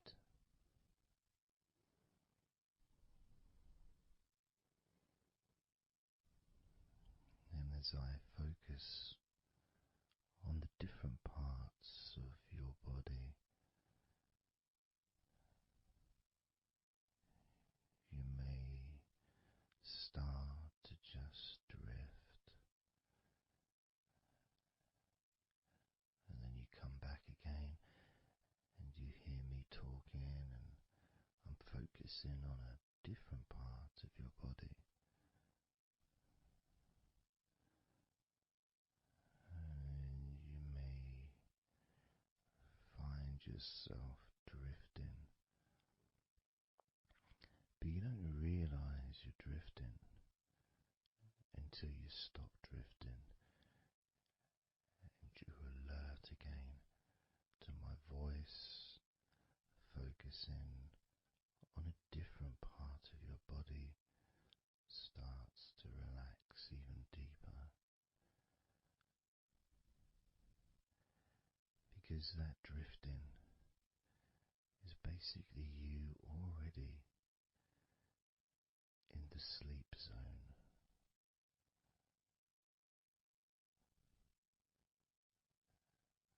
And the more you drift, the longer you drift, and the longer you drift,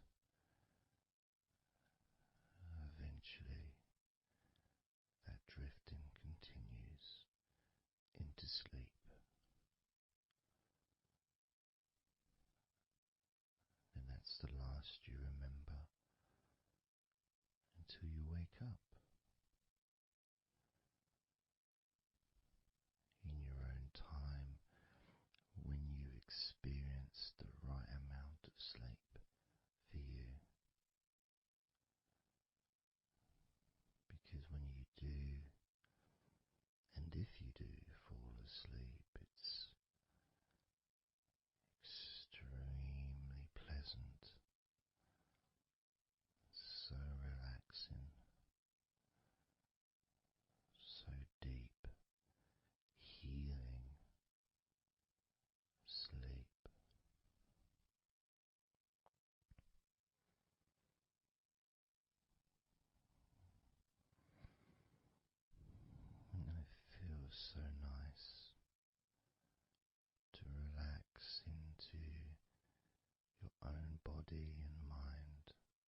Just focus again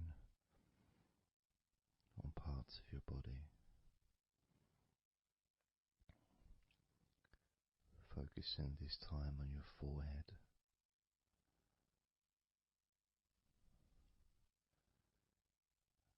Now on your mouth, your lips, your tongue, the whole of your mouth.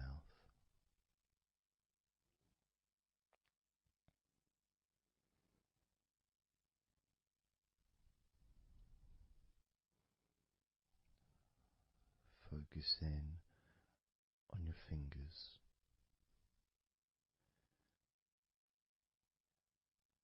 Maybe you could move your fingers a little bit so you can focus on each one individually.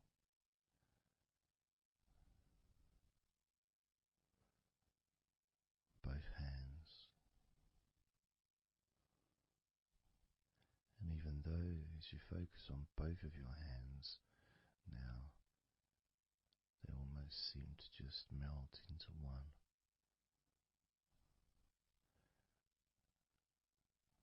Where does your right hand start and your left hand end?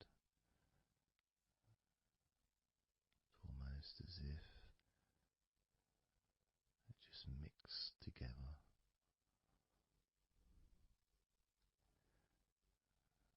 Now focusing on your knees.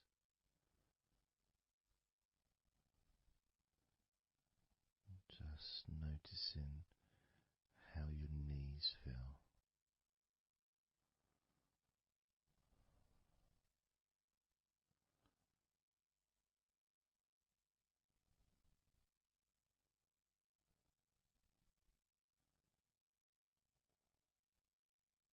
Now focusing on your elbows.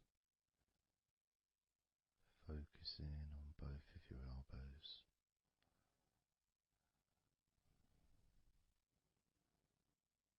Just observing the feeling of your elbows.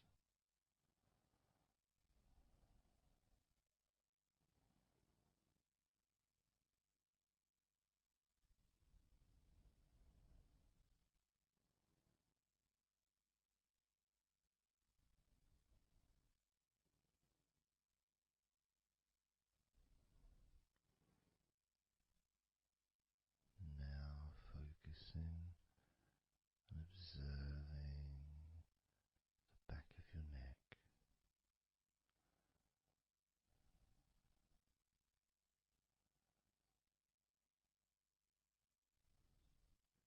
Feeling that energy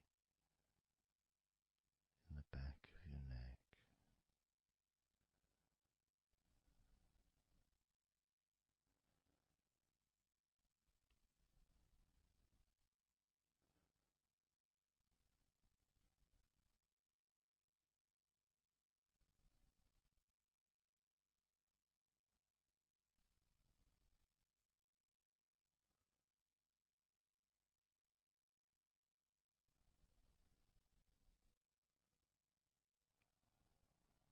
Observing your ankles.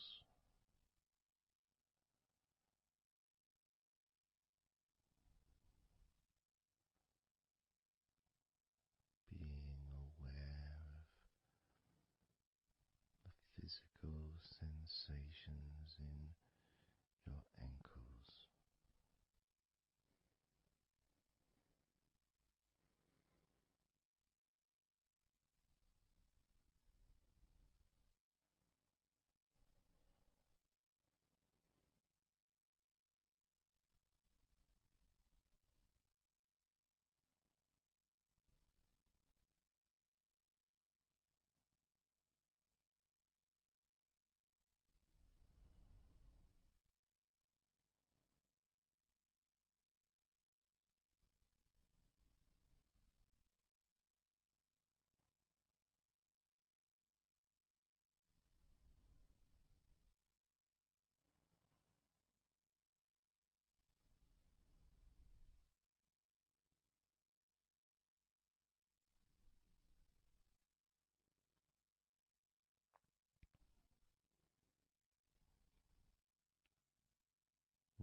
entire body feels.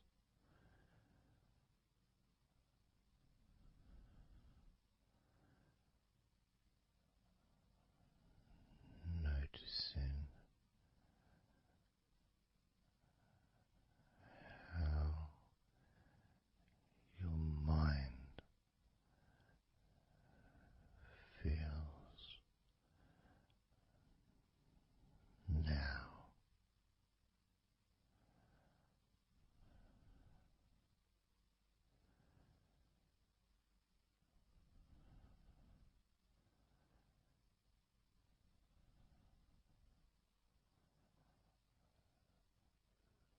Letting go.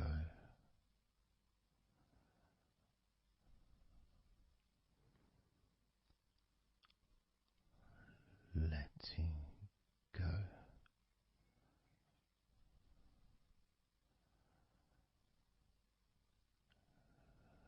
Letting go of everything.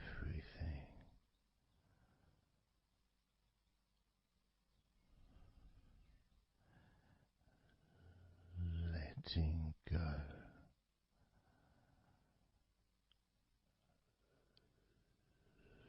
Letting go.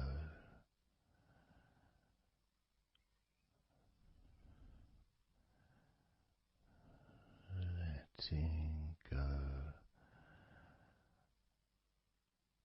of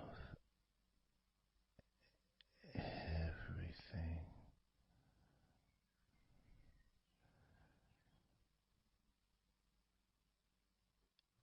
Everything.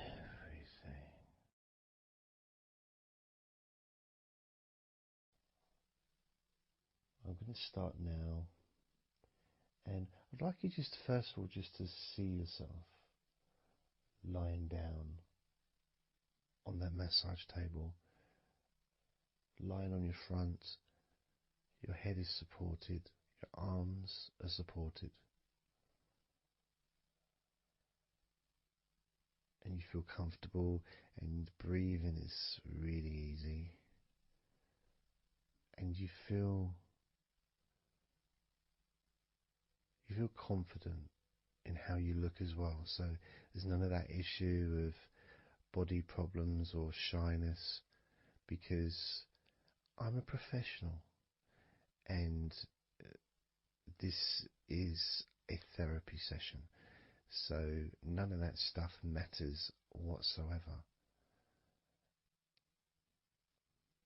This is about you. This is about how you feel and how you can enjoy that sense of comfort and relaxation that comes from letting go and allowing my hands and my fingers to relax you by massaging your body.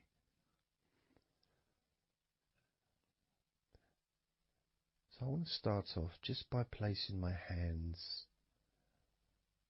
on the back of your head, just gently, just so you can feel what my hands feel like really on you. So you can maybe feel the warmth of my hands on the back of your head. And I'll move my hands to the side of your head, not pressing, but just holding them there very gently.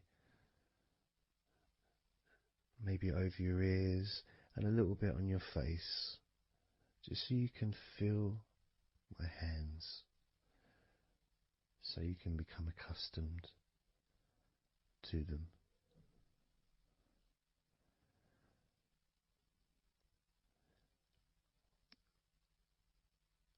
And now put my hands on the back of your head again and gently let them slide down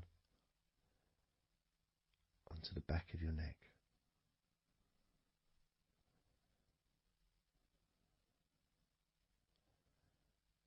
You can feel my hands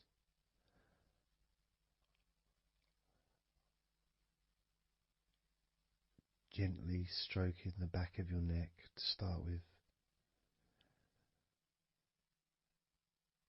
just so you can get used to the feeling of my hands on your skin. Get accustomed to it. Realize that you're safe and it's all good, it's all fine.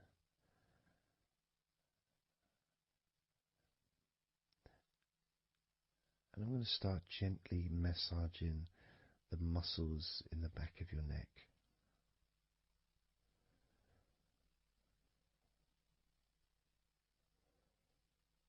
With both hands.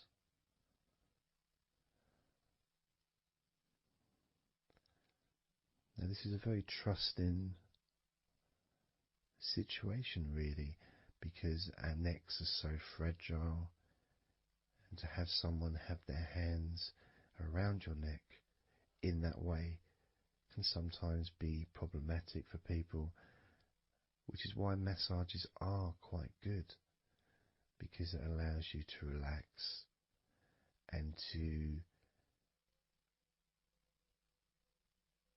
get in touch with trust,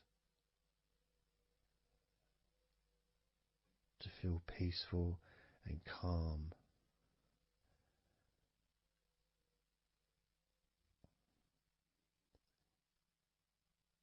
There's a massage the sides of your neck gently, moving from the bottom of your neck, which would be sort of near where your shoulders start, I guess, all the way up to your jaw, your ears kind of area, that side of your neck. Of course, is a lot longer than the front of your neck.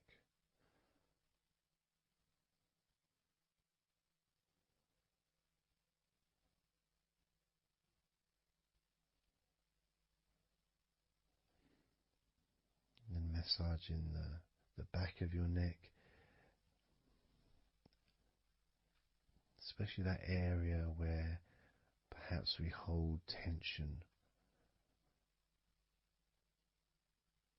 And as that area is massaged, you can actually feel a sense of release in the back of your neck.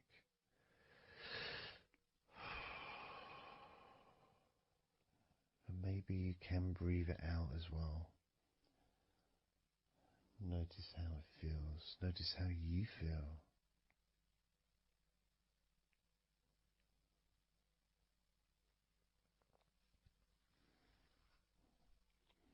Then moving down to that area between your neck and your shoulders, that muscly area, starting to massage that area on both sides. I mean, this would be the area that a lot of people would massage if they were going to give you like a shoulder massage. Even that's not technically the shoulders, but it's all the muscles that lead to the shoulders, from the neck. And again, that can hold tension and stress. And when massaged, sometimes a nice deep massage is useful. And you decide how deep that massage is.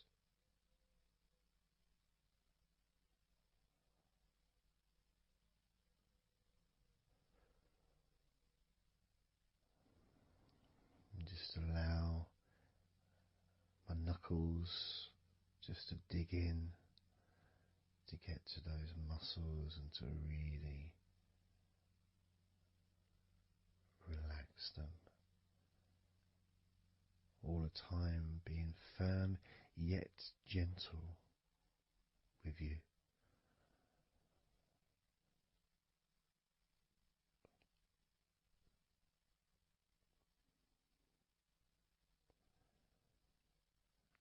And just stroking down that area to your actual shoulders, moving to the muscles of your shoulders.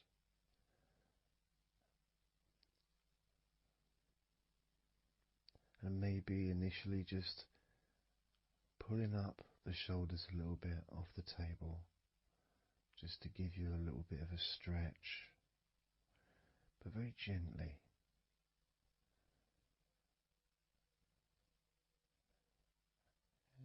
And you've got the muscles at the front of your shoulders, the sides and the back.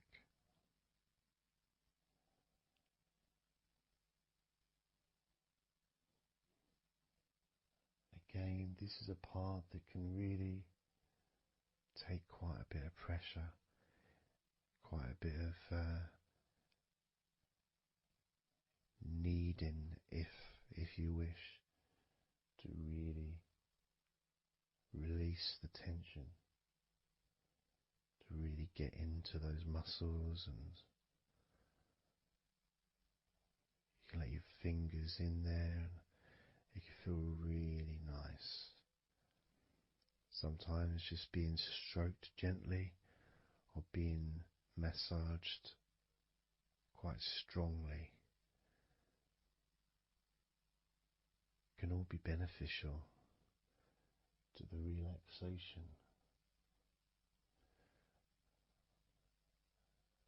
of the muscles in your shoulders.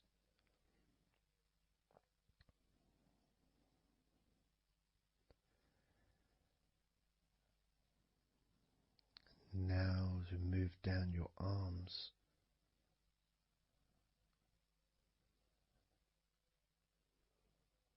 we'll do one arm at a time, starting with your right arm.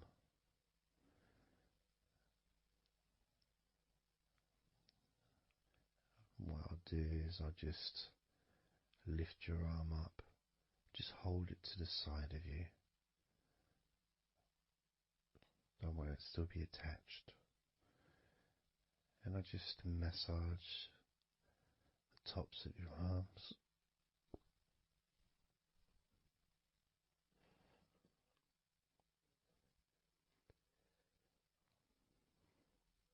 All the way down to your forearms, into your wrists.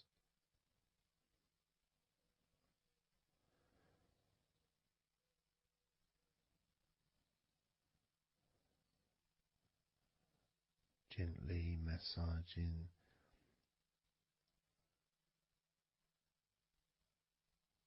that part, the softer part, which is the under part of the arm, which leads to the crease in your elbow, the inside. It's much more sensitive skin.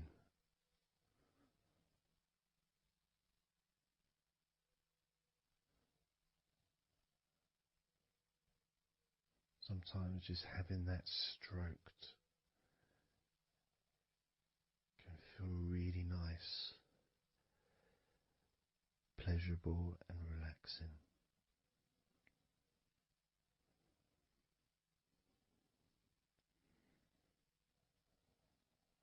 Now moving down to your right hand.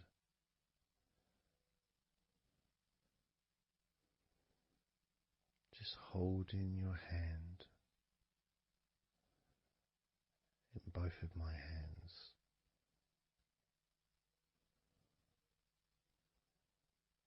Just pressing gently on the back of your hand and stretching your fingers ever so lightly. At the same time, pressing down and massaging each finger.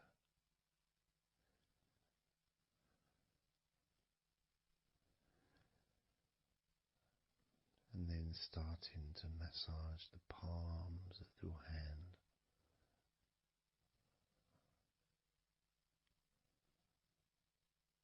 Just turning the hand gently, stretching it gently.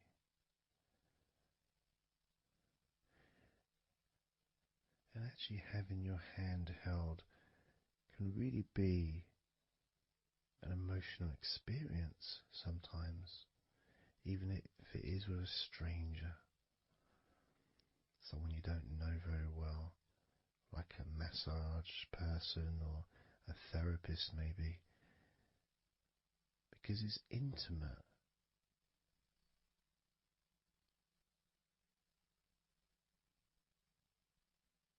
And it can feel nice and you can feel safe.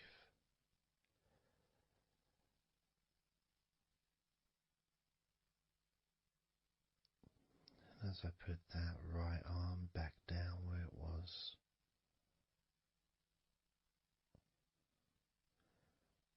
we're going to do the same with your left arm. Exactly the same.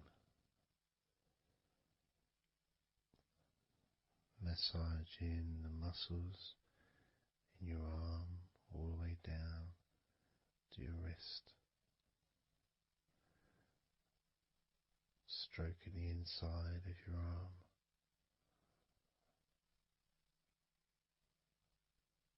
Just being gentle or as firm as you require.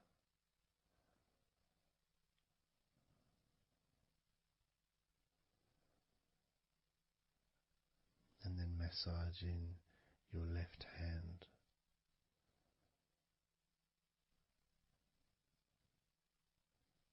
Stretching the fingers gently. Massaging the palm of your left hand.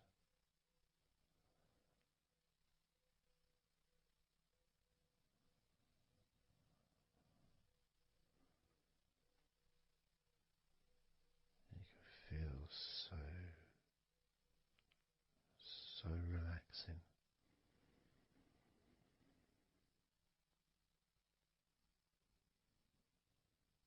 So comforting.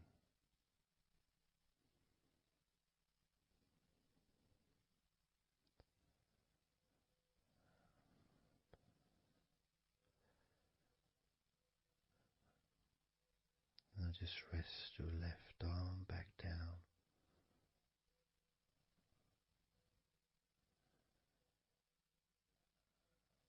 Start to massage your back, the biggest part of your body.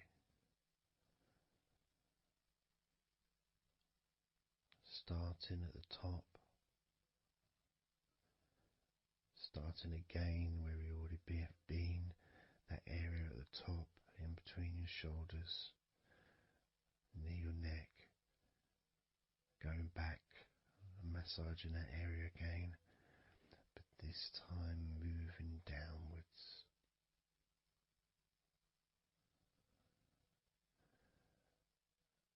Making a downward stroke to the middle of your back, working from the outside inwards. So massaging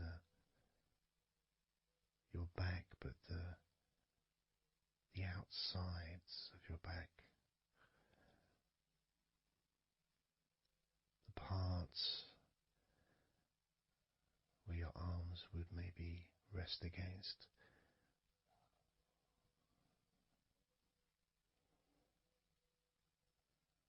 Almost the part that connects your front to your back.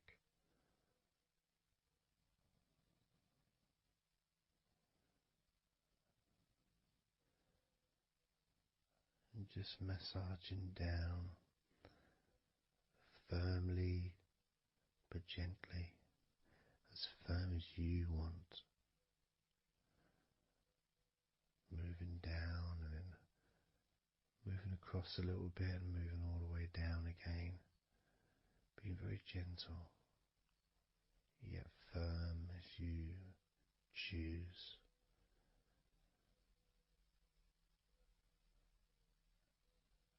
Eventually we get to the spine. We can massage the muscles on either side of your spine, from the top of your neck all the way down to your lower back.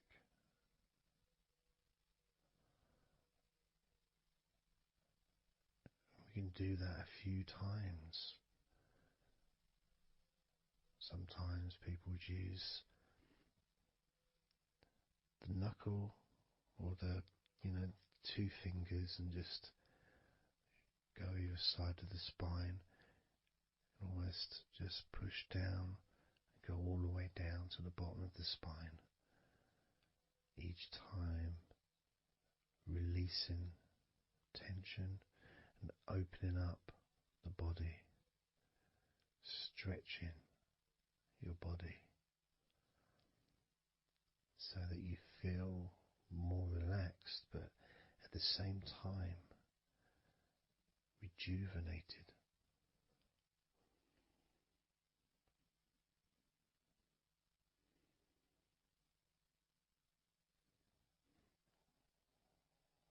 And now I'm going to move to one side, to your right side. And from the bottom of your ribs to your pelvis, I'm going to massage that area of your back. I'll stretch over the other side and I will pull the muscles gently and massage and push from one end, that side, all the way to my side. To the middle, in fact, to where your spine is. Massaging that side of your spine, the opposite side to where I'm standing. It's almost like kneading bread. There's that big area which is firm, yet lots there to massage.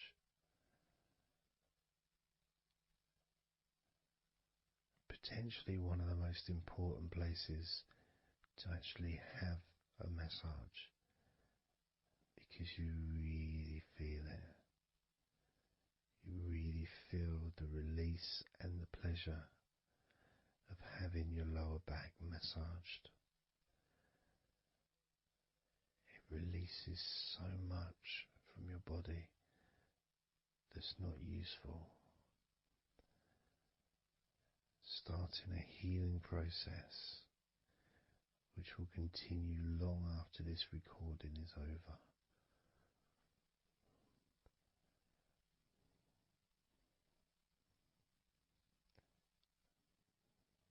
And massaging this part of your body not only feels really good for you, but it's actually fun to do, because it is, as I said, like kneading bread.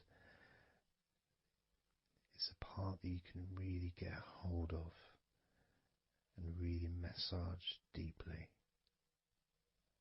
if that's your choice.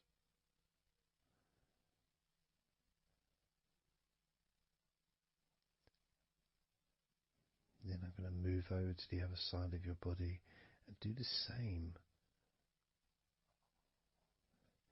with the opposite part of your lower back, kneading and massaging from your sides all the way to the middle of your back where your spine is. Pressing and kneading.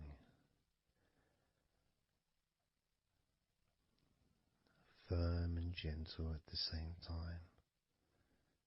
It feels so releasing.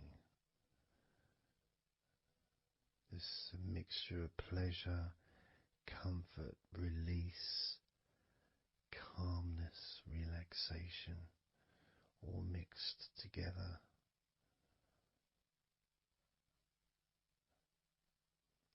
Plus there's that feeling from your stomach as it's being stretched. Even though you're on your stomach now, you can feel it being stretched because that whole area is connected to your stomach.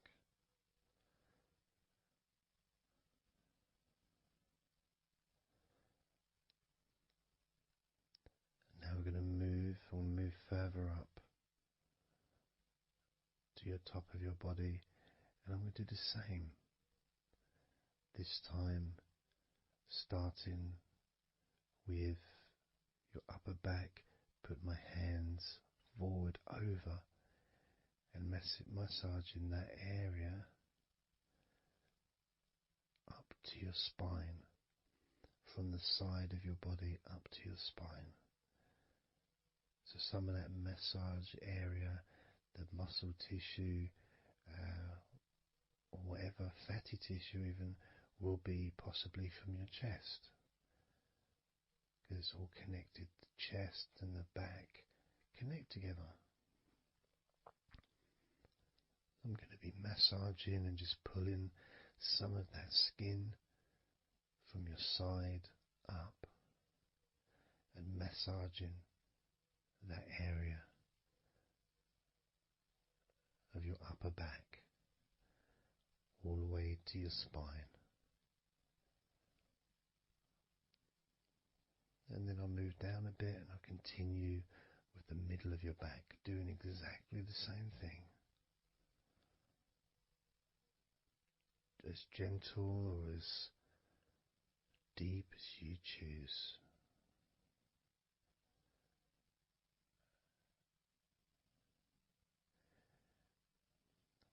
Now I'll move the other side again and do the exact same thing with the top of your back on the other side, from pretty much underneath your arm area, really,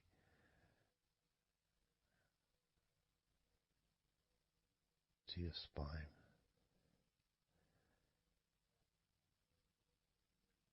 And then continuing that all the way down, including your middle of your back.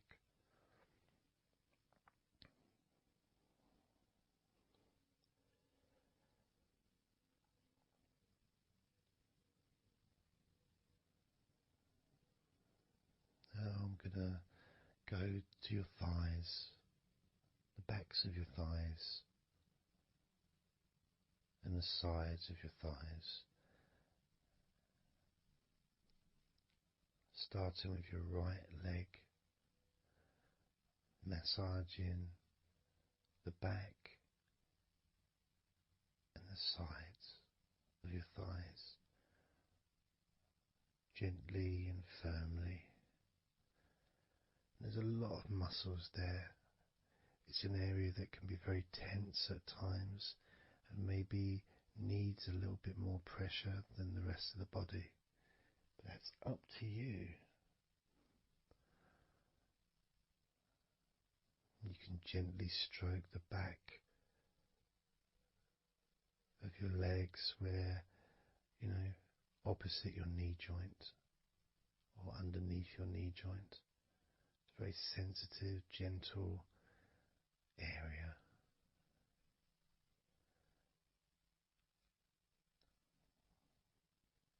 And working down to your calf muscles,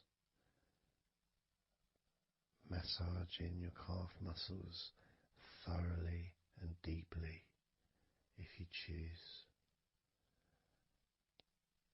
using both hands and fingers, digging deep.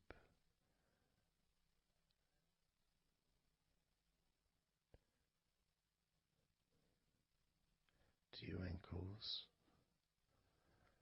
and the back of your ankles, just gently massaging that area.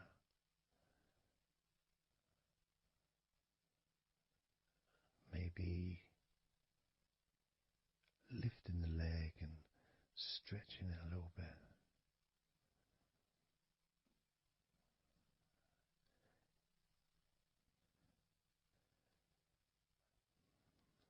Moving to the right foot.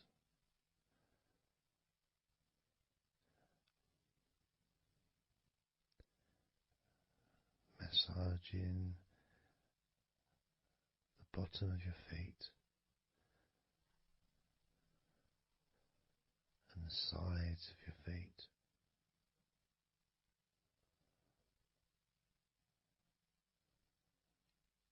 Gently but firm enough so they don't tickle.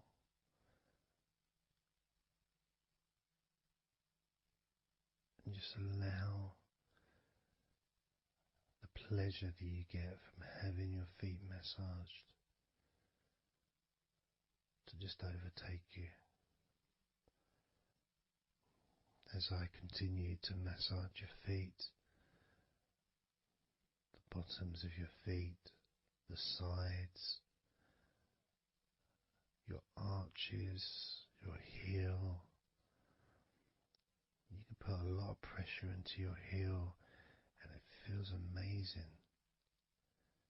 Yet the arches need to be a bit more gentle. Stretching your toes gently and massaging the bottoms of your toes with my fingers, each one individually.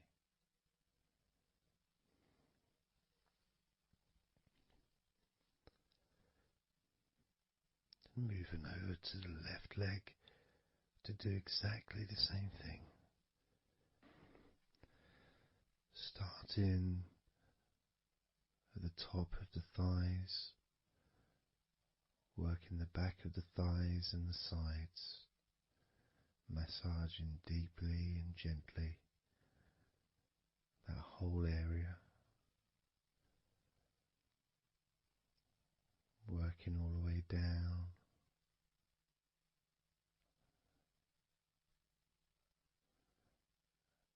And this is an area that maybe you could like to spend more time relaxing and massaging. So perhaps if you wanted, I could make a future recording where I spend more time on one particular area.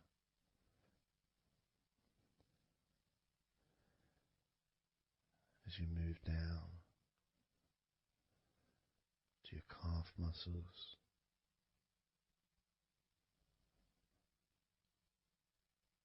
massaging your calf muscles firmly and gently.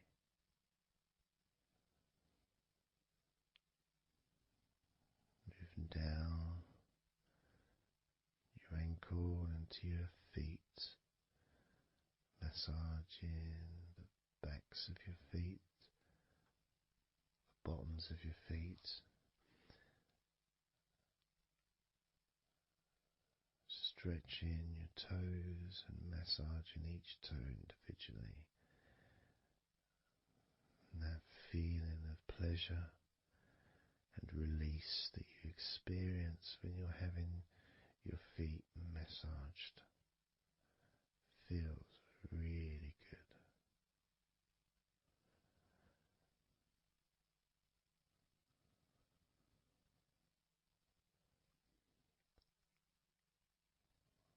Now, as you turn over in your mind, laying on your back,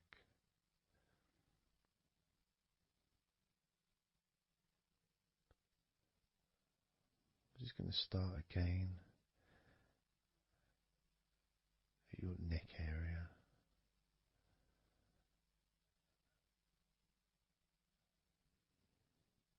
In your shoulders, just to get back in touch with that area.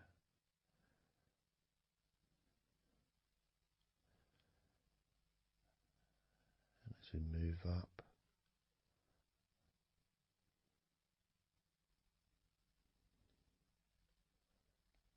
I can clean my hands, make them all fresh, because now I'm going to massage your face gently. Starting off with your forehead,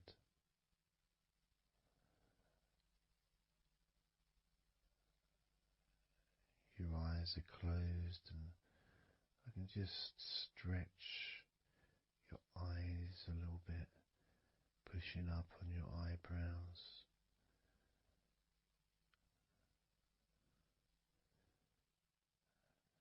just massaging around your scalp,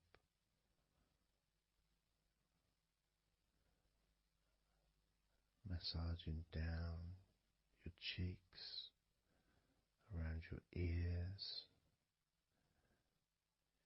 into your jaw, gently, the sides of your neck, your chin,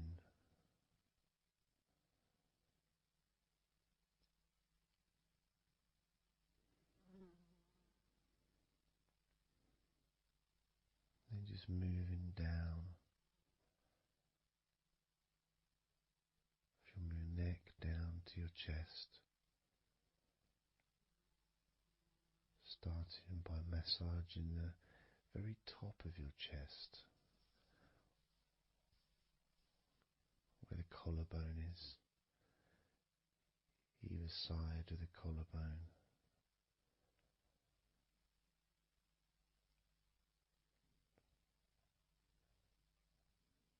And then just massaging the whole of the chest.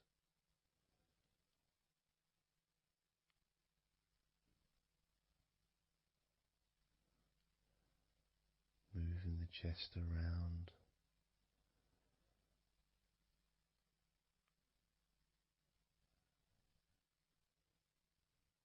Because it's quite a large area, you can move from one side to the next,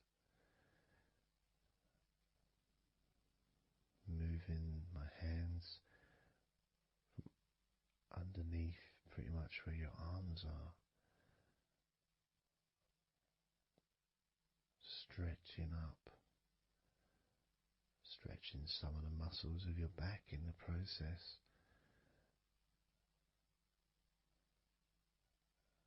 Moving up over your chest, and then moving down again.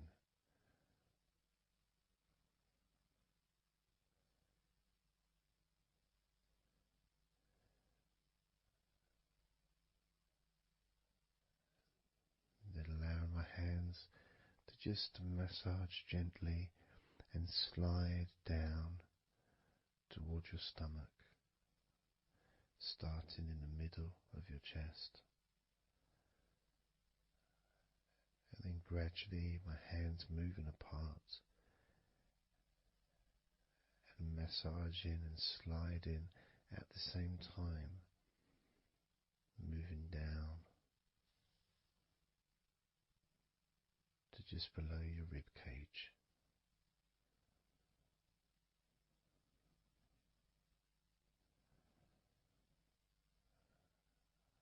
Moving down, then massaging up again, giving your chest all the attention that it needs to feel completely relaxed.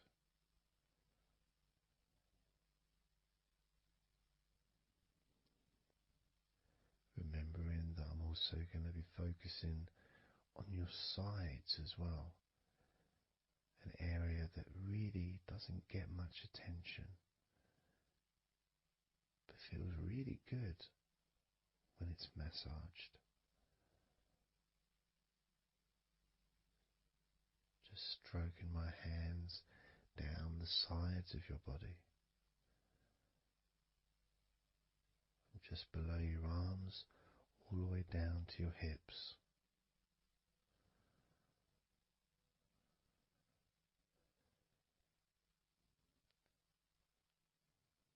Now, moving to your stomach area, I'm going to stand one side of you like I did when I did your lower back. I'm going to do a similar process of just stretching the muscles from your side, gently massaging from one side to the next, moving that whole area ribs all the way down to below your belly button.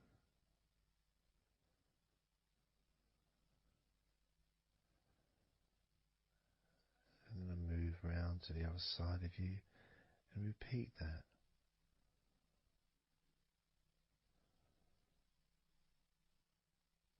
Process of relaxing deeply, calmly.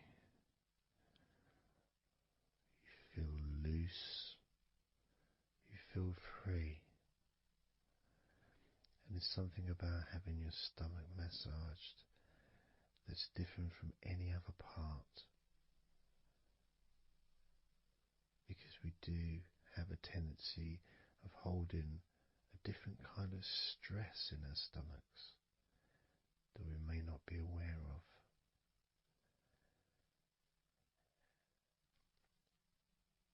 As I now massage your stomach, the front of your stomach, making circles around your belly button,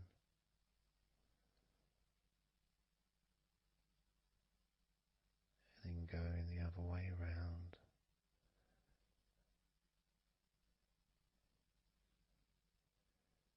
There's a gentleness and a freedom that comes from feeling how you're feeling.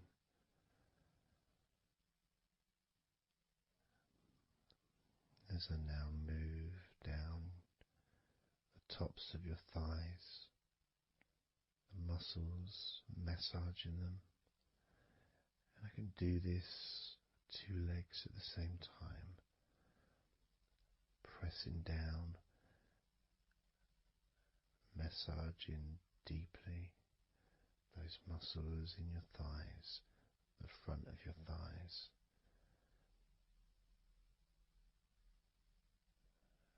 And moving down to your knees, gently massaging your knees. Sliding down your shins, putting pressure on either side of your shin, gently, softly but firmly. Moving down to your ankles, stroking the tops of your feet.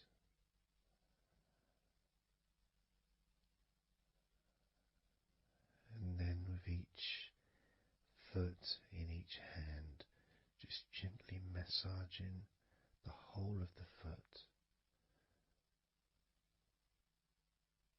The top, the bottom, your heel, your ankle, your toes. Massaging every part of your feet. It feels so good just to let go and enjoy the process.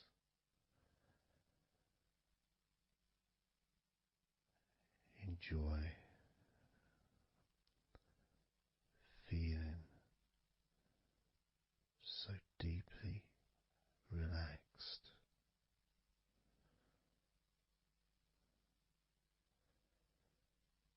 So much comfort and so many feelings that come just from touching your skin.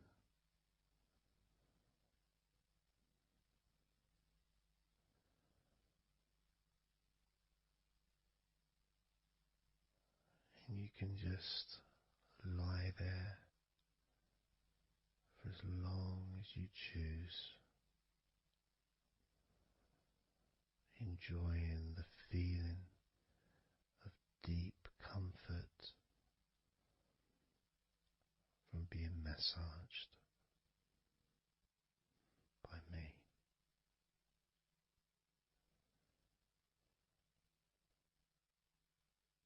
Enjoy feeling deeply relaxed.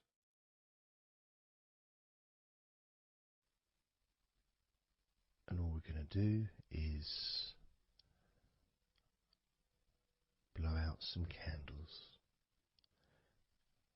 in your mind.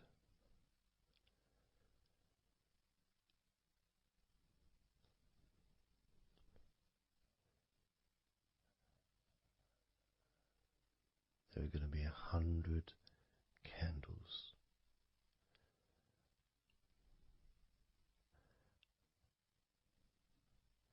And you're going to blow each one out individually, one by one,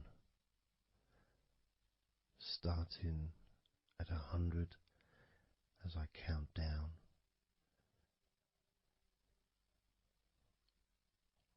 all the way down to 1. And each time I say a number,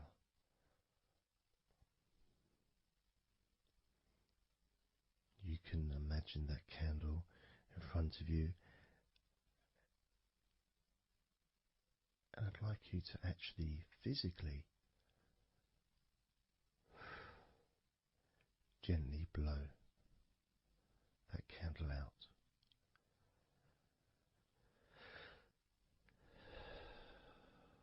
Just so it's not a big blow, it's just a gentle, and that candle will extinguish. And then I'll say the next number as we move down, and you can just blow that one out as well.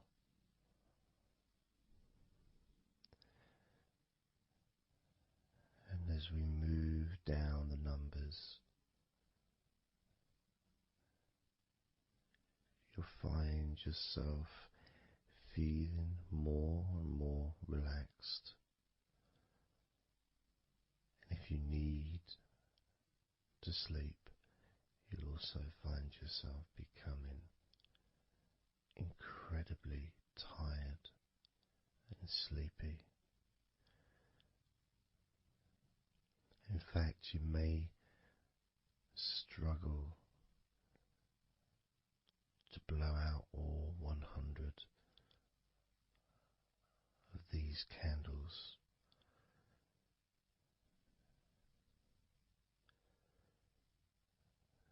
As you feel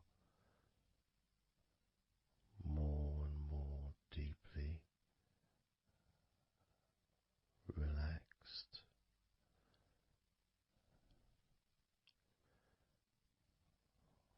more and more deeply tired, and the further you go down, the more your mind starts to drift.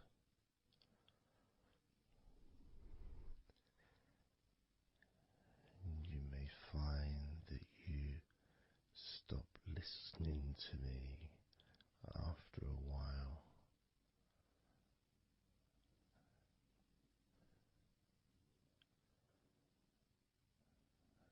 And even though there may be background sounds where you are,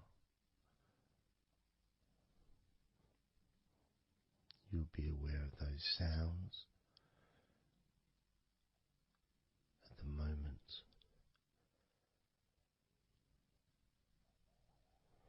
You may start to just not even notice them at all, because they're unimportant.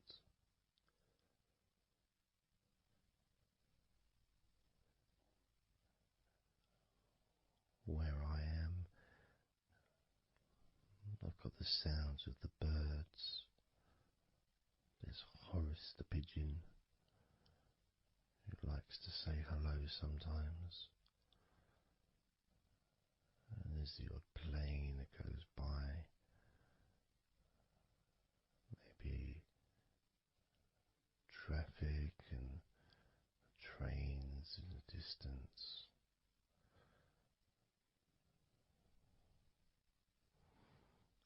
But none of that seems important whatsoever.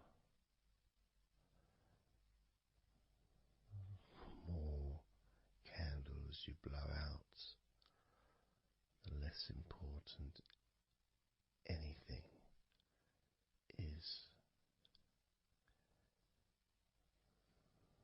The more candles you blow out, the further you seem to move away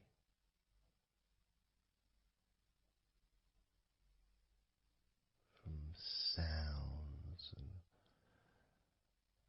from general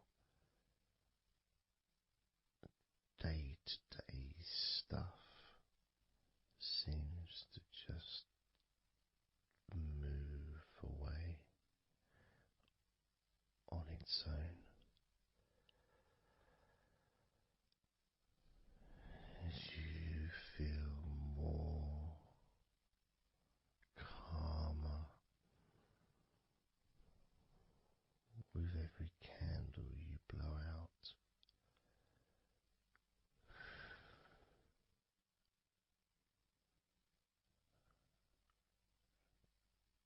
Guiding you to the next number that you hear me say,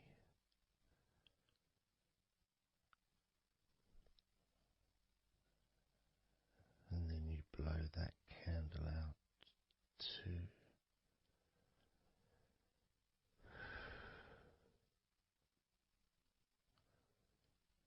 So easy, so simple.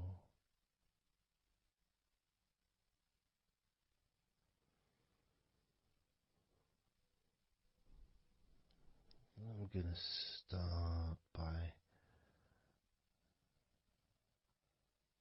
introducing the first candle, which is 100. The first candle, which is 100. When you blow that candle out,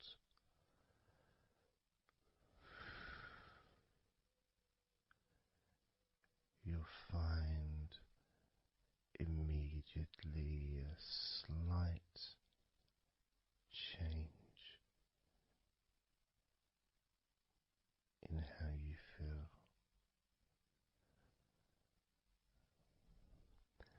as well as a real sense of positivity growing within you.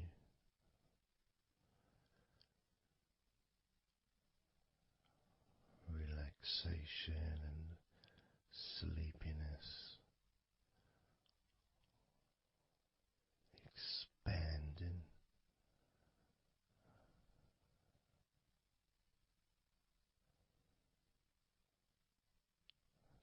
starting with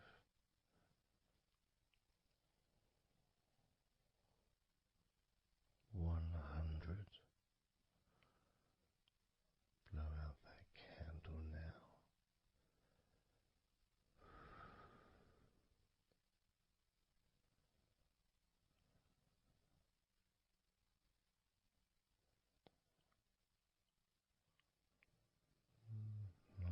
99.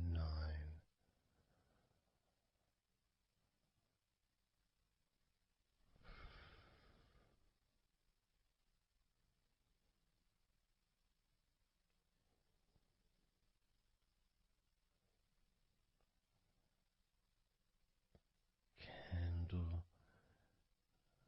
98. Candle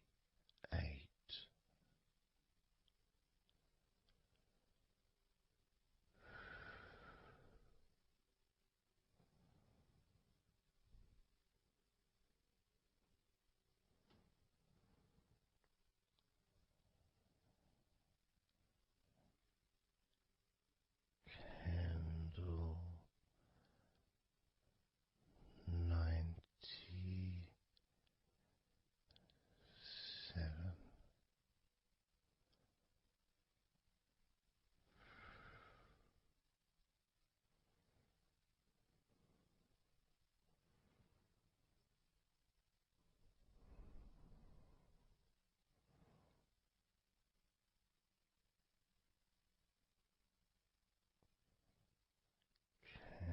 Candle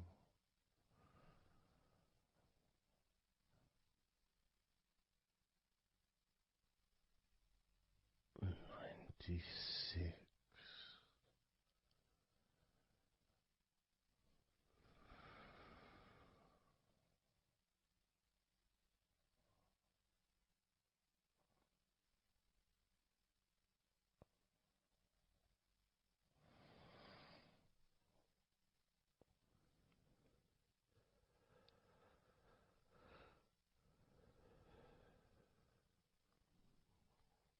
Candle 95.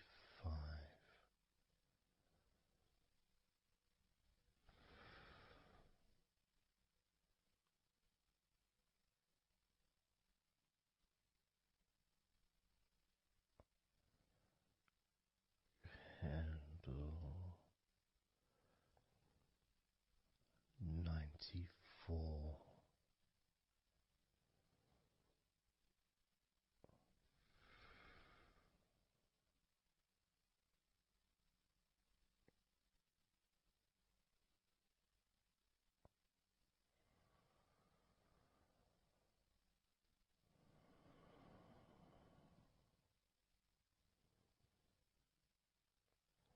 Candle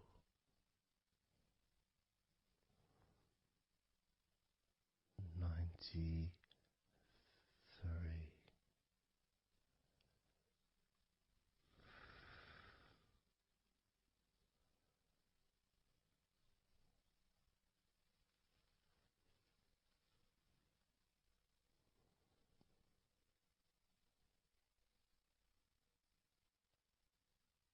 Candle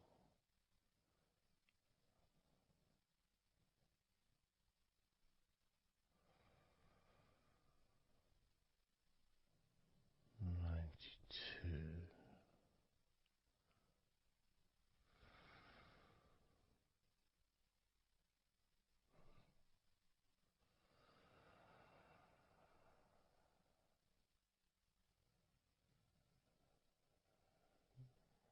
Candle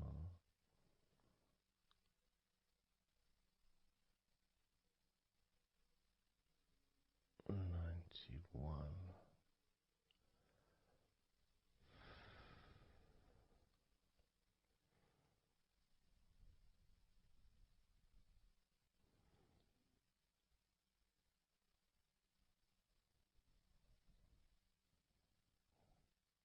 Candle 90.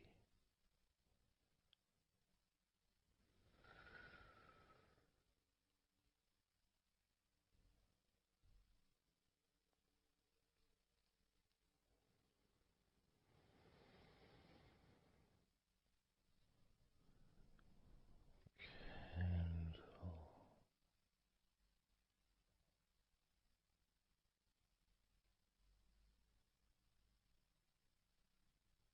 89.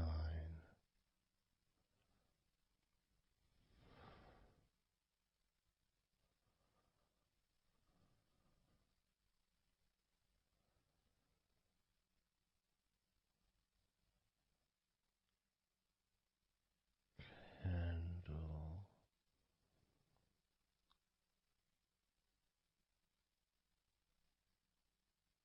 88.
candle,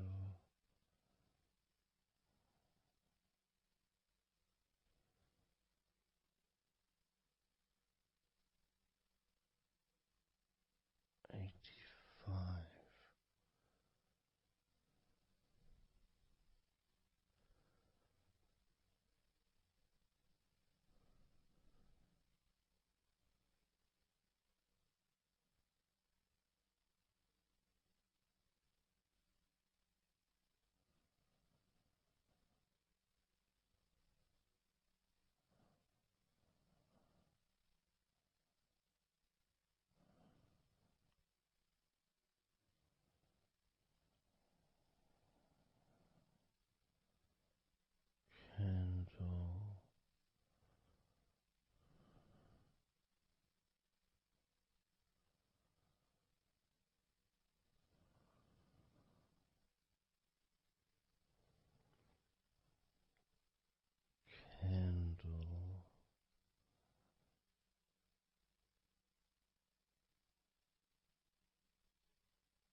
82,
78.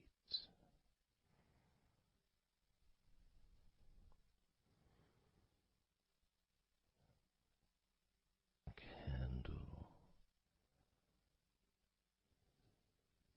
77.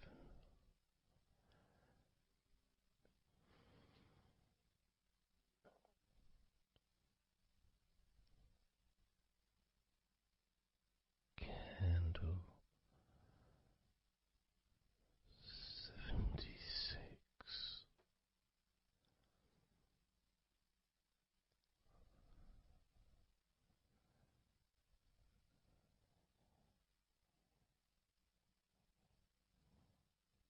Candle 75.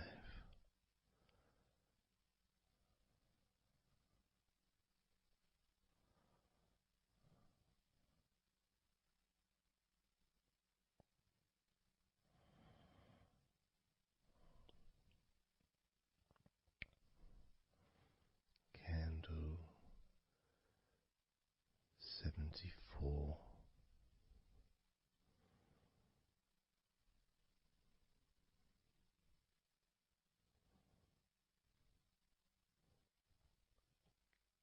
Candle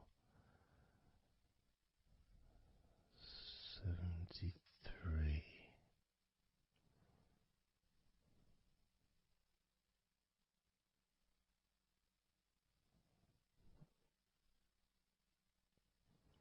Candle 72.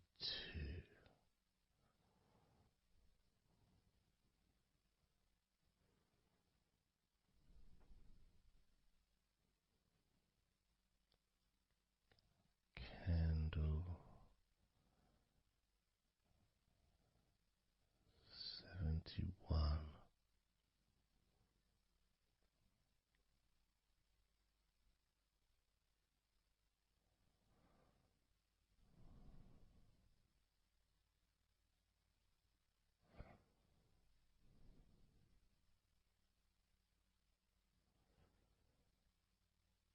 Candle 71.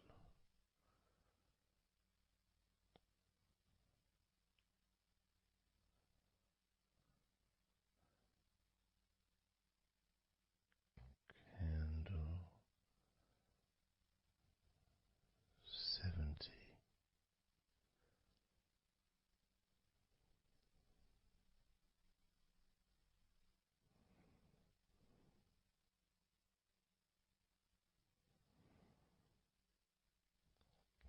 Candle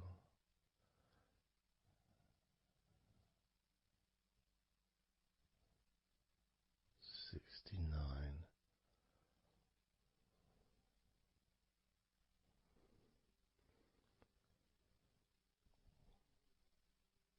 Candle 68.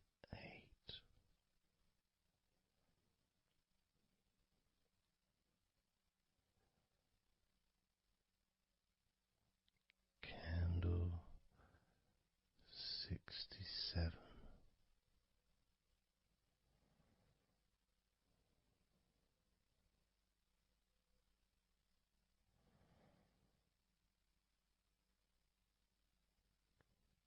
Candle 65.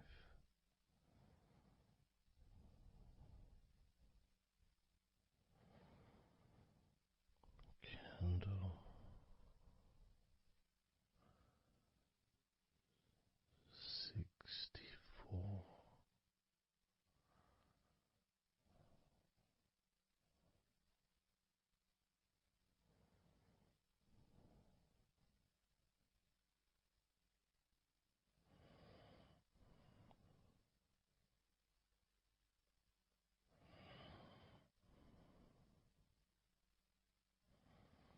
Candle 64.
57,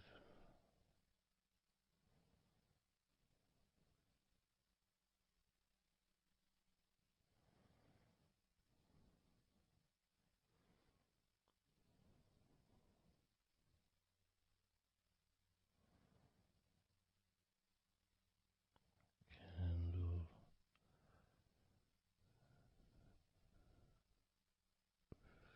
56,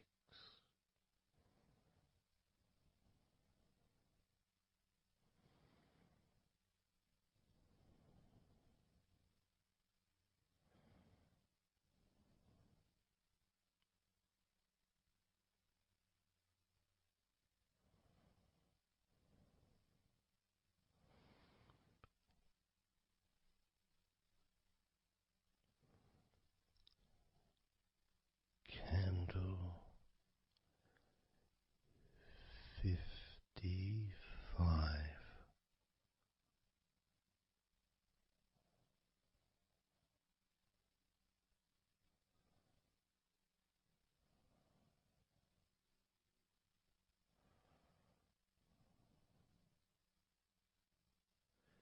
candle 54,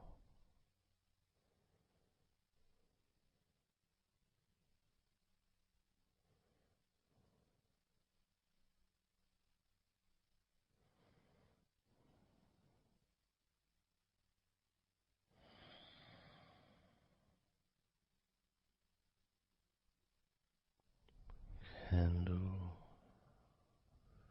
53,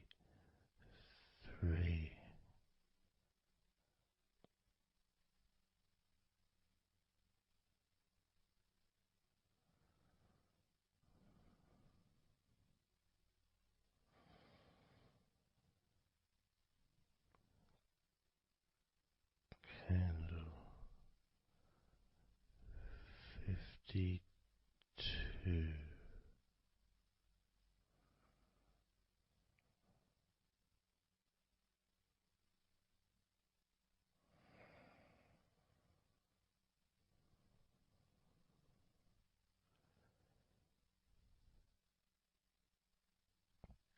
candle 52,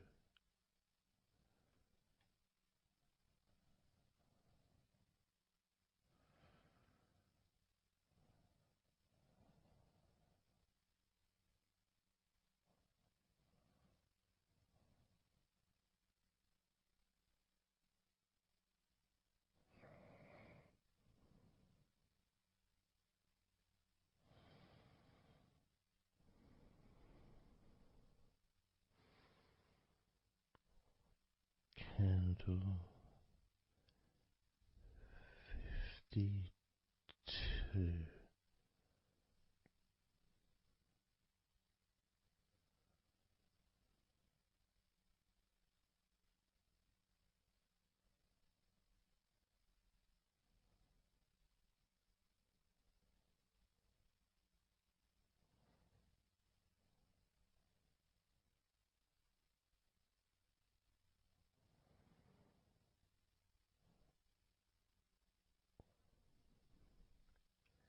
candle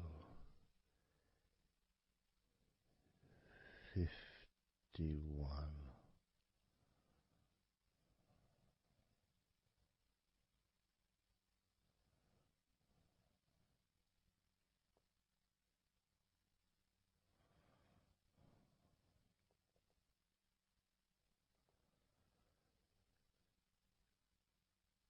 candle 50,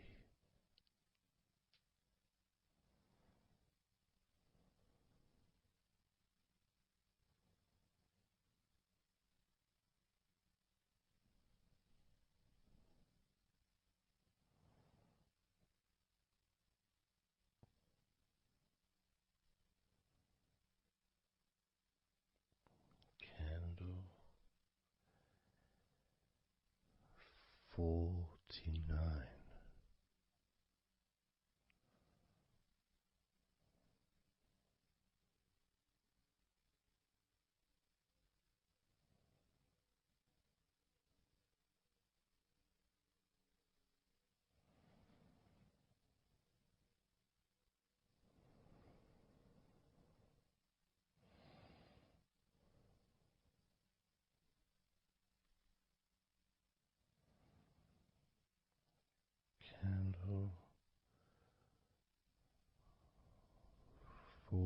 48.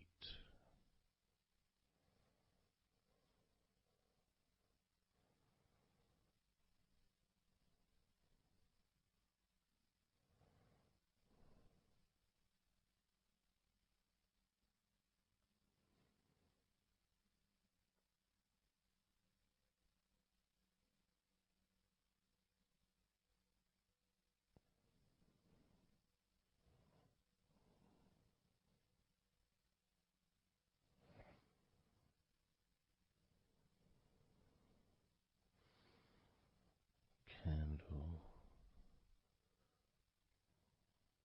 47.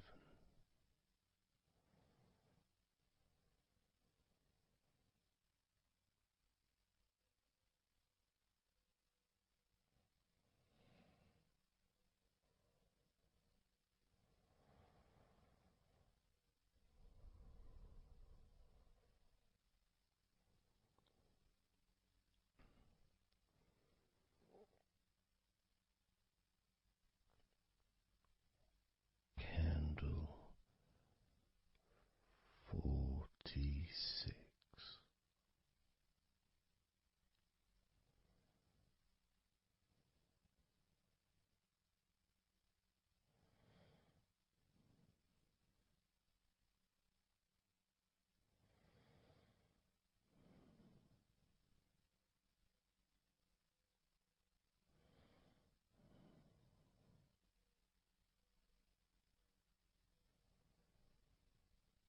Candle 45.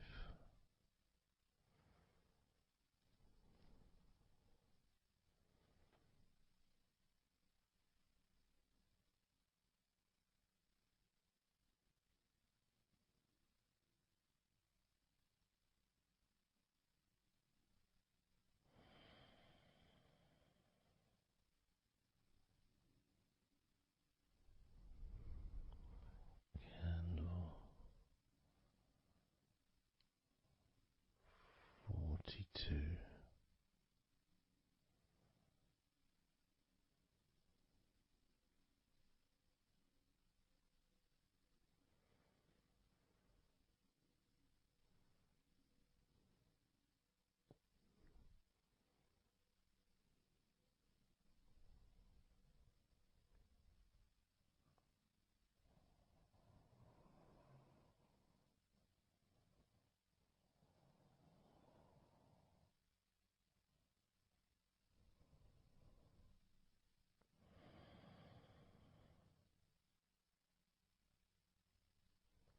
Candle 41.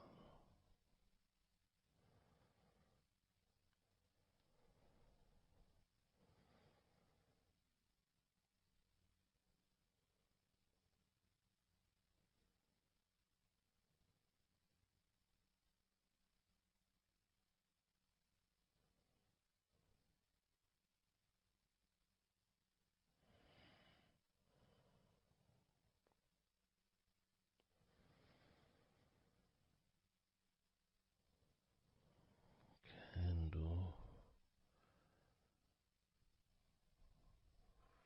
40.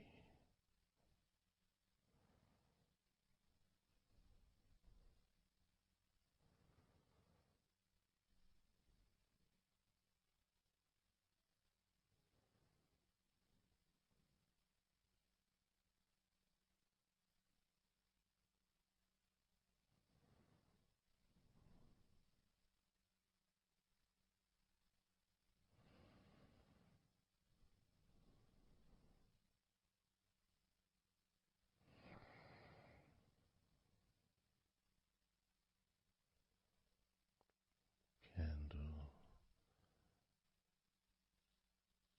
39.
Candle 37.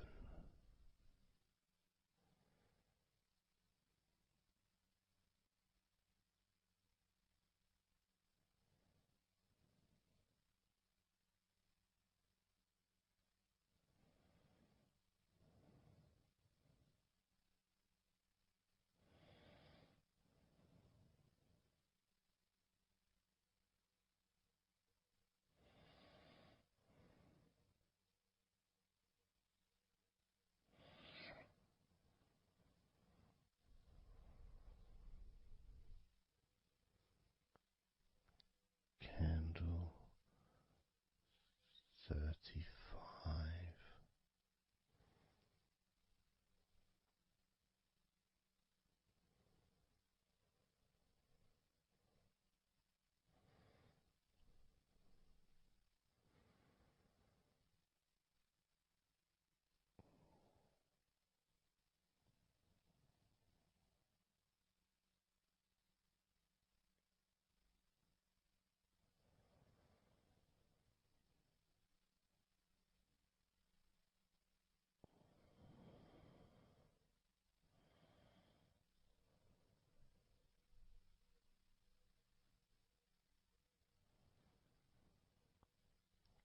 Candle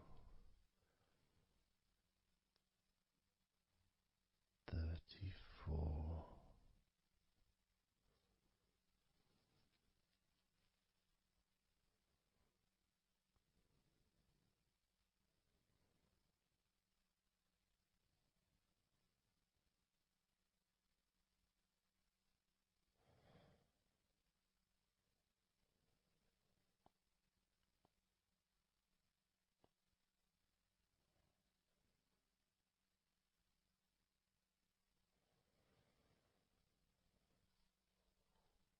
Candle 33.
29.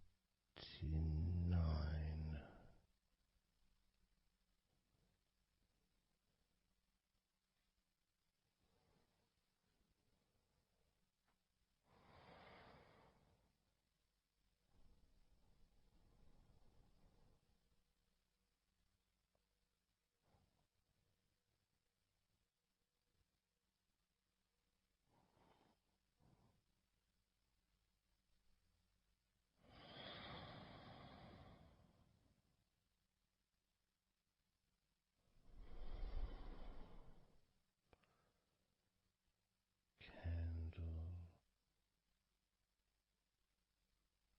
28.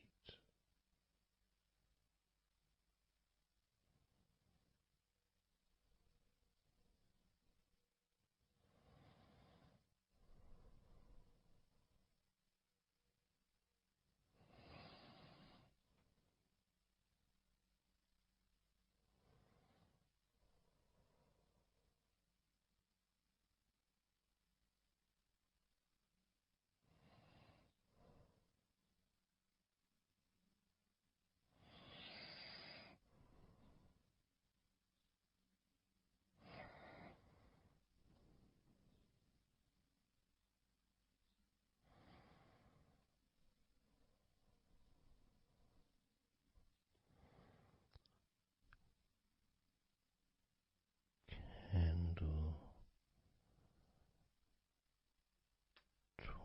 27.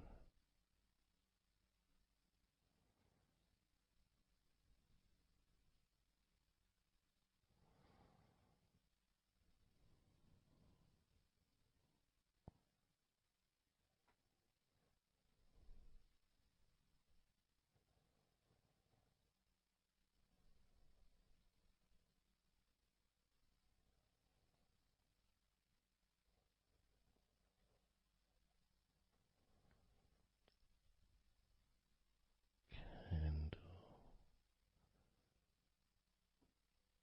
26.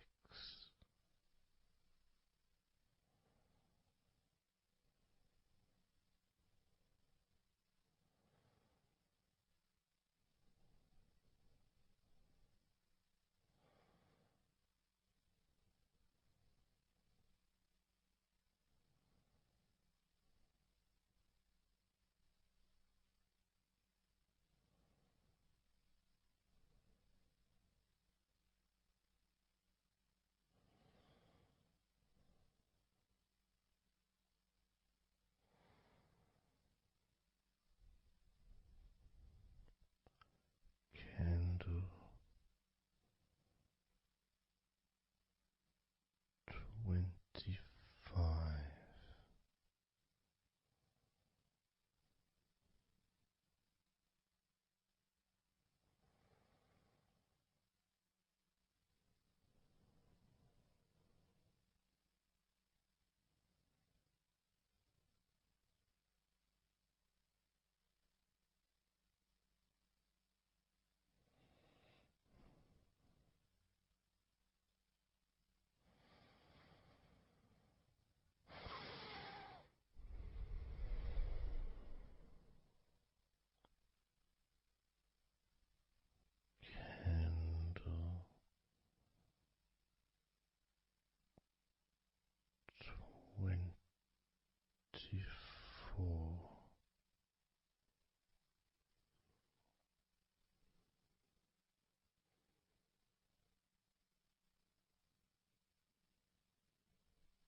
candle 22.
candle. 10.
let go of all of those thoughts, worries, concerns about the past, thoughts about the future, and even things you've been thinking about today. Just let it all go, because none of it is useful in this moment. This is your opportunity to just focus on feeling relaxed, allowing yourself to get in touch with that natural sense of peace that we all have within us. It's available for everyone. It just sometimes takes a little bit of effort to set up the right time and place in order for you to just let go. Because when you do decide to let go and relax, that's what your body starts to do. Because you've chosen to just allow your body to unwind, and your mind starts to slow down. And it's a nice feeling. It's a nice feeling at the beginning just to know that you have chosen to decide to relax deeply. And because you've made that decision, your body will just follow suit. Because sometimes all the muscles in your body need is just permission from you to relax. Because so often we're busy, we're going from here to there, we're walking around and we're doing stuff, and the body doesn't have any time or space to really relax deeply. So it kind of waits for you to lead the way, waits for your permission. And when you do give your permission, when you give the say-so, when you say, okay, it's time for your body to let go completely and relax totally, your body just follows. It's almost like a breath of relief. Ah, good, I can now relax. That feeling at the end of a day, of a very physical day that you may experience in the past, where you get home and you just sit down on a chair, maybe you kick your shoes off and feels so nice. Knowing that you don't have to get up again for a little while at least. And if you choose, you can just sit there for maybe an hour or two. And it feels blissful. And just by sitting down like that, your body knows that it's time to relax. Your body has been given permission from you, because it's a mindset. In your mind, you're prepared to let go of everything and just completely allow all the stress of your body to evaporate, tensions can just gradually vanish.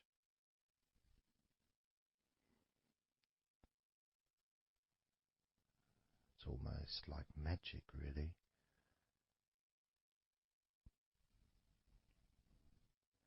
Because that sense of relaxation in your body is a very natural state. It's not something unusual. It may feel unusual when you first start to relax if you haven't really spent a lot of time focusing and giving yourself this space to let go completely and relax. It may seem almost alien, but it isn't. It's actually the most natural thing in the world to let go completely, to relax totally. The most natural thing in the world to allow yourself to feel really calm in your mind. And it is almost like a literal unwinding. It's like you press a button and all the tension just releases. And it's like a wheel, like a cog, like the inside of a clock just unwinding. And it's almost like you could see the little wind up knob that's used just going the opposite way that you would use to wind it up.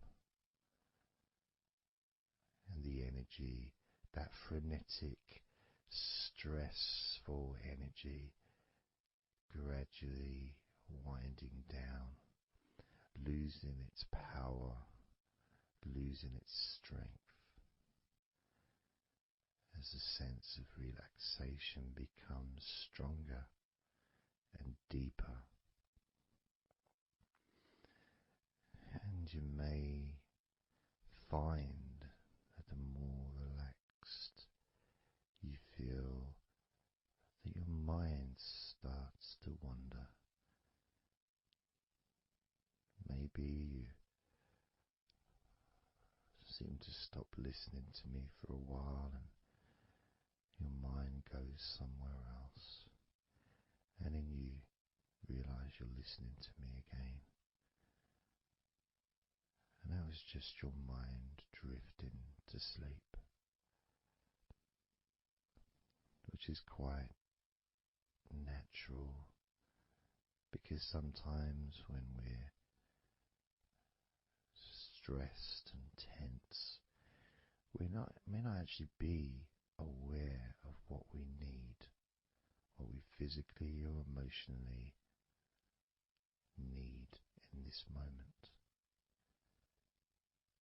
But when you allow your body and mind to relax completely, and you let go of all thoughts, concerns, worries, ideas, all letting them go, allowing them to drop onto the floor.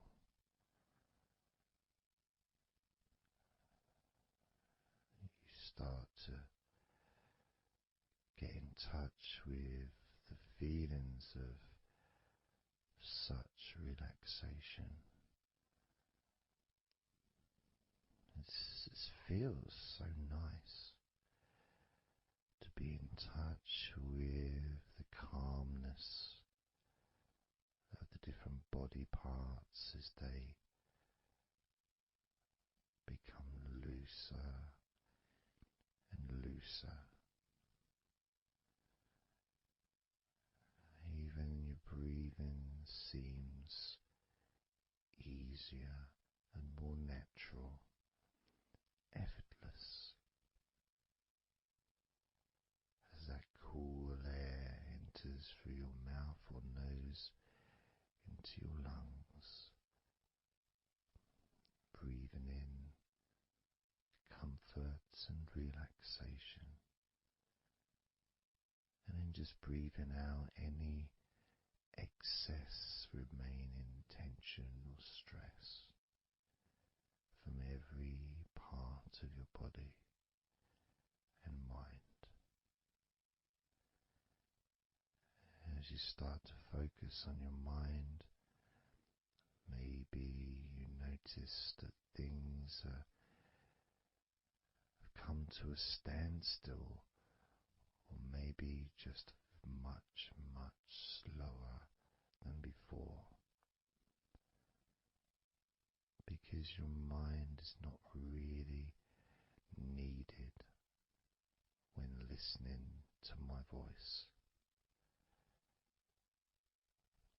which allows your mind to relax just as deeply as your body. And that synchronicity between the relaxation of your body and relaxation of your mind lets you know that feeling completely calm, loose and relaxed really is a great healing experience for you, and has so many positive benefits for your body, your mind and your life, to be able to let go of everything and to relax completely in all parts of your body and mind. Even your bones are relaxed. All your muscles are relaxed.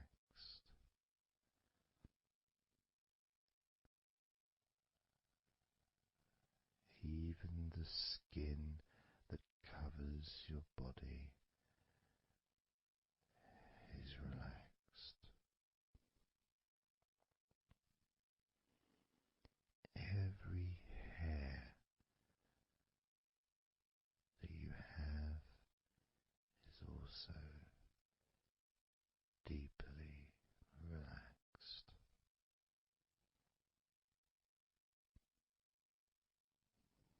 And your brain really starts to feel the benefit of this healing relaxation.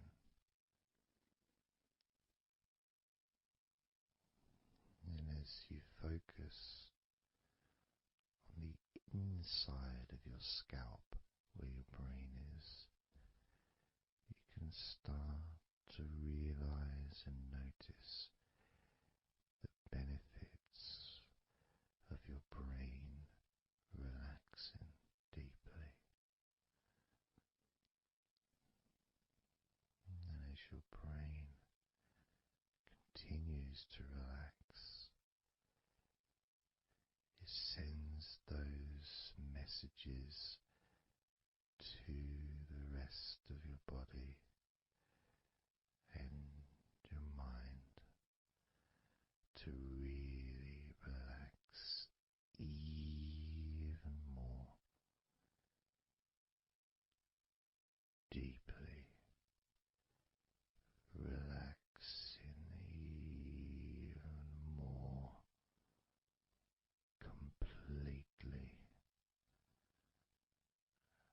letting go of any remaining thoughts or concerns. Allow them just to drop onto the floor, because they're no longer necessary in this moment. This moment of deep relaxation and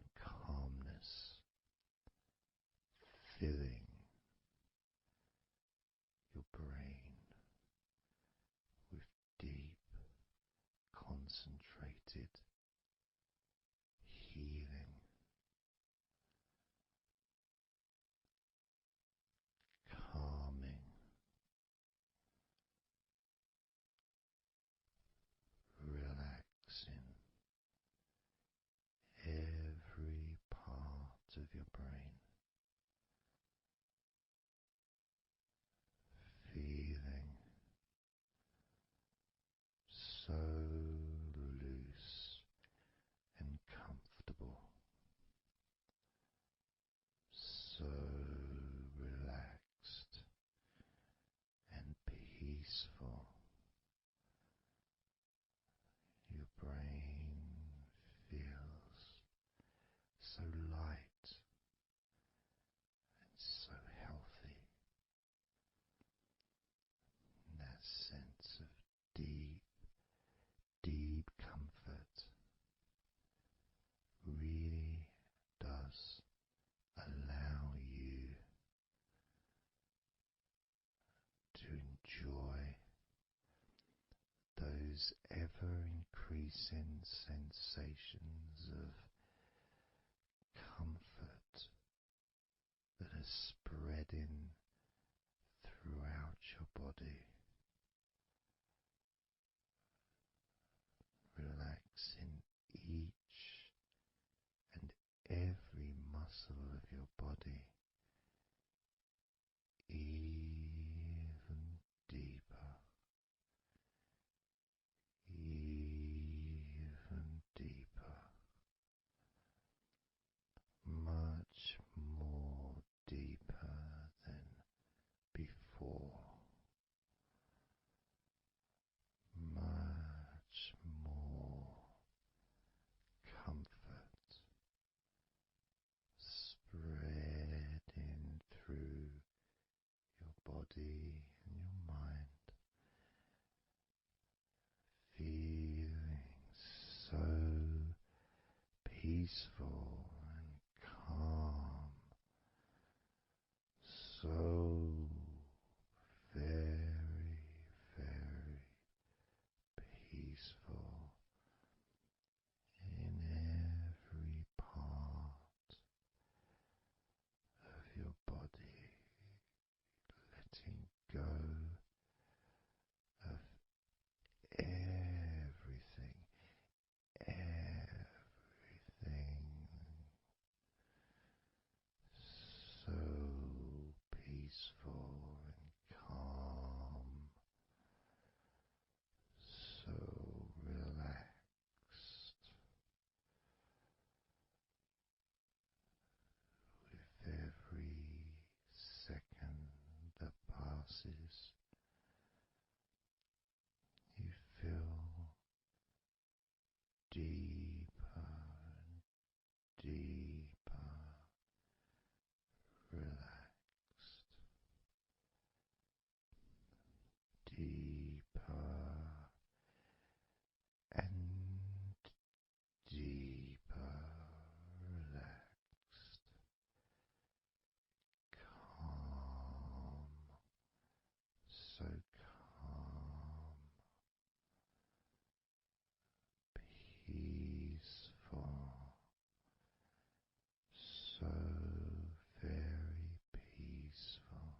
to do a body scan, focusing on firstly how you feel in your body, not trying to change how you feel, not trying to relax, not trying to move away from any discomfort or stress or tension, but just accepting, observing and accepting how you feel in the different parts of your body.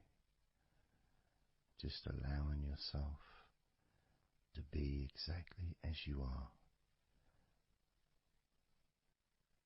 to notice, to get in touch with how you actually feel in this moment. So we're going to start off by focusing on your hands. Just be aware of your hands.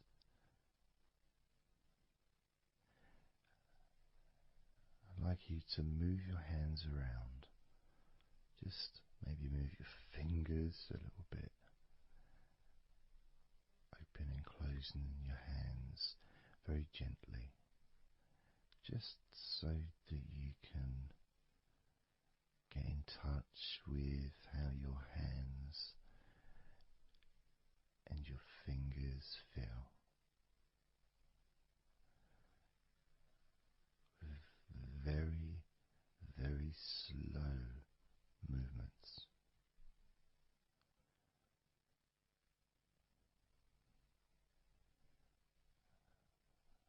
Focusing now on your feet. And if you can, just do kind of an equivalent with your feet as you've just done with your hands. Maybe turning your ankles, moving your feet around, moving your toes gently, but only very gently and very slowly, noticing how your feet feel in this moment.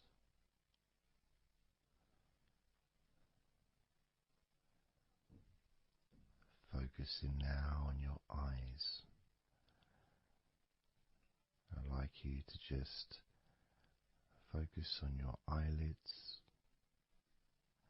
Maybe you can open and close your eyes a couple of times to really get in touch with how you feel when you do close your eyes. The muscle changes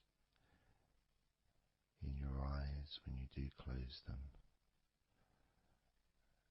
Maybe raising your eyebrows, which stretches the tops of your eyes. Perhaps squinting your eyes, scrunching up your eyes, just so you can really get in touch with all aspects of how your eyes feel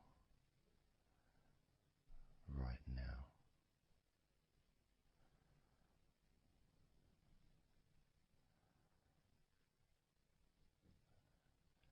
Now focusing on your thighs. And I'm going to just ask you to gently tense your thighs, just very, very gently, just enough so you can become more attuned to the physical sensation of your upper legs, the front of your thighs and the backs of your thighs. Noticing and observing how your thighs feel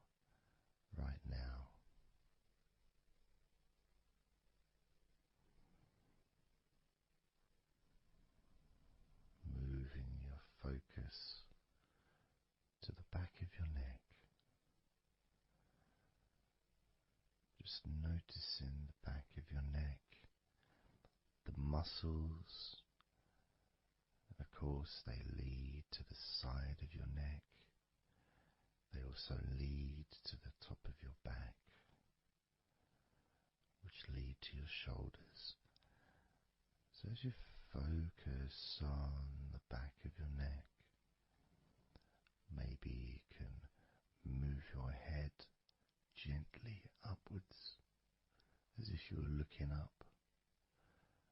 Maybe moving your head down as if you were looking down.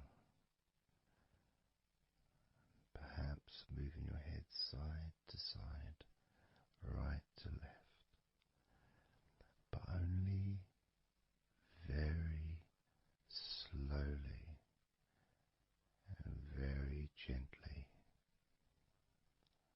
Not trying to force anything. It has to be very, very gentle, just so that you can be more in touch with the feelings, with the sensations, the physical sensations of how the back of your neck feels right now.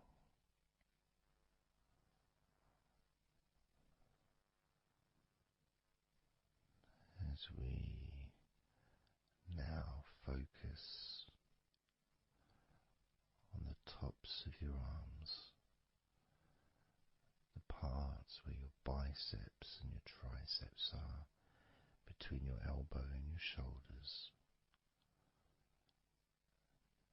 As you focus on those parts, the tops of your arms, you may like to just tense them, but very, very gently and slowly,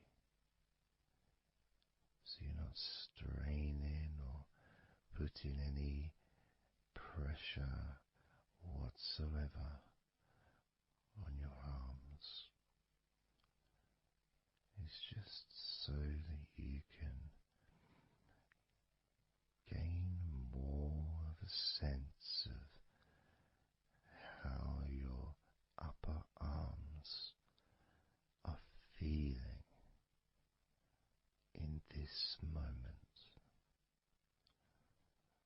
And just noticing as you gently, very gently and slowly tighten the muscles and then let go. Notice how the tops of your arms feel right now.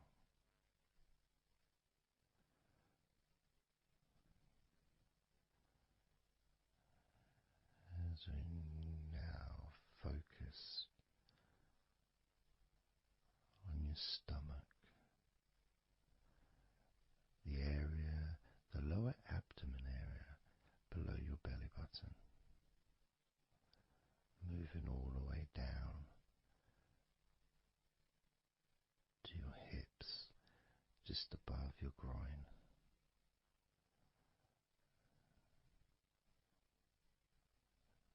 Maybe you're able to tense these muscles in that area very, very gently and slowly.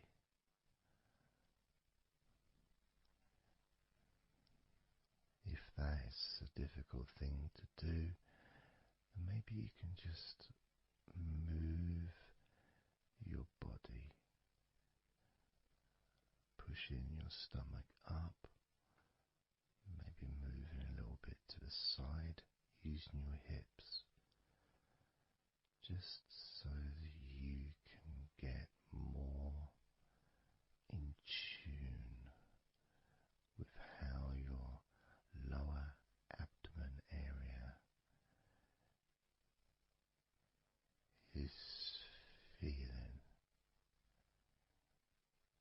this moment.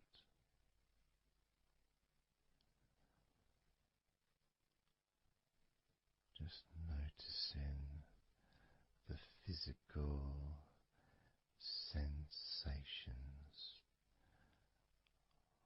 of your lower abdomen.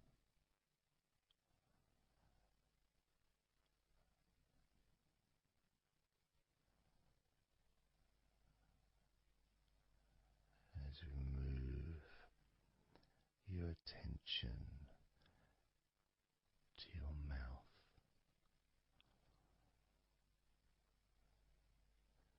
noticing your lips and inside your mouth,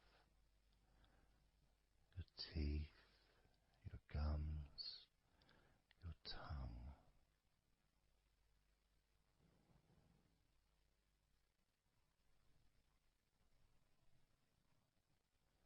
Just noticing how your tongue and your mouth feels, and it may help by moving your tongue around your mouth, moving it to your left, maybe pressing it gently against the side of your mouth, and then to the right, gently to the side of your mouth, perhaps pressing up against the top of your mouth, and then down gently against the bottom of your mouth. Always very slowly and very, very gentle, so that you can be aware of how you feel in your mouth area.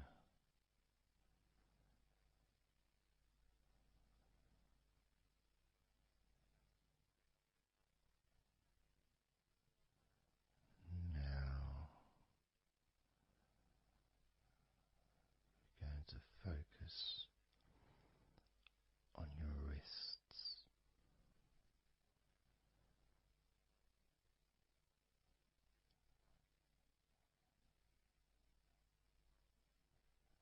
I'm going to ask you to maybe just rotate your wrists by moving your hands in a circular motion very gently and slowly, just so that you can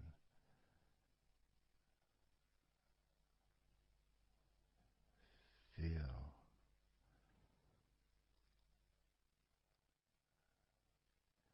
the sensations that you are currently experiencing in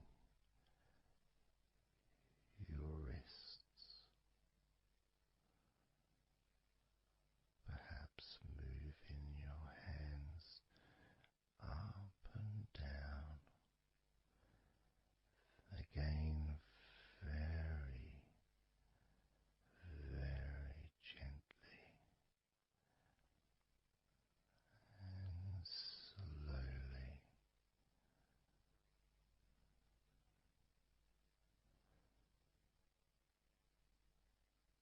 Very gentle and slow.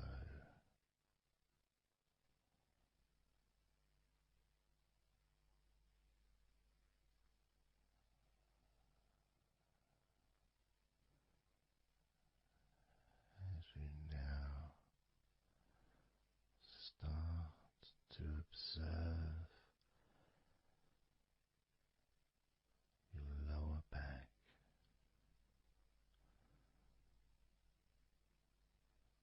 that back part just above your hips, where your coccyx are.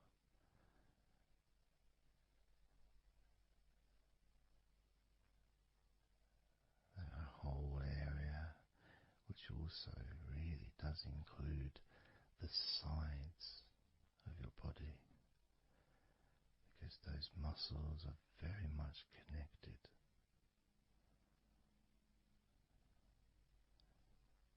As those muscles also move into your hip area, connecting to your buttocks, the sides of your hips.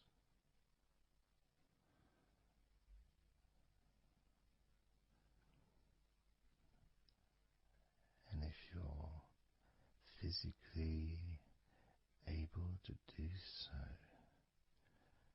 maybe you can very gently just move your body ever so slightly, very slowly,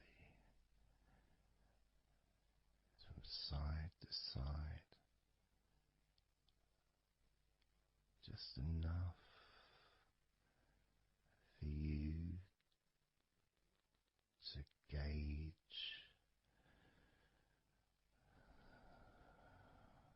how you feel in your lower back.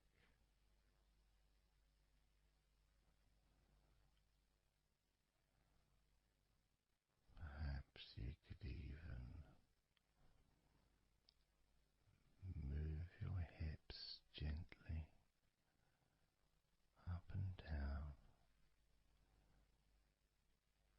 gently and slowly,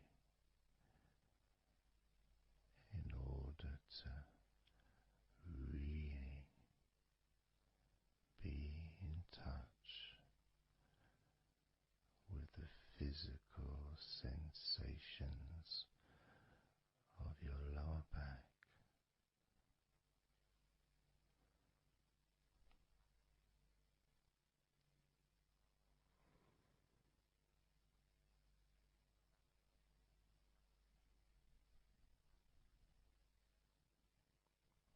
As we now move your attention to your jaw, that area from your chin all the way up to near where your ears are, the whole of your jaw.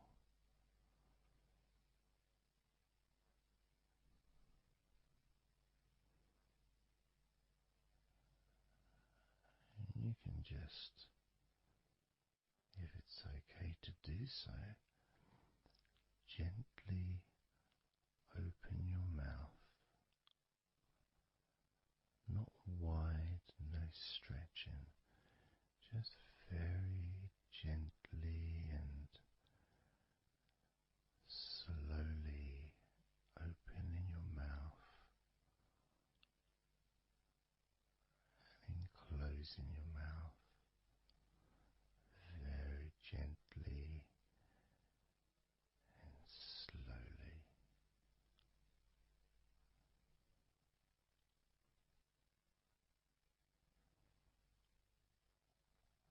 So you can be in touch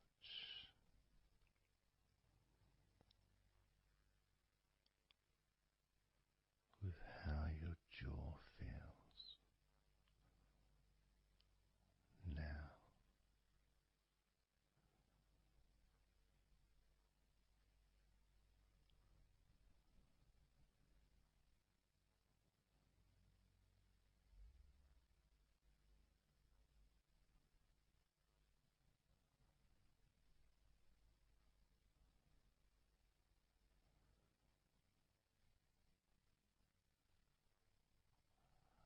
Noticing now your chest area,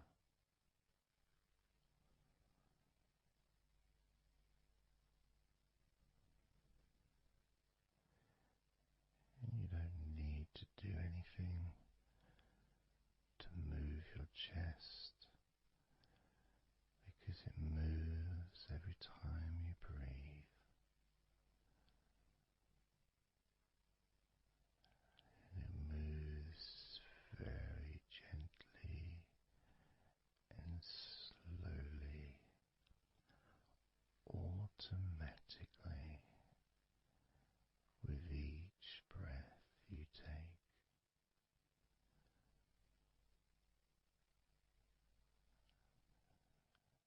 As you focus on how your chest feels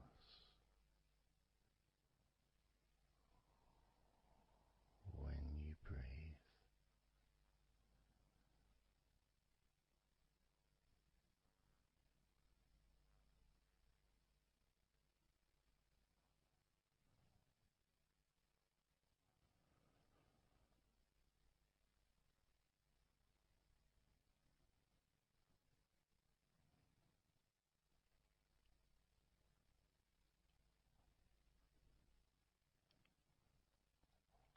Moving your focus to your forearms and your elbows.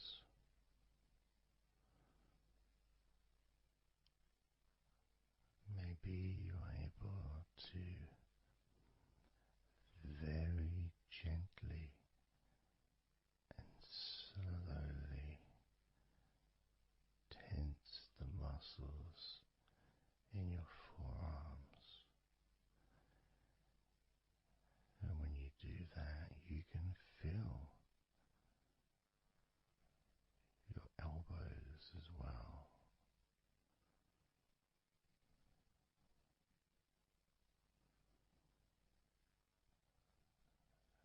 Very gently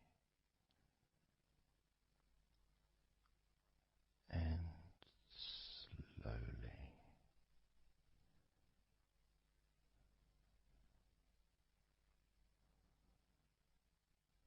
Gently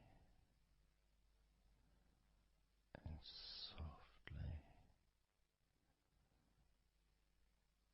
observing your forearms and elbows.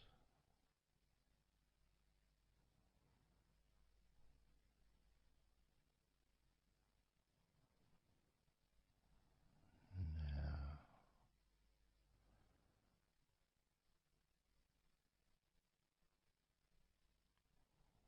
make a focus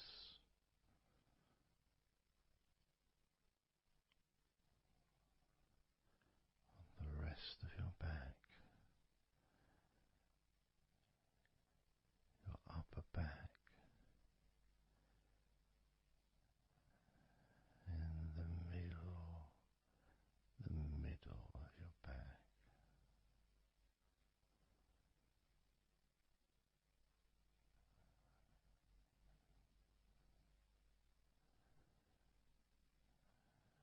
Again, this part of your body moves also every time you breathe. You may not notice that usually,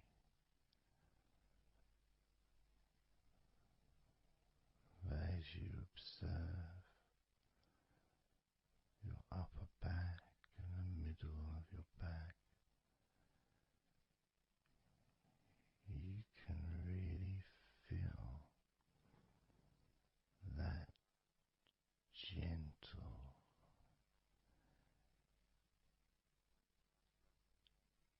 and slow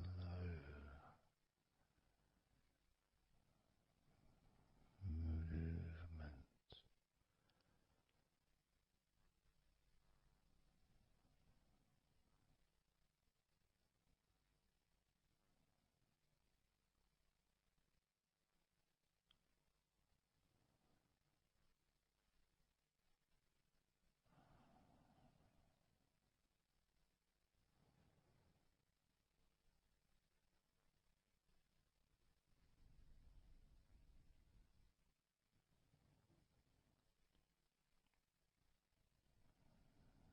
Moving your focus into your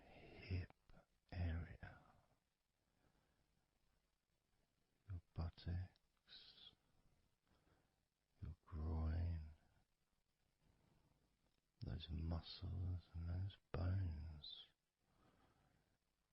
in your midsection.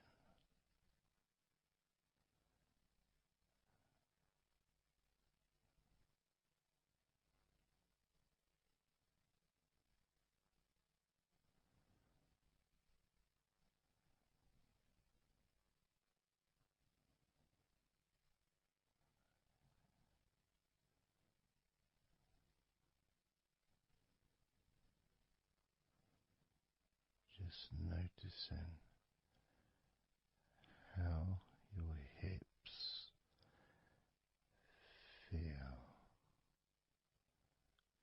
right now.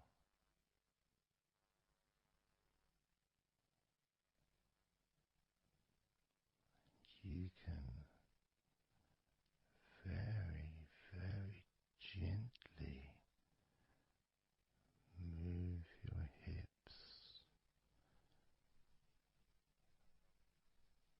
maybe side to side, very gently and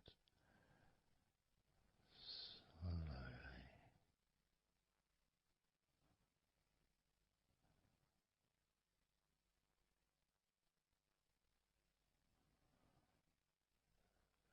Very,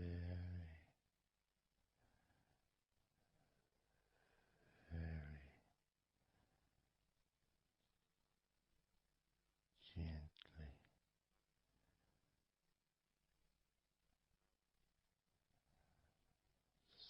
softly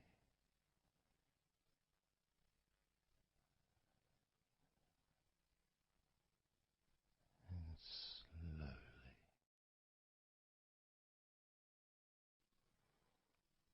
Everything starts to slow down,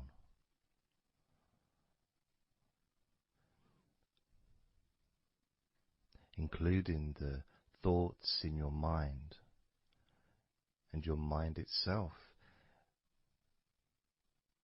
just starts to gradually, it doesn't have to be instant, but just gradually starting to, it's almost like time is stretching.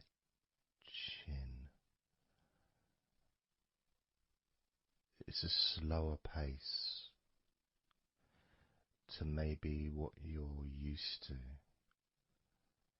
in your day-to-day life. It's a slower movement of energy.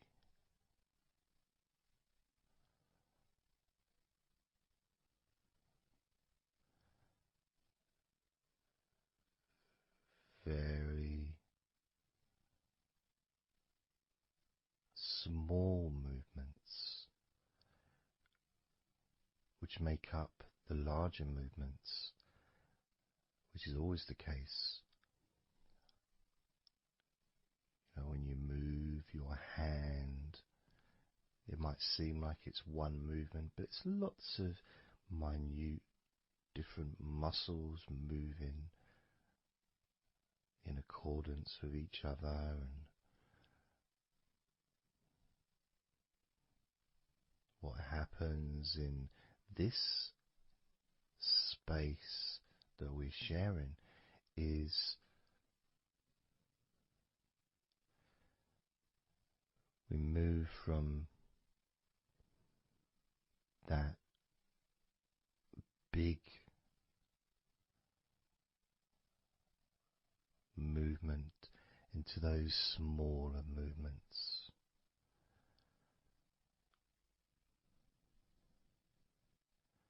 Starting to focus on how your body feels, but not just as a whole, not just, oh, I'm feeling this way, I'm feeling stressed or tense, or I'm feeling relaxed and calm, I'm feeling this way, I'm feeling that way.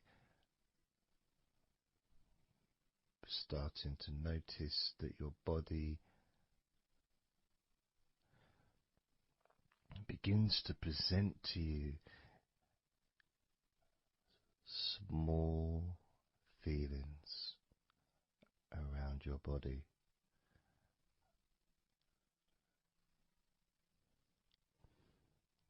Small physical sensations in your legs, whether pleasurable or not.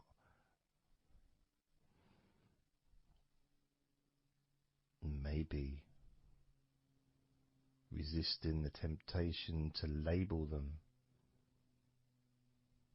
or to judge them, those feelings, just thinking about them as just being neutral,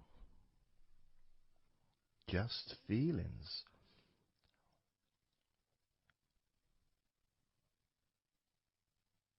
Not being particularly concerned, but just noticing what your body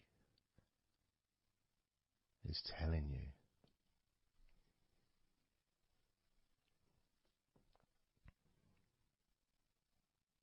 The feelings in your arms. Instead of feeling the whole of the arm, maybe notice those individual feelings of all those different muscles and the skin, the hairs of your arms, all the internal parts of your arms, the veins,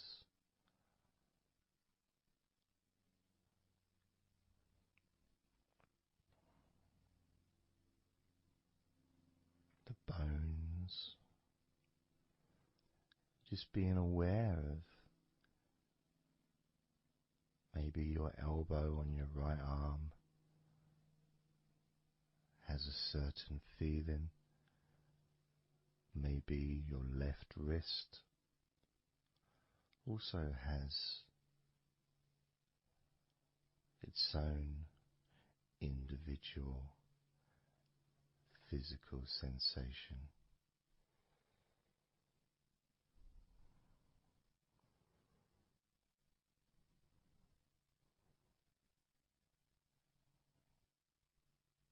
What about your forearm on your right arm? Your right forearm.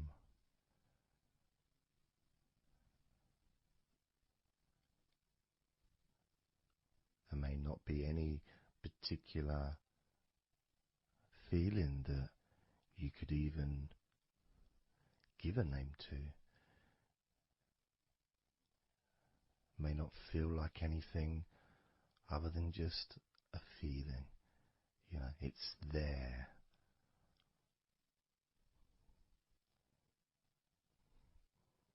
The feelings in your shoulders. Perhaps your shoulders, when you think about them, kind of almost like they're the same, you know, the same feeling. Almost like both of your shoulders are just one thing. But of course they're not.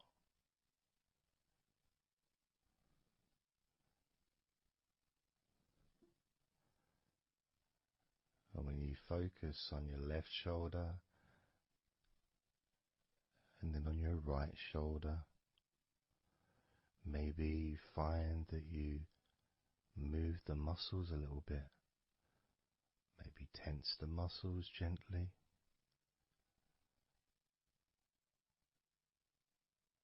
Noticing the difference in each shoulder.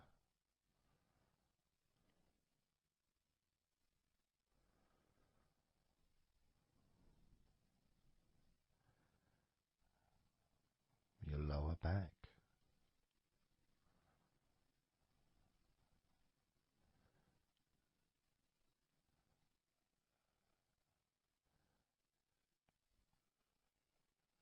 The left side of your lower back and the right side of your lower back.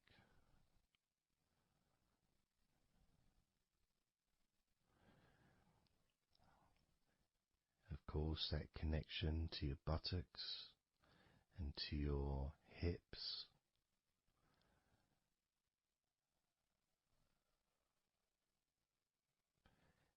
And also moving up into the middle of your back.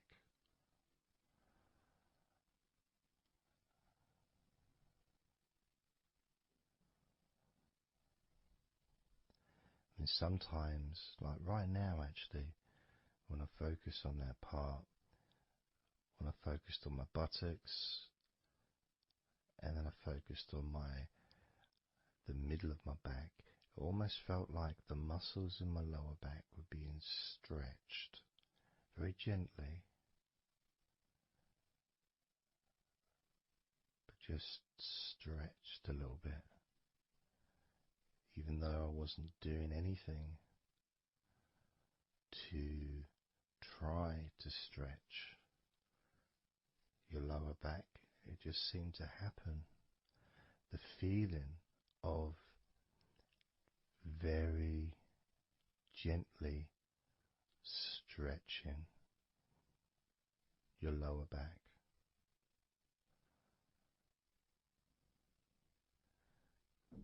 Comes along, that feeling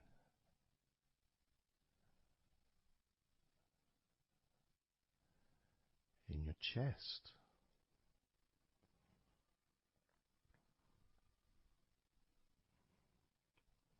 Just noticing what sensations you are experiencing in your chest right now.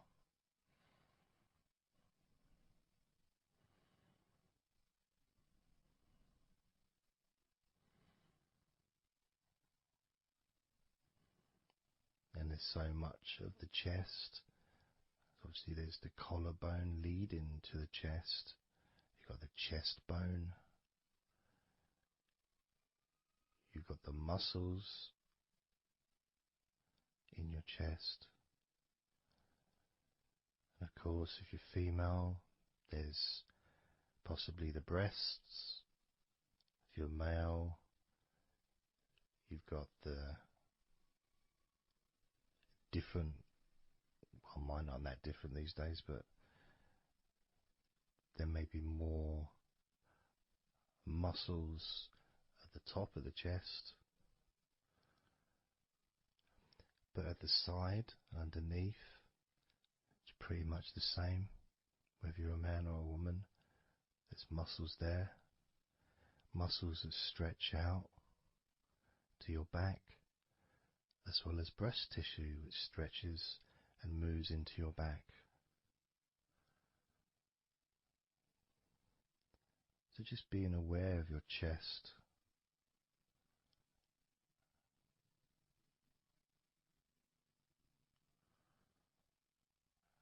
Being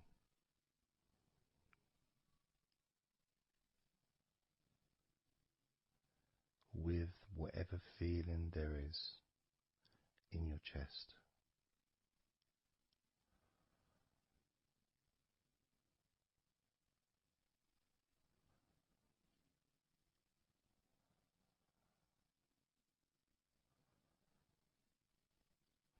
And when I notice that I focus on my chest, I feel it in my back, my upper back. I mean, I guess the obvious reason would be because, I breathe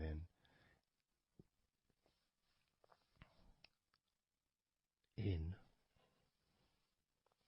and it stretches my chest and my back at the same time.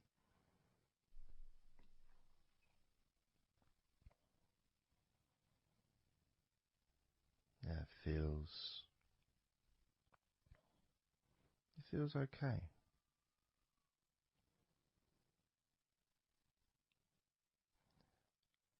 Doesn't feel. I got a little bit of pain in my right chest.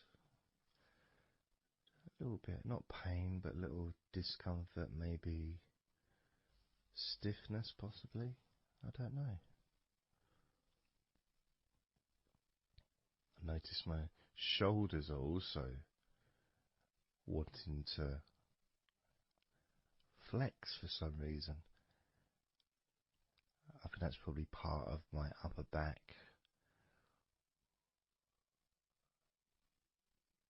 That connection between my shoulders and my upper back. Because I can move my shoulders and stretch the muscles in my back. Moving the shoulders backwards or up, which then moves I think it's the scapulars in your back.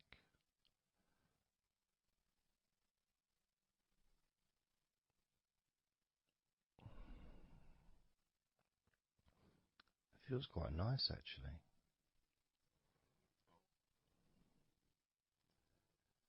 The good thing about this is you can, if you want to, you can just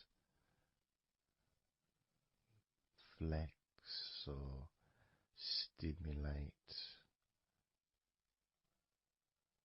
the various muscles in your body gently in order to get more of a sense of how they feel.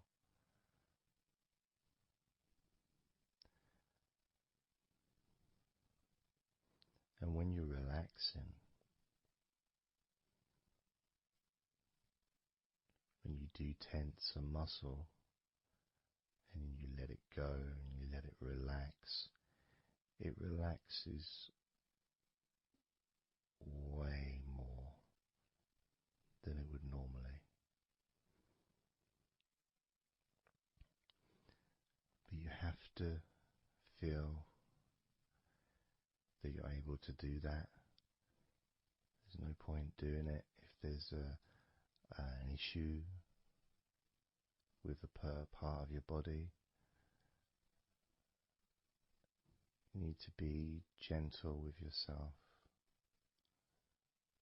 at all times when relaxing deeply.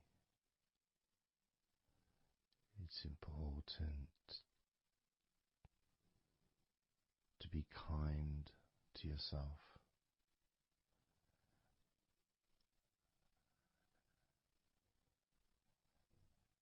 As you notice your mind, how much has your mind slowed down since we started this recording?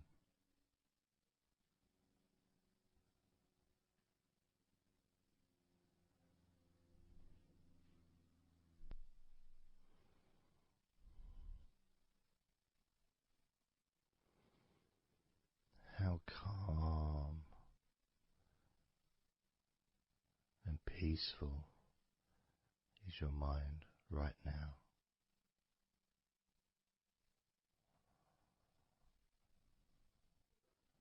With nothing to think about and just my voice to listen to, because you know the intention behind this recording is relaxation.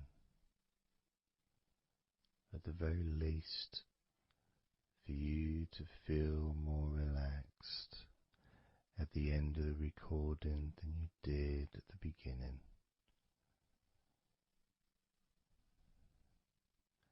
At the very least, for your mind to slow down as your body continues to relax.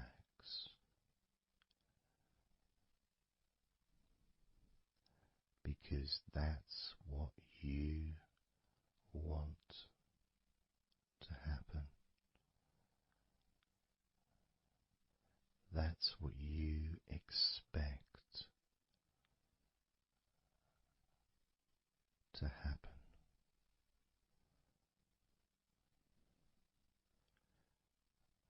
For relaxation relaxation, to feel your body.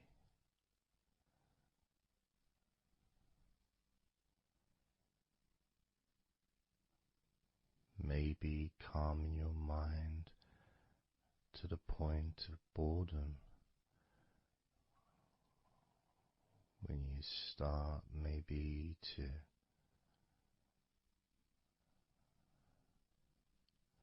drift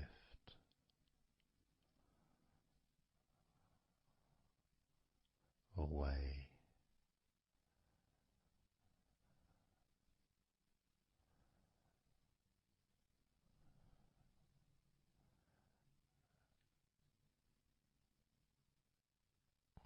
Drifting.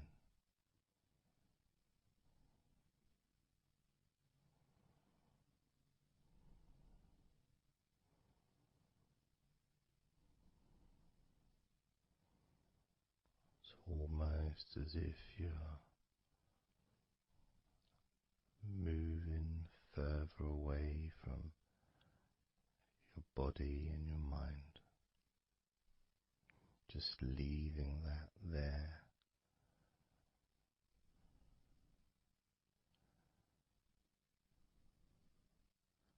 Kind of like in an escape pod in a spaceship, a movie, a space movie, when they get into that little pod and it sends them far away from the spaceship.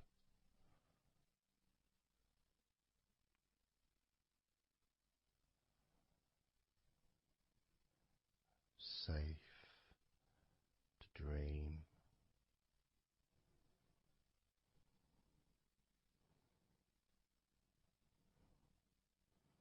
And continue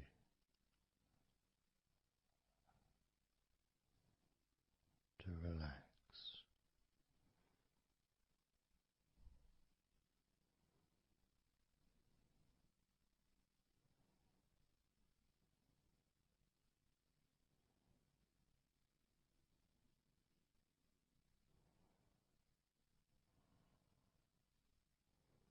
Drifting.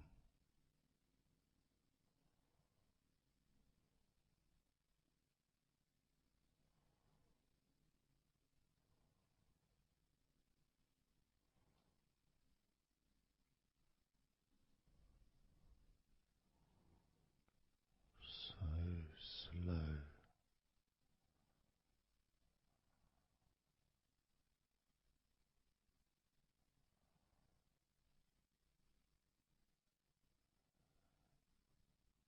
And peaceful.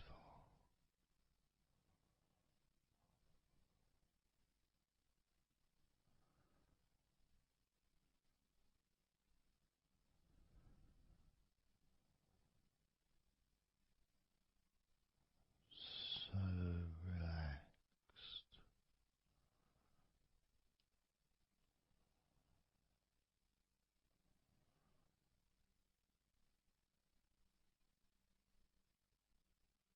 And peaceful.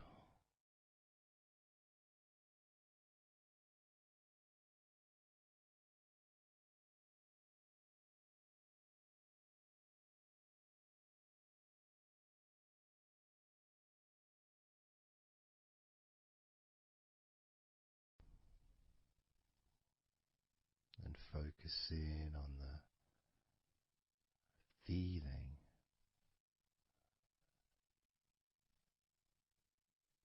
of those individual parts of your body that are relaxing one by one.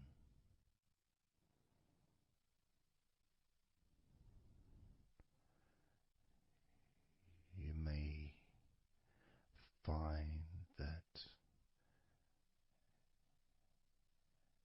every now and then you realize that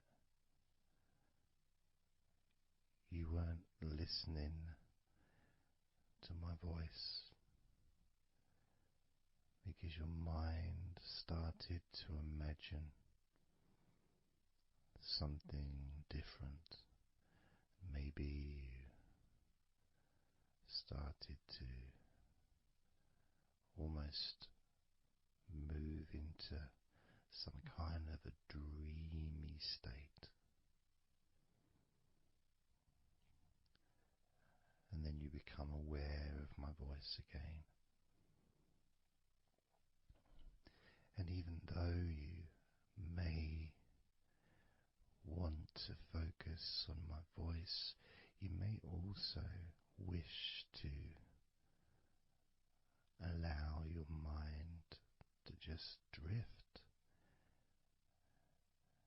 naturally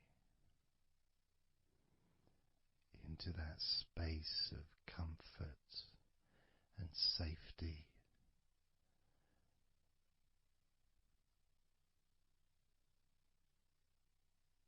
As you feel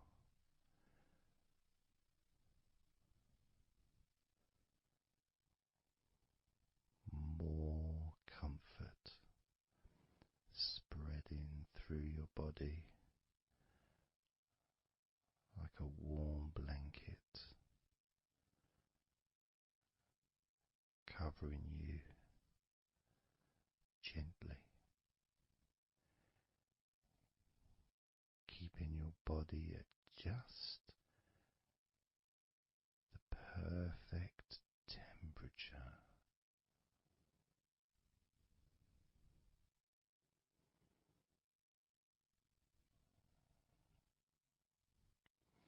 And even if you can hear background sounds,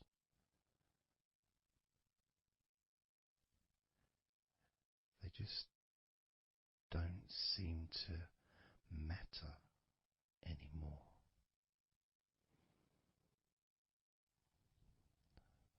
As that sense of peace spreads through your mind,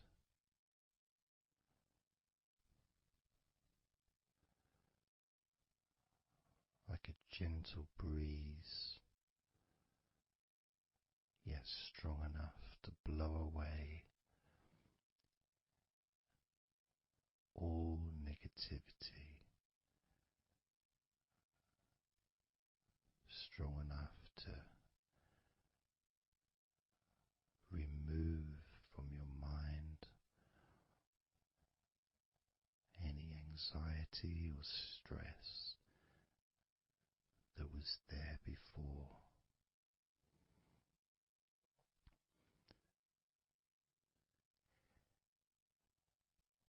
And blow away any other thoughts or feelings that just don't fit with the sense of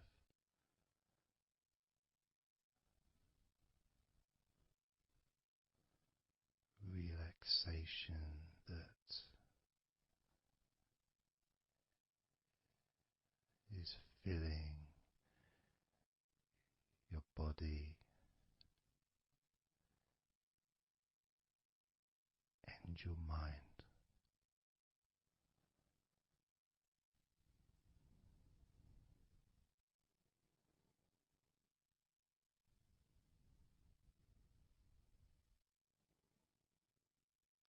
And as you focus on your mind, I'm going to count down from 10 down to 1. And with each number you hear, your mind will become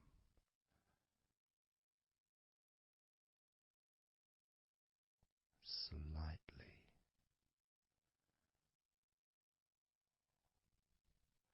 more relaxed. Just slightly. So from 10 down to 9, just a slight movement. From 9 down to 8, just another small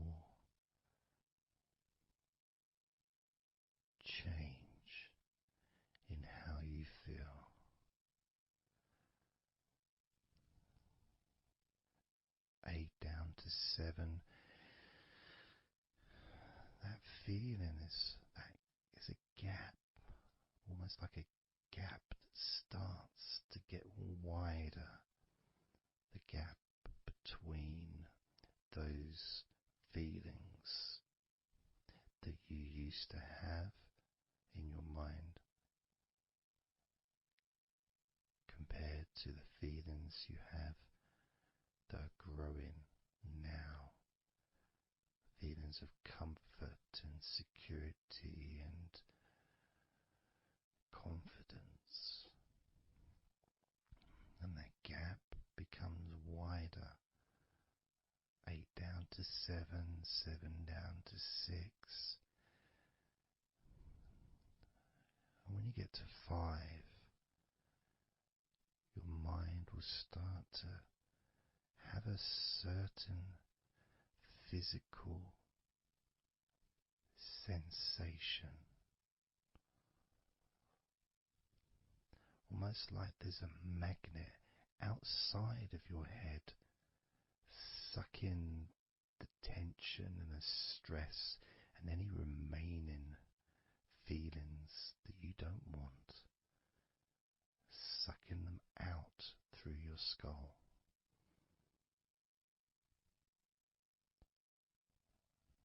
And then down to 4, you can start to really experience that sense of not just emptiness but space. A place full of fresh air. A place where you can stretch. It's almost as if as you go down to 4 and 3, your mind is expanding with this sense of peace and tranquility growing. As it moves down to 2, when you get to 1, your mind just feels exactly how you want to feel. It's almost a perfect feeling.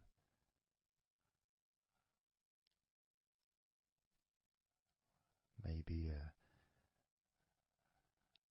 sensation that you'd like to keep. A place that's safe where nothing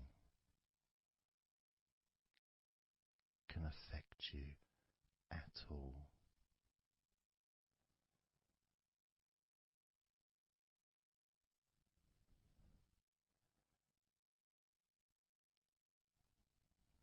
And you can stay in that space of comfort and confidence.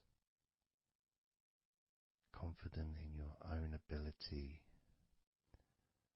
to create this space and this feeling of comfort within your own mind, just by counting from 10 down to 1. And this is something that you can do yourself when you're on your own. A time when you can maybe sit down, maybe just for a few minutes. Close your eyes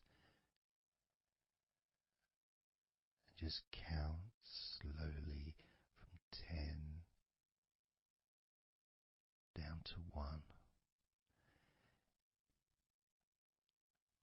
And re-experience these feelings in your mind.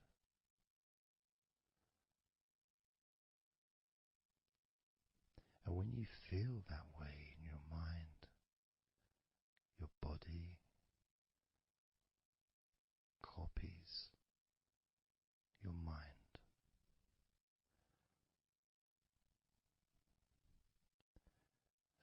feeling is spread through your spine and your nervous system into every part of your body. It travels through your bloodstream,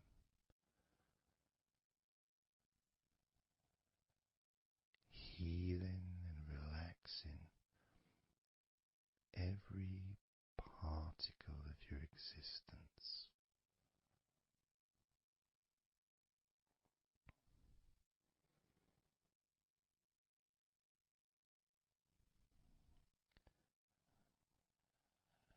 And we can practice this a few times before the end of the recording, and then you can practice on your own. And each time you count from 10 down to 1, the feelings of comfort, calmness, and deep relaxation become stronger and deeper.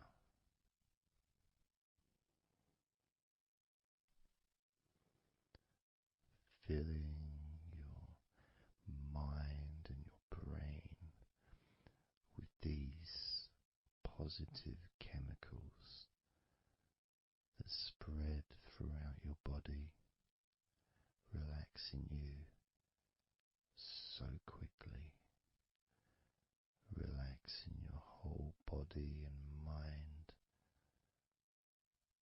so very, very easily, just by counting from 10 down to 1.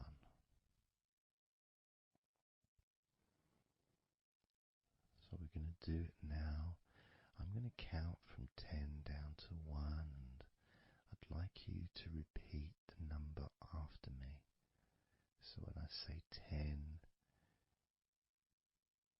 you can just repeat to yourself 10.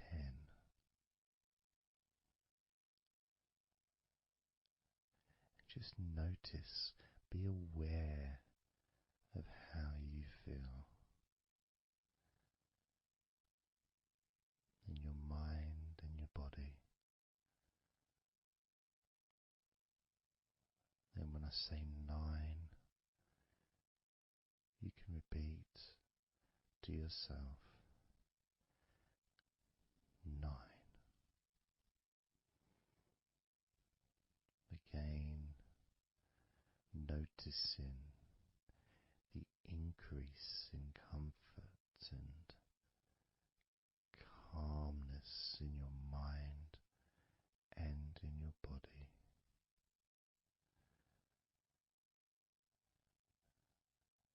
The same when I say 8, when I say 7, 6, when I say 5, 4, when I say 3, 2, and lastly when I say 1, you can repeat that number.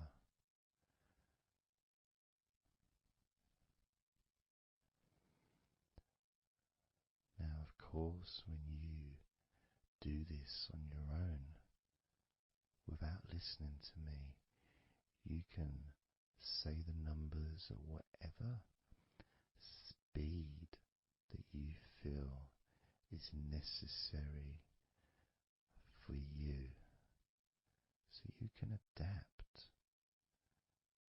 So if you feel you want to say the numbers 10 down to 1 faster than I do, then go ahead and do that. Or if you feel when you do it yourself that you'd like to have more space between the numbers, take a lot longer to get from 10 all the way down to 1. That's your choice also to do.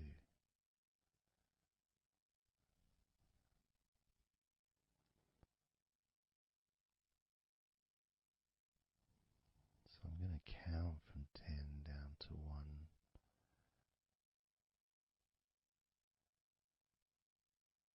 And when I get to 1, that will be the end of this recording. Unless, of course, you're listening with music, then the music will continue.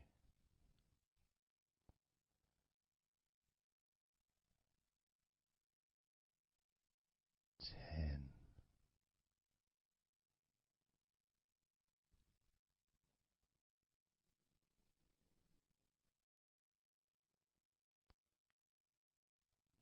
9.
20,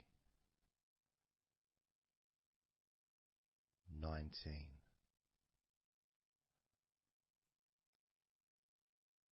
18, 17,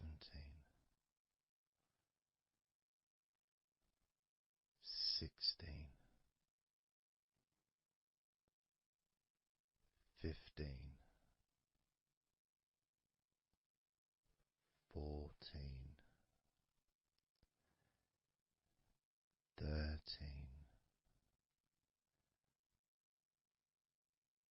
12, 11, 10, 9, 8, 7, 6,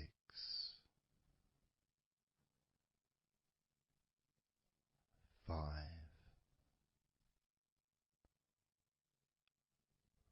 4, 3, 2,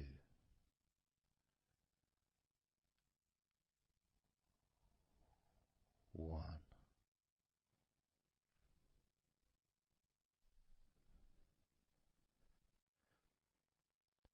Now open your eyes,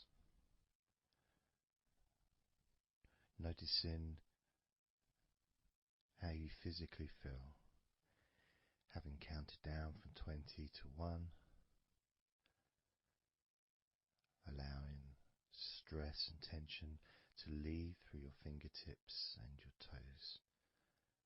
And as you focus on your fingertips, maybe they feel a little bit tingly,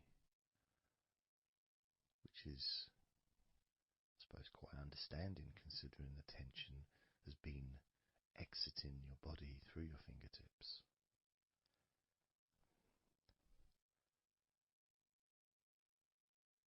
So now we're going to count from 20 down to 1 again.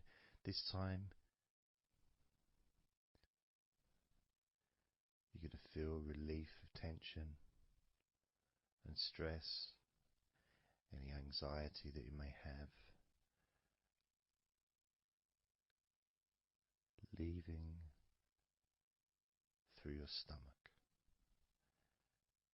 Just leaving through your stomach, almost as if it's just releasing the whole of your stomach, from your navel to just above your chest, or below your chest rather.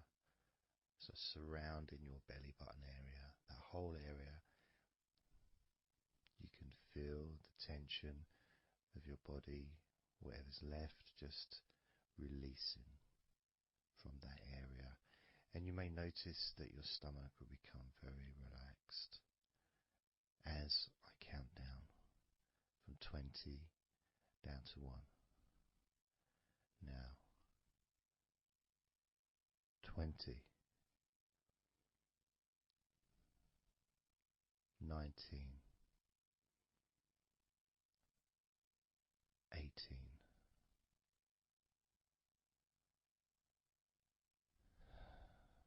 17,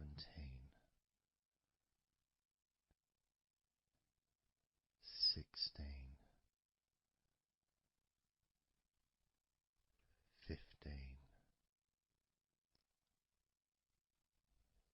14,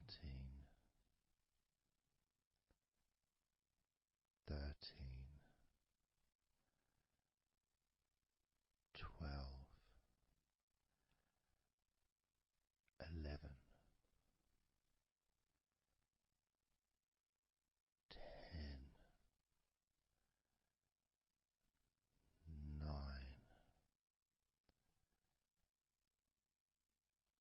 8,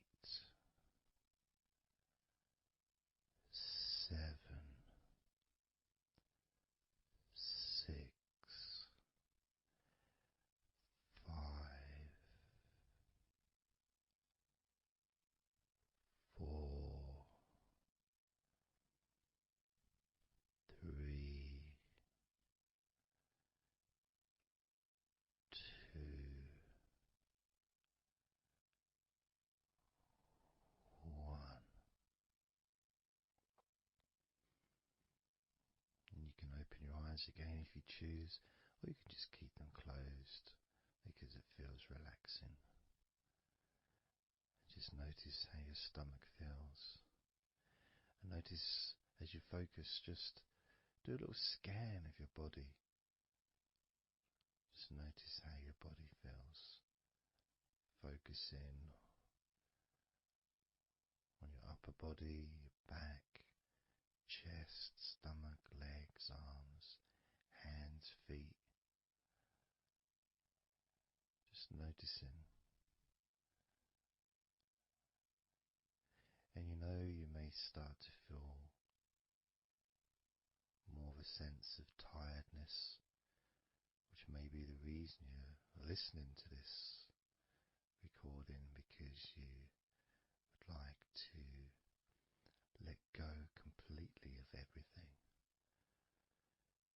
and drift off into a nice, natural, calm, relaxing sleep.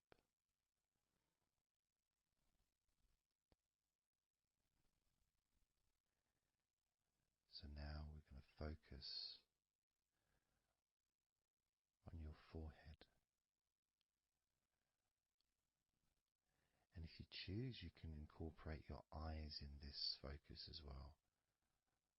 So your forehead and your eyes. Just that whole area, basically. Almost as if you were wearing a mask, like a, I don't know, Batman mask or something. Or, I'm trying to, Zorro or something. The kind of mask that covers your eyes, but also covers quite a lot of the forehead. And focusing on that area, because that's the area that we're now going to release tension and stress from your mind, from your brain and from your mind, and any tension that you may have remaining in your face, in your neck, in your jaw, in your eyes, your forehead, or your scalp. So basically any tension within your head area, including your mind and your brain. And that's going to be released through your forehead and your eyes. As I count down again from 20 down to 1. Now, 20, 19, 18, 17, 16, 15, 14, 13,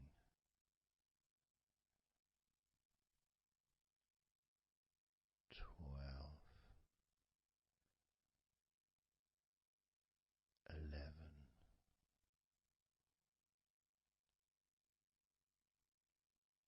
10, 9,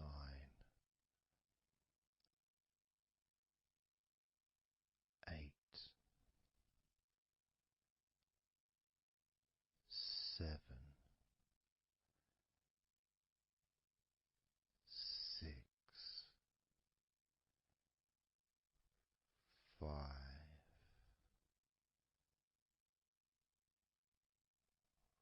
4, 3,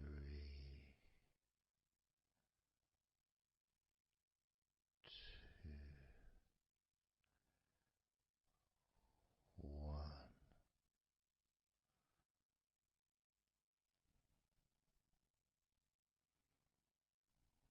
Noticing as you scan your face, your jaw, your eyes, your cheekbones, your ears, your forehead, your scalp, and your neck,